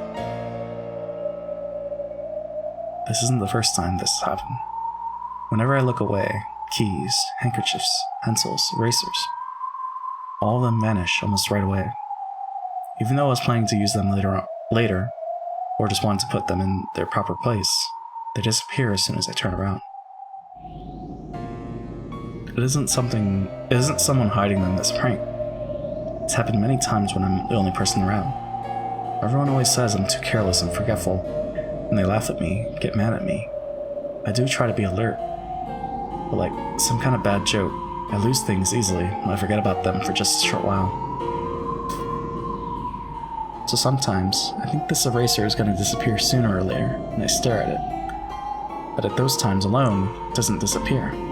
Nothing disappears when I'm alert. But as soon as I think I'm safe, and the tension relaxes just a bit, then something else will disappear. Why is it always me? Giggle, giggle.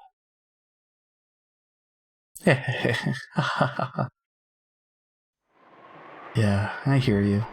I can tell that the witch is laughing at me as I lamely run around in circles.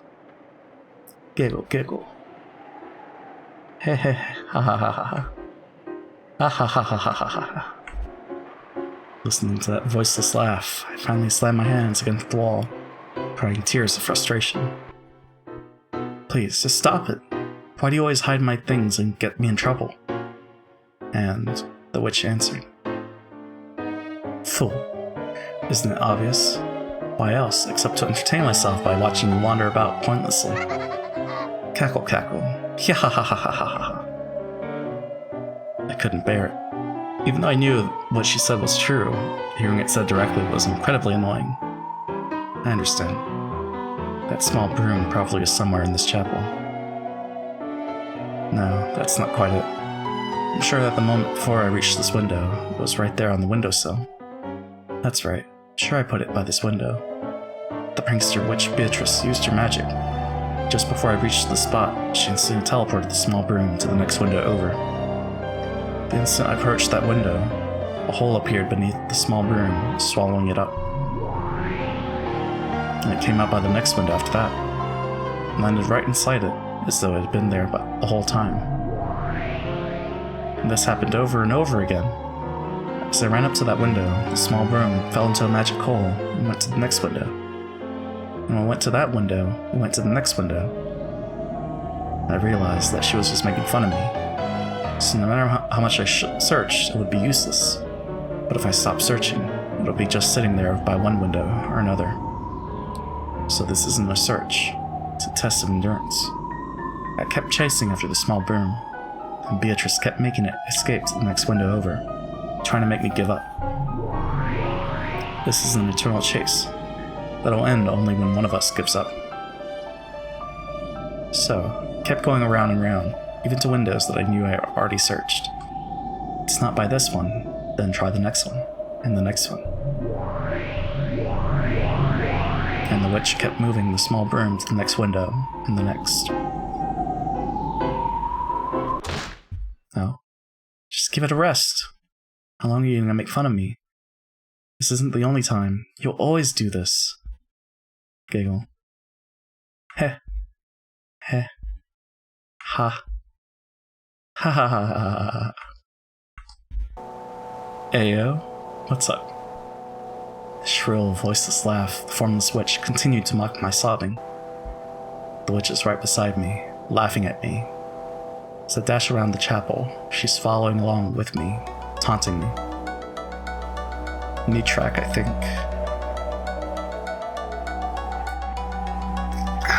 Then, what happened to red-haired protagonist guy? He's not a part of the story. For this episode, at least. He didn't show up to the funeral. I'm sure he'll show up in this flashback, but I don't know what chapter that would be. Then she must be there. She's right behind me, just over my shoulder, still cackling away. The weird lolly who married him or something. Oh, Erica? She doesn't exist anymore, so we don't worry about her. This game is complex. It's been a wild ride. I know that turning around won't help, since she has no form. I could try to look, but I mustn't look with my eyes. Once my eyes tell me there's nothing there, I won't be able to see anymore. I learned that from the director of the Fukuin house. You mustn't try to see with your eyes. You must see with the eyes of your heart. The whole world is filled with God's love, and the many blessings of everyday life. One can see God, angels, and the Holy Ghost. If you try to look with your eyes, you won't see them, so you won't be able to see them. So you won't be able to feel them or understand them. With the eyes of the heart, you will quietly understand. You don't look at their image. You see and draw them with your heart.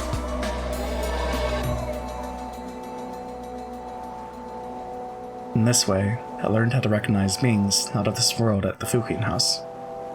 It doesn't just mean being able to see God. This power lets one see all of those not of this world. So we can get rid of the protagonist in the end area, but not the bishy French boy. And have time to fit an incest plot. Whack. The bishy French boy? Oh, Leon? Yeah, the incest plot. Well, I mean, it's the surprise. Please, stop it now. Stop this prank. Oh, so you can speak to me. I'm clumsy, bad at my job, and I do put things down and forget about them a lot. But I know which things were my fault and which things were because of your pranks. How amusing. Not only can you perceive me in my formless state, but you even understand my little game. Seems you're a more interesting creature than I thought, Yasu. Black-haired maid dude. Oh, canon. I see. I'm usually called Yasu when one of the older servants is laughing behind my back. at some mistake I've made. So when I hear that name, it feels bad. She called me, not by the blessed name given to me by the Food Queen house, but by that unblessed name. Wait, was the incest person a boy? Incest person? Oh, Leon? No, well, we don't know yet. They didn't say the gender, and I think they said it doesn't matter. They are who they are. Upsetting the heart is a classic move that evil beings make. They do it to make it harder for people to notice their presence. To beings like witches, being understood is like shoving them out into the light of day. It won't work. In the Food Queen house will learn how to perceive those out of this world. So I'm already able to understand you. Very interesting. You've taken me, a being so faint that I'd fly away if you blew on me, entrapped me, perceived me. You're an interesting kid, Yasu. I'll read the TV tropes eventually. It's all good. Yeah, Leon, we don't know the gender. And then there's Canon, which I guess French boy. It's a lot of characters. I want to say over 50. Then we got this girl, Burkestel, Will. It's a lot. Take me, being so faint that I fly away if you blow on me, trap me, perceive me. You're an interesting kid, Yasu. It won't work. I've now understood and perceived you. No matter how many unpleasant things you say, you'll just expose the ugliness of your heart. Yeah, the one with the hat. He's the one I was talking about. Gotcha. Without turning around, I slowly let my range of vision fill the entire chapel. It was as though the viewpoint of my soul was floating out from the shell of my head. See? Inch by inch, my range of vision is floating out of my head and drifting upwards. As I looked down at myself, standing there with head hanging and eyes tightly shut, the eyes of my heart, very slowly, rose up to the ceiling of the chapel. Astral projection? And when I looked down from there, I saw myself standing in the center of the chapel, and the witch standing behind me. Apparently, the witch realized that I could see her. Oh, it is Gap? Okay. She turned around and raised her eyes to look at the eyes of my heart floating by the ceiling. At last, I could see the witch Beatrice. The eyes of my heart. A mere human, I can perceive my form. The demonic lips twisted in an ugly curve. It was clearly a challenging, repulsive, demon smile. She wore a blood-red dress and hat. The design was completely different from anything humans wore. Her hair was blonde. It had countless beautiful curls like a princess from a picture book, but there was no trace of cuteness about her. I did think you were a bit different from the other humans, but it seems I was mistaken. Forget just a bit. You're nothing like those other humans. Cackle, cackle. You sad witch, who can be seen by no one, heard by no one. Have you been pulling these pranks all the time just to catch the attention of humans? I use what little magic I have to interfere when humans aren't looking, but no matter what I do, none of them think it's magic. They decide that they're just made a little mistake, and blow my existence away like candles on a cake. If so, then I've just saved you, because I understand you, and I've perceived you. Save me? Cackle, cackle, cackle. To me, this meeting with you is nothing more than a new way to kill time. It's getting dark. I don't have time to play with you anymore. Oh, my apologies. I was so engrossed that I didn't notice the time. Please, give it back. My clean tool. That small broom, or whatever you call it. It's right there, by the next window. But as soon as I get close, you'll move it to the next window over. Cackle, cackle. My form is elusive, as is my magic. With a snap of my fingers, I can do anything. witch snapped her fingers, and various things throughout the chapel were sucked into a black pitfall beneath them, disappearing. No, they didn't disappear. The instant they vanished into the dark holes, other dark holes appeared in completely different parts of the chapel, and the vanished objects fell out of those. Chairs, musical scores, clocks, and vases started appearing and disappearing all across the room. It made it feel as though countless tools were flying about the chapel. I can do things like this, but don't. After all, this would be a bit beyond a mere prank, don't you think? I wonder what the difference between a prank and magic is to a witch. When she snapped her fingers again, all of the loud flying objects returned to their original spots, and silence fell.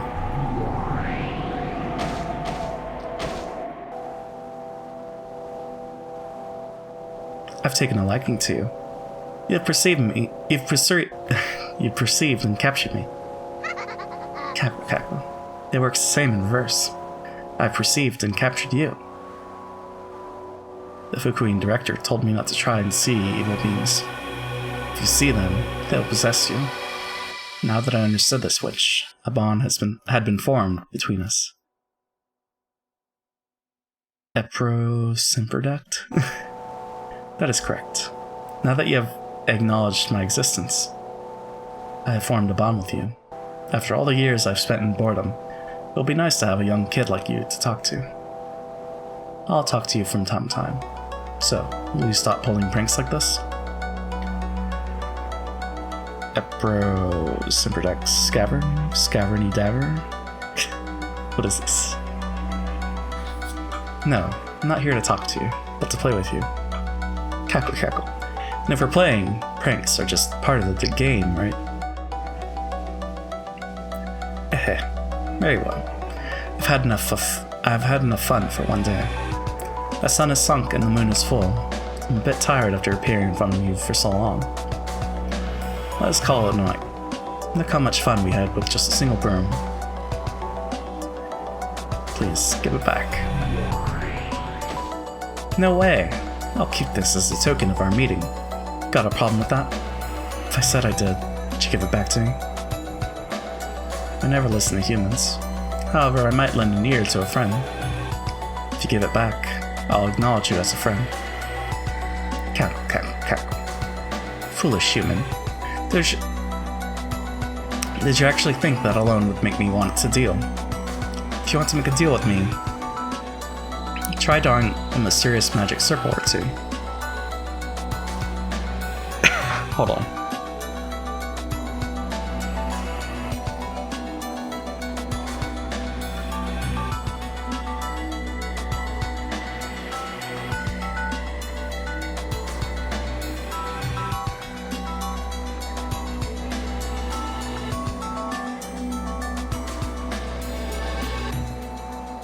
Okay. I don't know. It was like something stuck in my nose or something. It was weird. Context? Okay. I'm guessing it's that first video.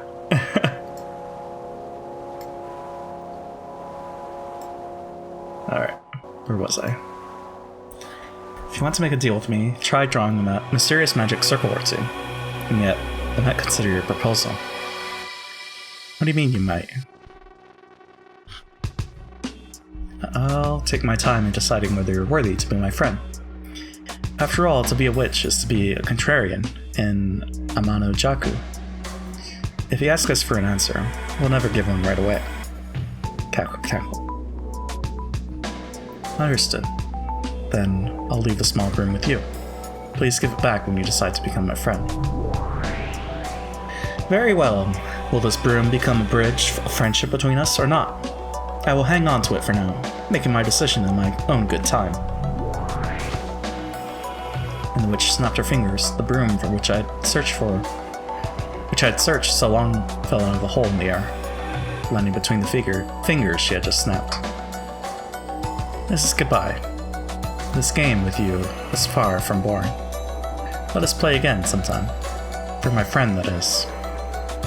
When a cat toys with a mouse, does it try to become friends with it first? Cackle, cackle. Ha ha ha ha ha ha ha. That's a new face for Gap.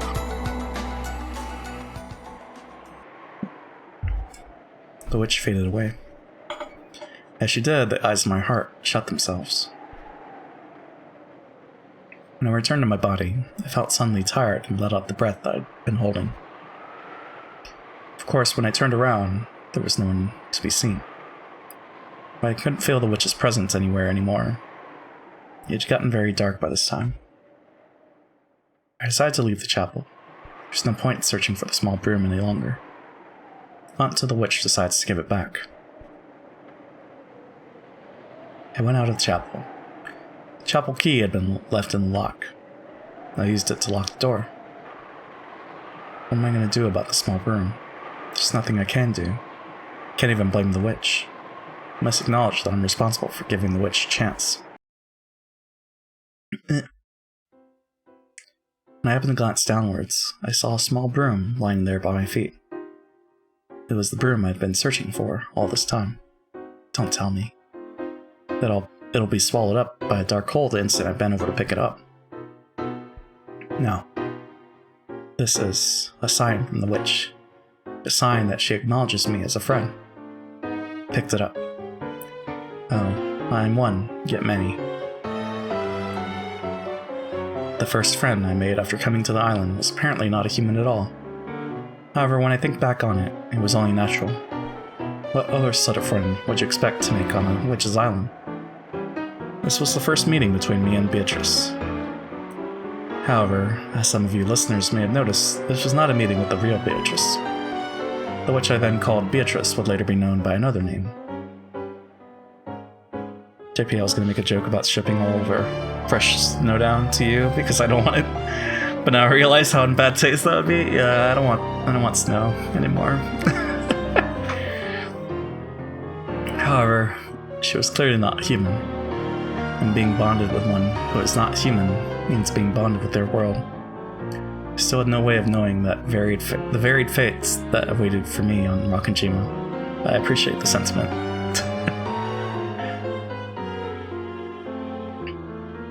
End of Chapter 2, The First Friend. Well, that was short. It was like 30 minutes.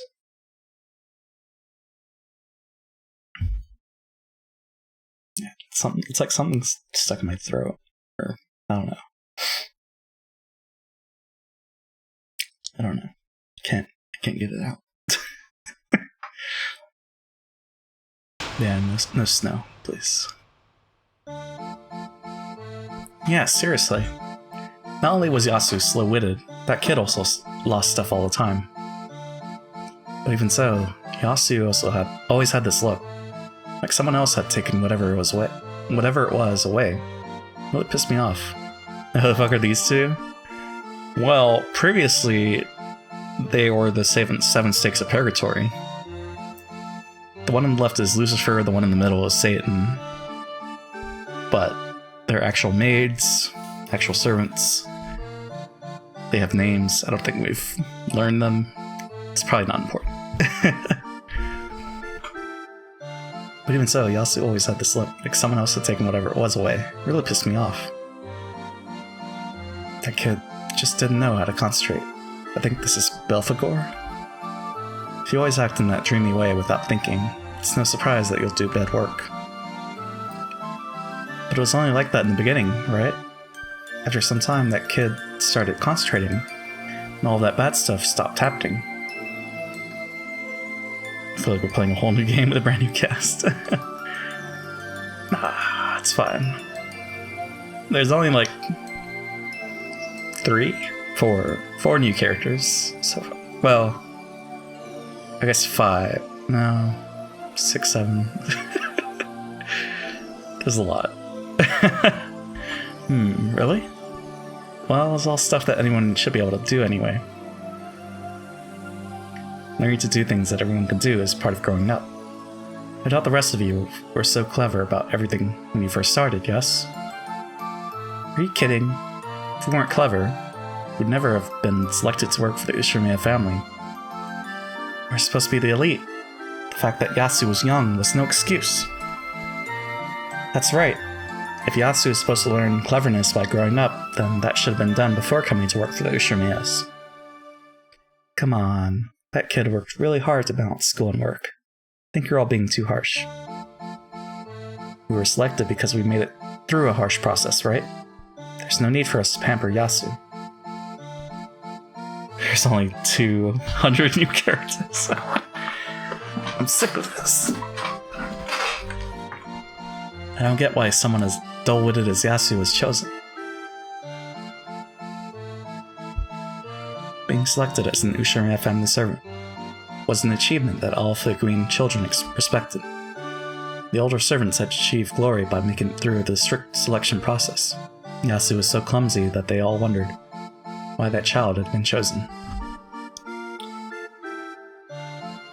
I'm just waiting for the reveal. Of course, Yasu was working very hard for a child of that age. However, before long, the unsatisfied older servants started being mean to Yasu whenever they got the chance.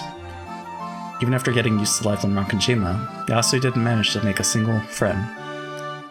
At least, not any human friends. Hello, JP. Hey, Nara. How's it going? We've discovered the culprit. The phone thing. Is your face okay, Nara?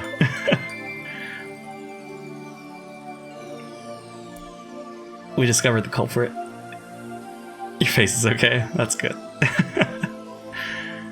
It's, well, we don't know the circumstances. We're learning their story now, but it's a person named Yasu. And they're a servant. Ho ho ho ho. Yes, that can sometimes happen, and always when you're busy. Perhaps a fairy is pulling pranks on you. It's a witch pulling pranks on me. I mean, I knew I'd put it right there. And when I looked away for just a second, it had disappeared. I was lying in bed, sound the Kermit, and then my thumb slipped and then smack. The witch had pranked me again. I left my master key behind. Madame found out, and I got in a lot of trouble. But I always put my master key in my pocket after I use it. Why was it in a place like that? I'm glad to hear you're okay. And this is the third time this happened. The last 2 times, I realized that it wasn't in my pocket. I managed to find it before anyone found out. But the 3rd time, Madame found it. I was really mad and frustrated with that witch in the red dress. So the culprit is someone we didn't even know? I think it's... So the big brain theory is that it's Shannon, Canon, and then the 3rd personality. And then Yasu is that 3rd personality. But we haven't gotten the reveal yet about if that's what's actually going on. But oh right, so Kenzo back in the 40s met Beatrice. She's an Italian woman named Beatrice Caglioni? Something.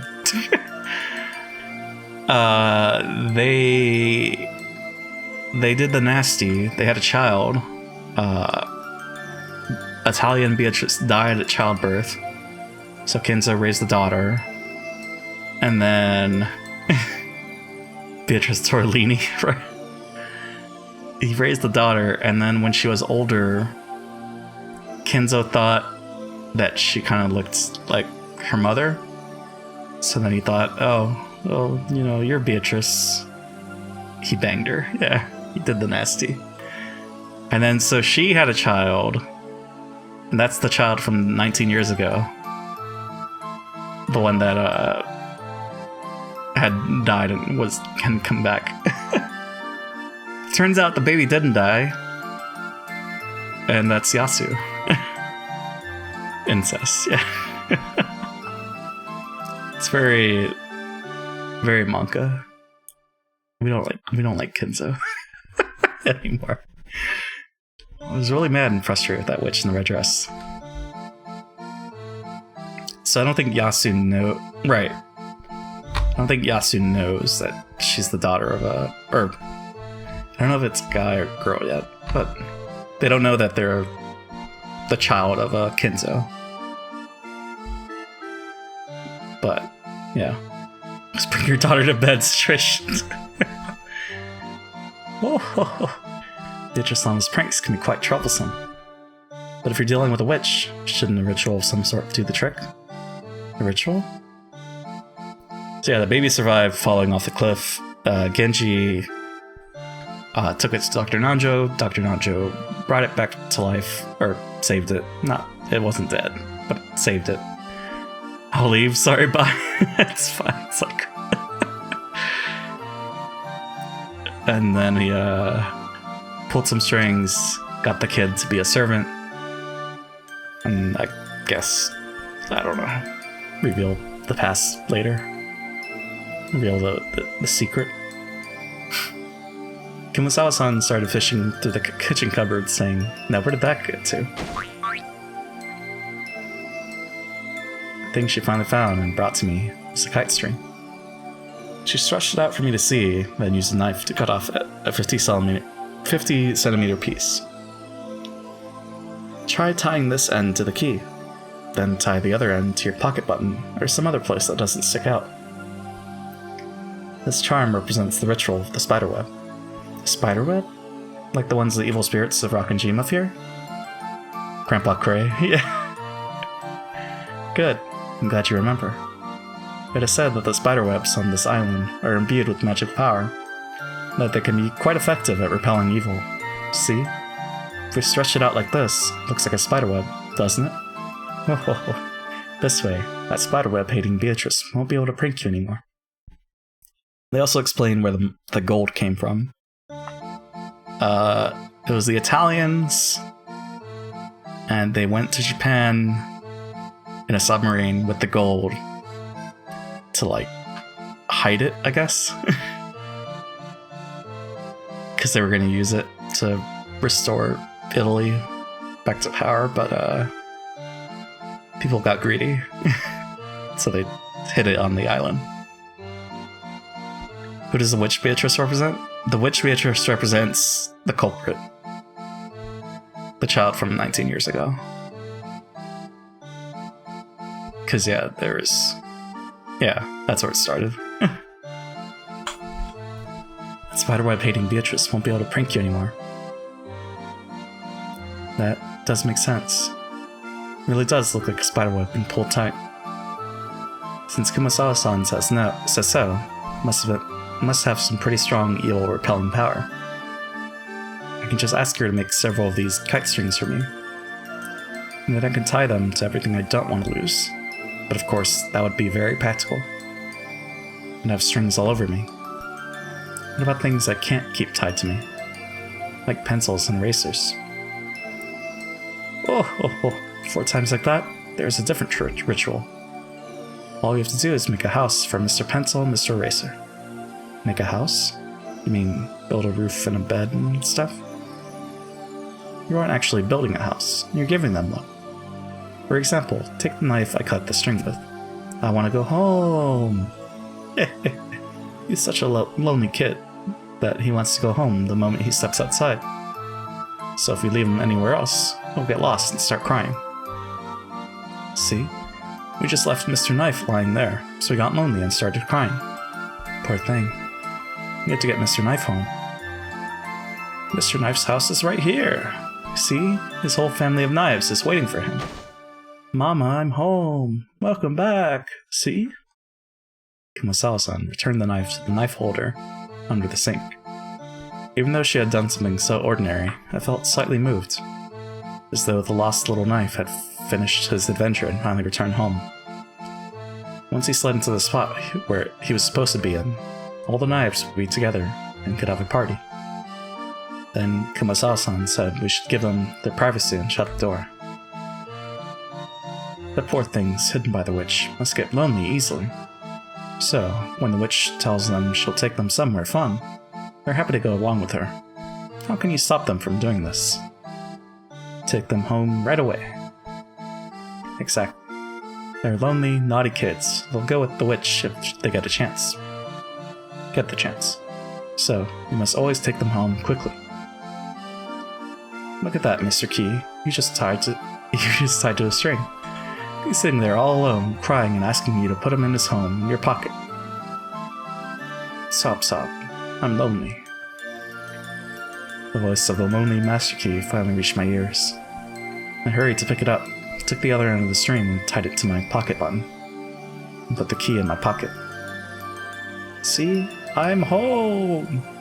Mr. Key gets lonely so easily, so let's take him home right away, right after we use him, okay? If you keep making little friends like this, even Beatrice-sama won't be able to prank you much longer.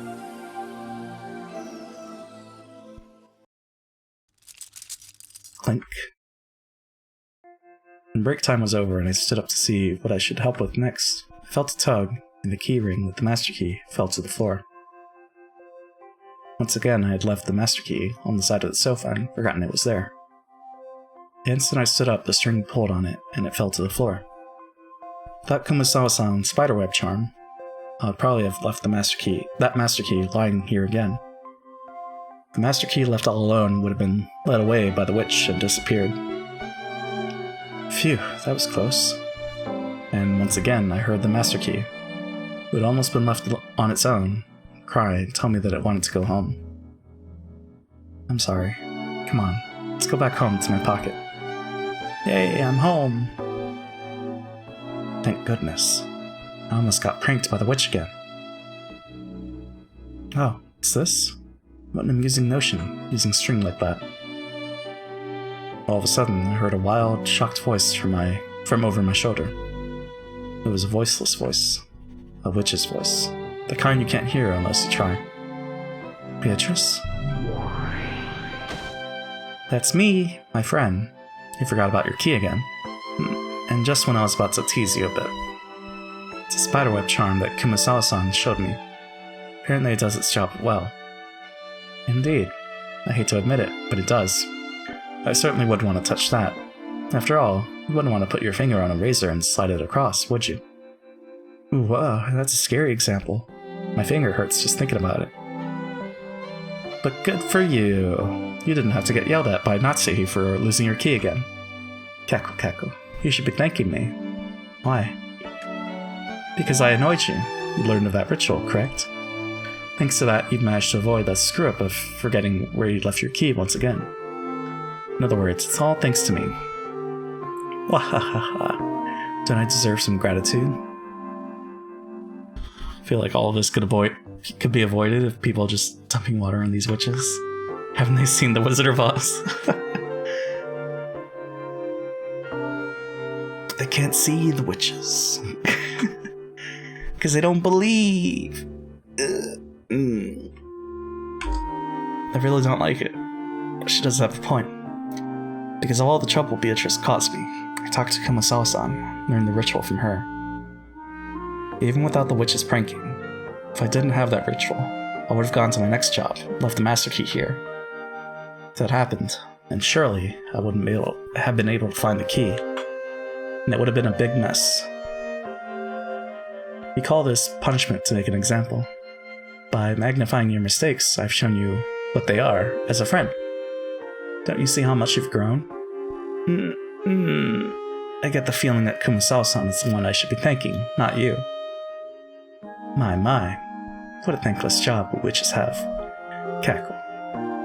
Anyway, I win this time. Okay, I need to get back to work now. Very well, my friend. We'll call this your victory. However, I'm bad at giving up. I'll keep watching you, even more closely now, until I can even the score. Prepare yourself. There are still several small items that a person like you is likely to forget. Can't attach strings to all of them. Cackle. The spiderweb ritual isn't the only one I have. I also learned the take them home ritual. Won't let you have your way anymore. Let's see how well you actually do. Even so, that's quite the bright smile you've got there. When a witch appears, it should be time to cry, not laugh. Your break time is over. See if you can manage to do your job today without slowing down the older servants. Sure, today is Sunday, and the weather is wonderful. I'd better do my best. Indeed. Go to it with all you can manage. Oh, that's right. Sanon's been in a bad mood all morning. You'd better try and avoid eye contact with her. Also, your fortune for the day is water hazard. make sure you take care when standing near buckets of water. This is you we're talking about. I'll be waiting for you to knock over a bucket and get scolded just like usual. Scolded? Giggle. Thank you, Beatrice. Back when I still couldn't see her, I simply hated this prank-loving witch. But now that I could talk with her, it felt as though she wasn't all bad. See, even she wants to be melted. Of course, there was no need for me to be grateful to her. To the witch called Beatrice, who despises boredom, mocking the misfortune of others is like what eating food is to us. Humans and witches are different. Incompatible beings. And yet, it felt as though we could become friends. Of course, she's still a witch. Mustn't get careless. And yet, not being careless is a good thing. Thanks to the tricks and rituals I used to keep her at bay, I'm able to concentrate. That could hardly be a bad thing.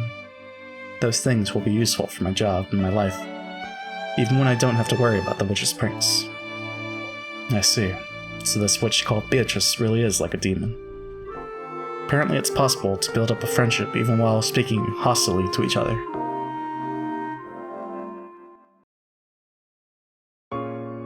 Ever since then, there was an incredible change in that kid. Because of all the rituals? Oh, that's right. That child was quite faithful when it came to obeying rules, and flawlessly followed all the rituals I taught.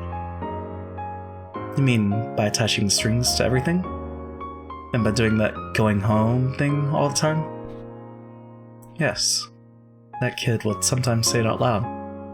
It was really cute, like watching someone play house with a bunch of tools.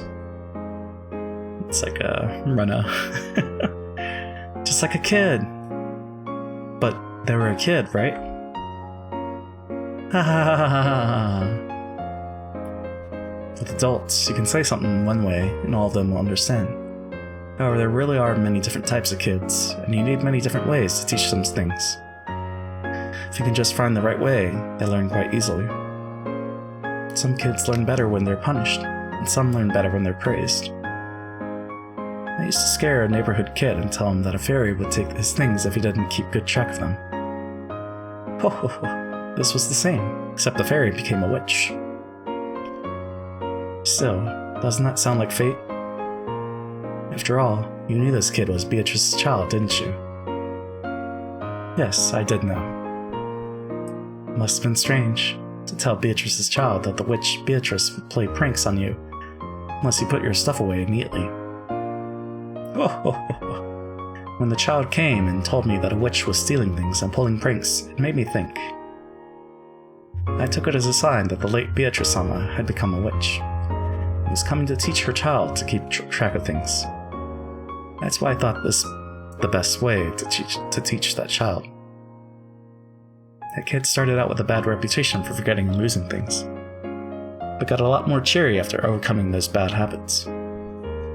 By surpassing weaknesses, those weaknesses become strengths, and that is how people gain confidence and grow up. Those small spurts of growth made me feel as though this was my own grandchild.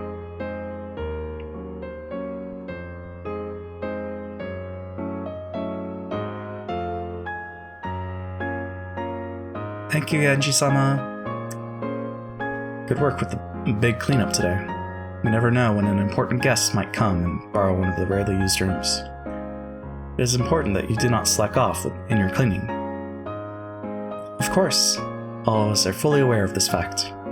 I hope that is the case. When I looked around, I found this. Whose is it?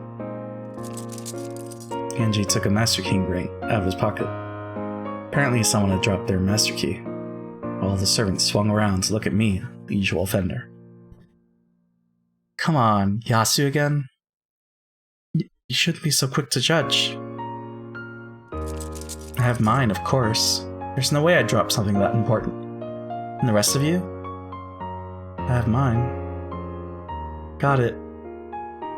So, it was you, Yasu. Do you still not get it, even after that scolding Madam gave you? You're just so... Normally, I would cower and apologize under their glares, whether I was guilty or not. However, I've changed, so I proudly held up the key with the string still attached. A device to keep yourself from dropping it. A commendable precaution. Genji-sama's face was as expressionless as ever. However, those were unmistakably words of praise. Giggle, that's right. You won't drop them anymore. After all, you have your ritual now. That's right. Yasu is Shannon or what? I think it's Shannon and Canon?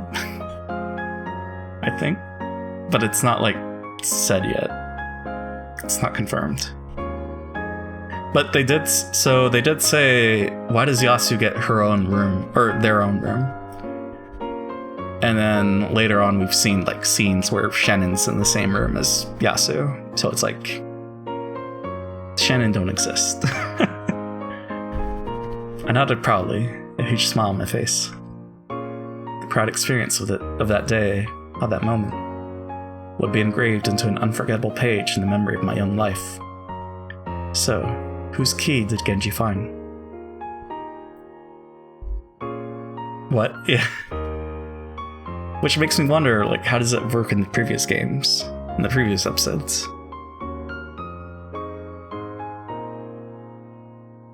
Because, yeah, I have no clue. Unless they pretend to be dead, and then, yeah, but I don't know. There was only one servant who hadn't raised their key. As she muttered, it has to be Yasu's key, not mine, and fished in her pocket. Her face went pale. Got him. You mustn't slack off, even when doing your everyday tasks. But everyone makes mistakes from time to time. I will not press the point, but blaming your teammate instead of reflecting on your own actions is not something I would consider praiseworthy. But my... apologies. The older servant turned red and hung her head. Behind her, though no one else could see it, was the witch. Cackle. My friend will not make the same mistake again.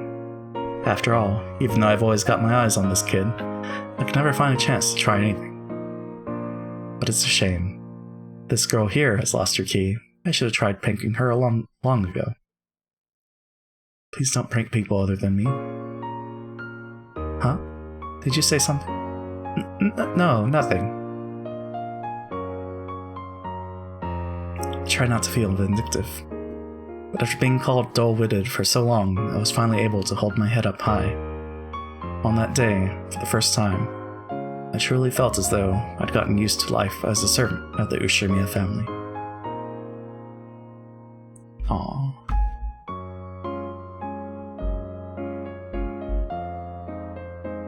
When people compliment you, it feels like they've acknowledged you. It's very important. People can't grow without it.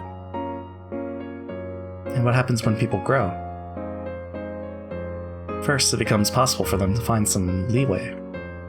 Jobs that used to make them scared, that made them worry about whether they were doing things the right way or not, can then be carried out with confidence. Who's the green-haired person? That is Claire, who is the reader of the culprit story. So she's like the narrator. Claire Vossoff Bernard. But yeah, she's just the piece that reads the story. I thought it was her at first. I thought she was the culprit. No, she's just an actor. Can then be carried out with confidence. That's right. Once things become easy, that gives you some latitude. What happens next? Gives you a chance to enjoy your time more. As Genji might say it, gives you time to relax your mind. If you're tense all the time, that just wears you out. It's good to take it easy for a bit, if you can. I mean, you learn so much that you can start slacking off on the job. Sounds bad when you put it that way. However, there's nothing wrong with cleverly carrying out your task quickly, and using your free time to enjoy yourself. Times like that are what enriches a human's life. Come to think of it, Goda plays crosswords a lot between jobs. He also immense dishes with leftover ingredients. So what happens in the 8th episode? I guess the miracle? The happy ending? Maybe? I don't know. They stop the culprit and Battler, I don't know, remembers somehow. He also invents dishes with the leftover ingredients. Everyone lives? Probably? If it's anything like Higurashi, playing a bit and refreshing yourself can also be good for your efficiency. You might say that inventing dishes combines work and play. Because we still don't know the riddle of the epitaph. And yeah, how do they survive? We also don't know what the ending is where there's like an explosion. Because that's what we read with Erika's ending, right? The accidental explosion. Even Genji slacks off when no one's looking. He'll watch TV or swipe some of his master's drink. And he reads complicated books. Even Genji? Cackle, cackle. In short, it's all about cleverly using the gaps between jobs to play. If it goes too far, it can turn to laziness. However, people only become mature when they learn to balance work with pleasure.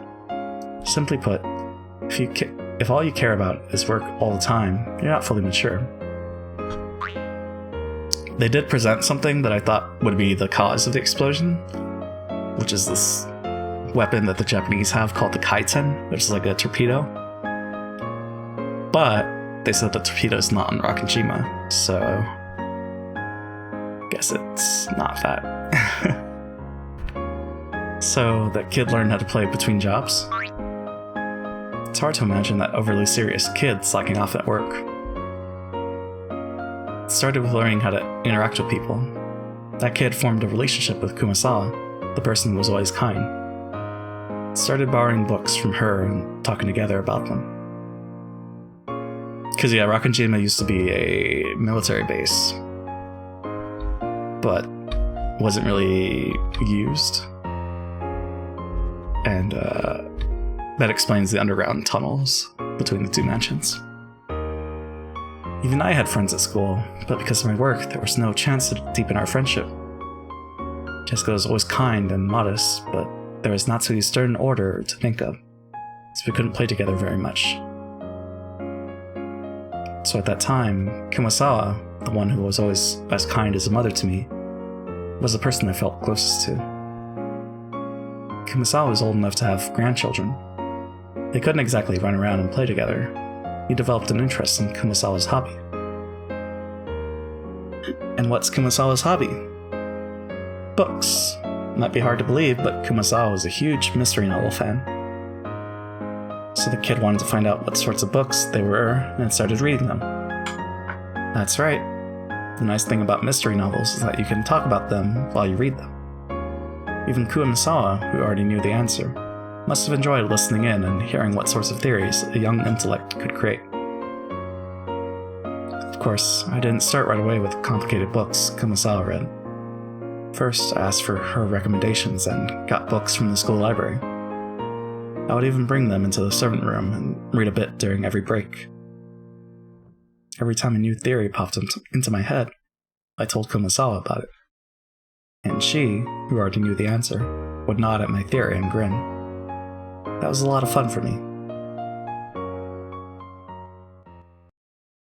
Yeah, I didn't see the Kinso incest route being a thing.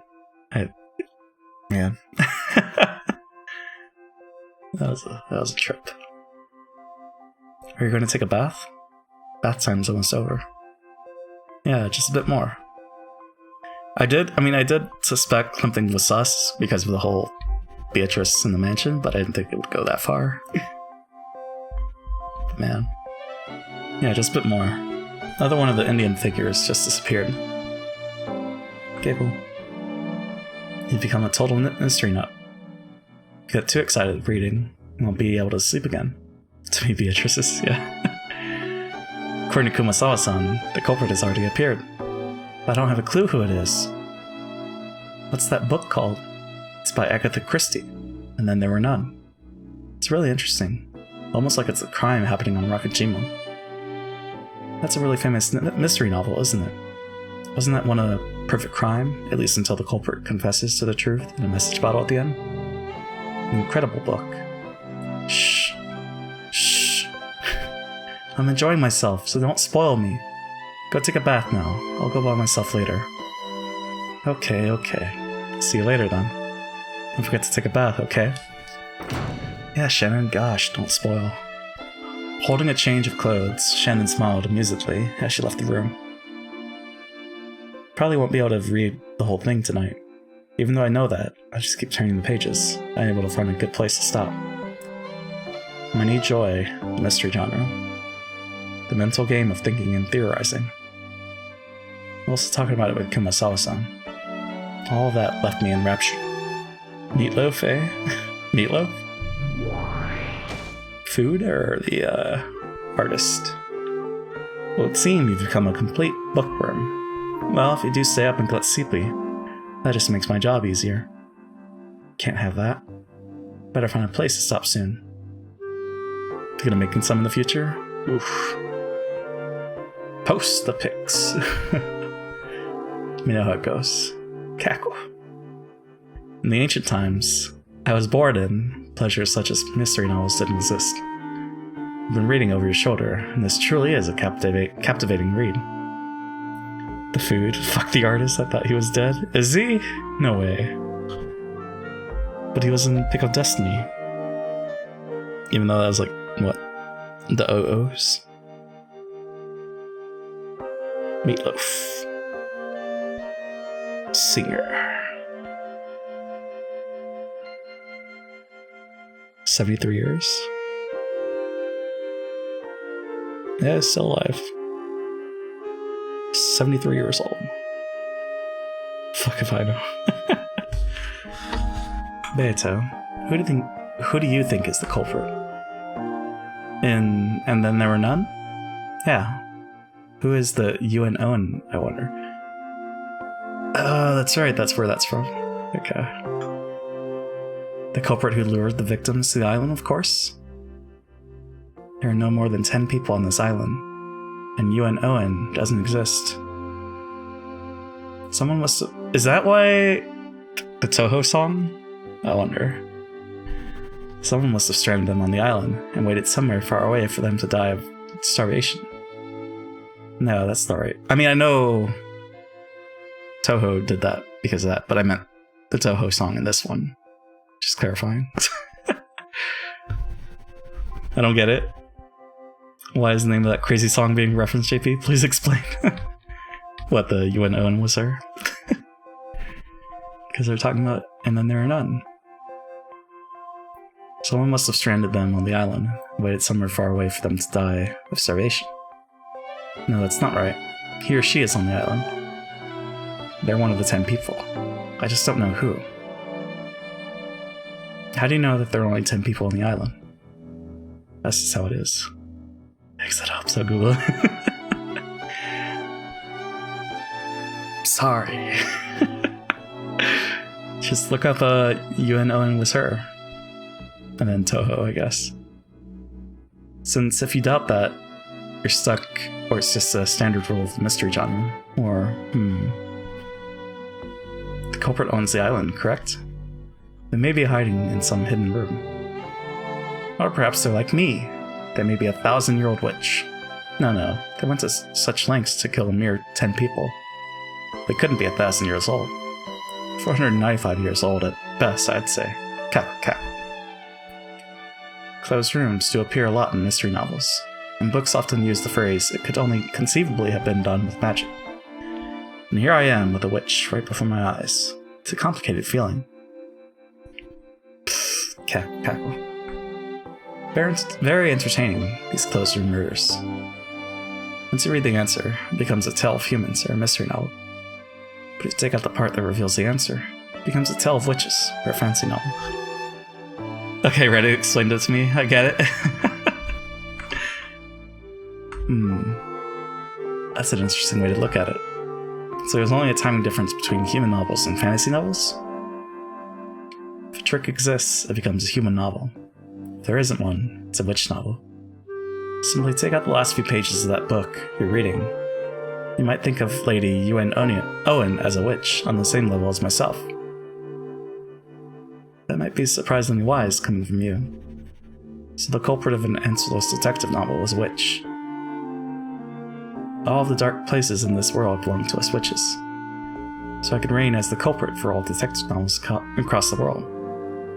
Except if you reason it out right and find the true answer, then the witch is done for. Cackle, cackle. These detective novels can be quite intriguing, it seems. This looks to be a truly entertaining thinking game. That's right. This is a thinking game. You fight against the book, make a theory, and then compete against friends who have also read the book. Perhaps, but it's also a fight between humans and witches. Will you allow for or deny the magic of my closed room murders? Call it a chess match of mystery. So, it isn't a book I'm reading, but a challenge against you. Indeed. As Shannon said a short while ago, this story apparently had the truth revealed by a message bottle at the end. So, if you can't expose the truth of the tale before that point, you lose. After all, the message bottle just happened to drift somewhere that it could be seen. If it got smashed and sank before anyone saw it, this would be a perfect crime. Or in other words, a witch's crime that's impossible for humans. That's a fun way to look at it. Fight between me and the witch. Yeah, I really like thinking of it that way. Cackle. Starting now, and until you finish reading, I am Lady Owen, the 495-year-old witch. Can you see through my deserted island murder tricks? Ha ha ha ha ha. I do have one theory. You want to play with me, don't you? Been reading books so much, you've gotten lonely. That too. Ha ha ha ha ha. Incidentally, the game Beato and I played around, and then there were none, ended with my defeat. In the end, I wasn't able to build a satisfying theory, and I had to learn the truth from the message bottle. Luckily, it did manage to drift into human hands. If it had sunk to the bottom of the ocean as Beato had suggested, I would have had no way of knowing the truth. In other words, I was forced to acknowledge Owen was a witch, as a witch. Mystery. I once thought it was just a genre for novels. To think that it can be so easily become a fight between witches and humans, truth and fantasy. I was instantly enraptured by this new game. As the months passed, I read through all the mystery novels in the school library, and started to read mystery novels for adults. I discussed them with Kumasawa. I discussed them with Shannon. I played my game of theory chess, the fight between witches and the truth. Those days were so much fun. Oh, I am one, yet many. Here's to the fun game of the mind that enraptured me.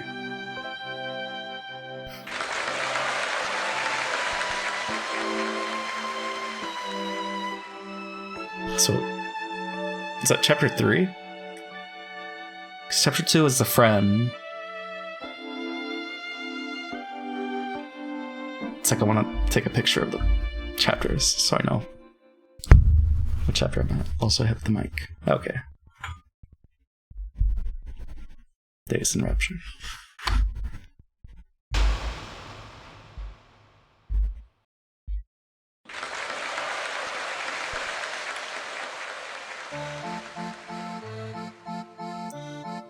But also, I think I should sleep. So, we'll stop there.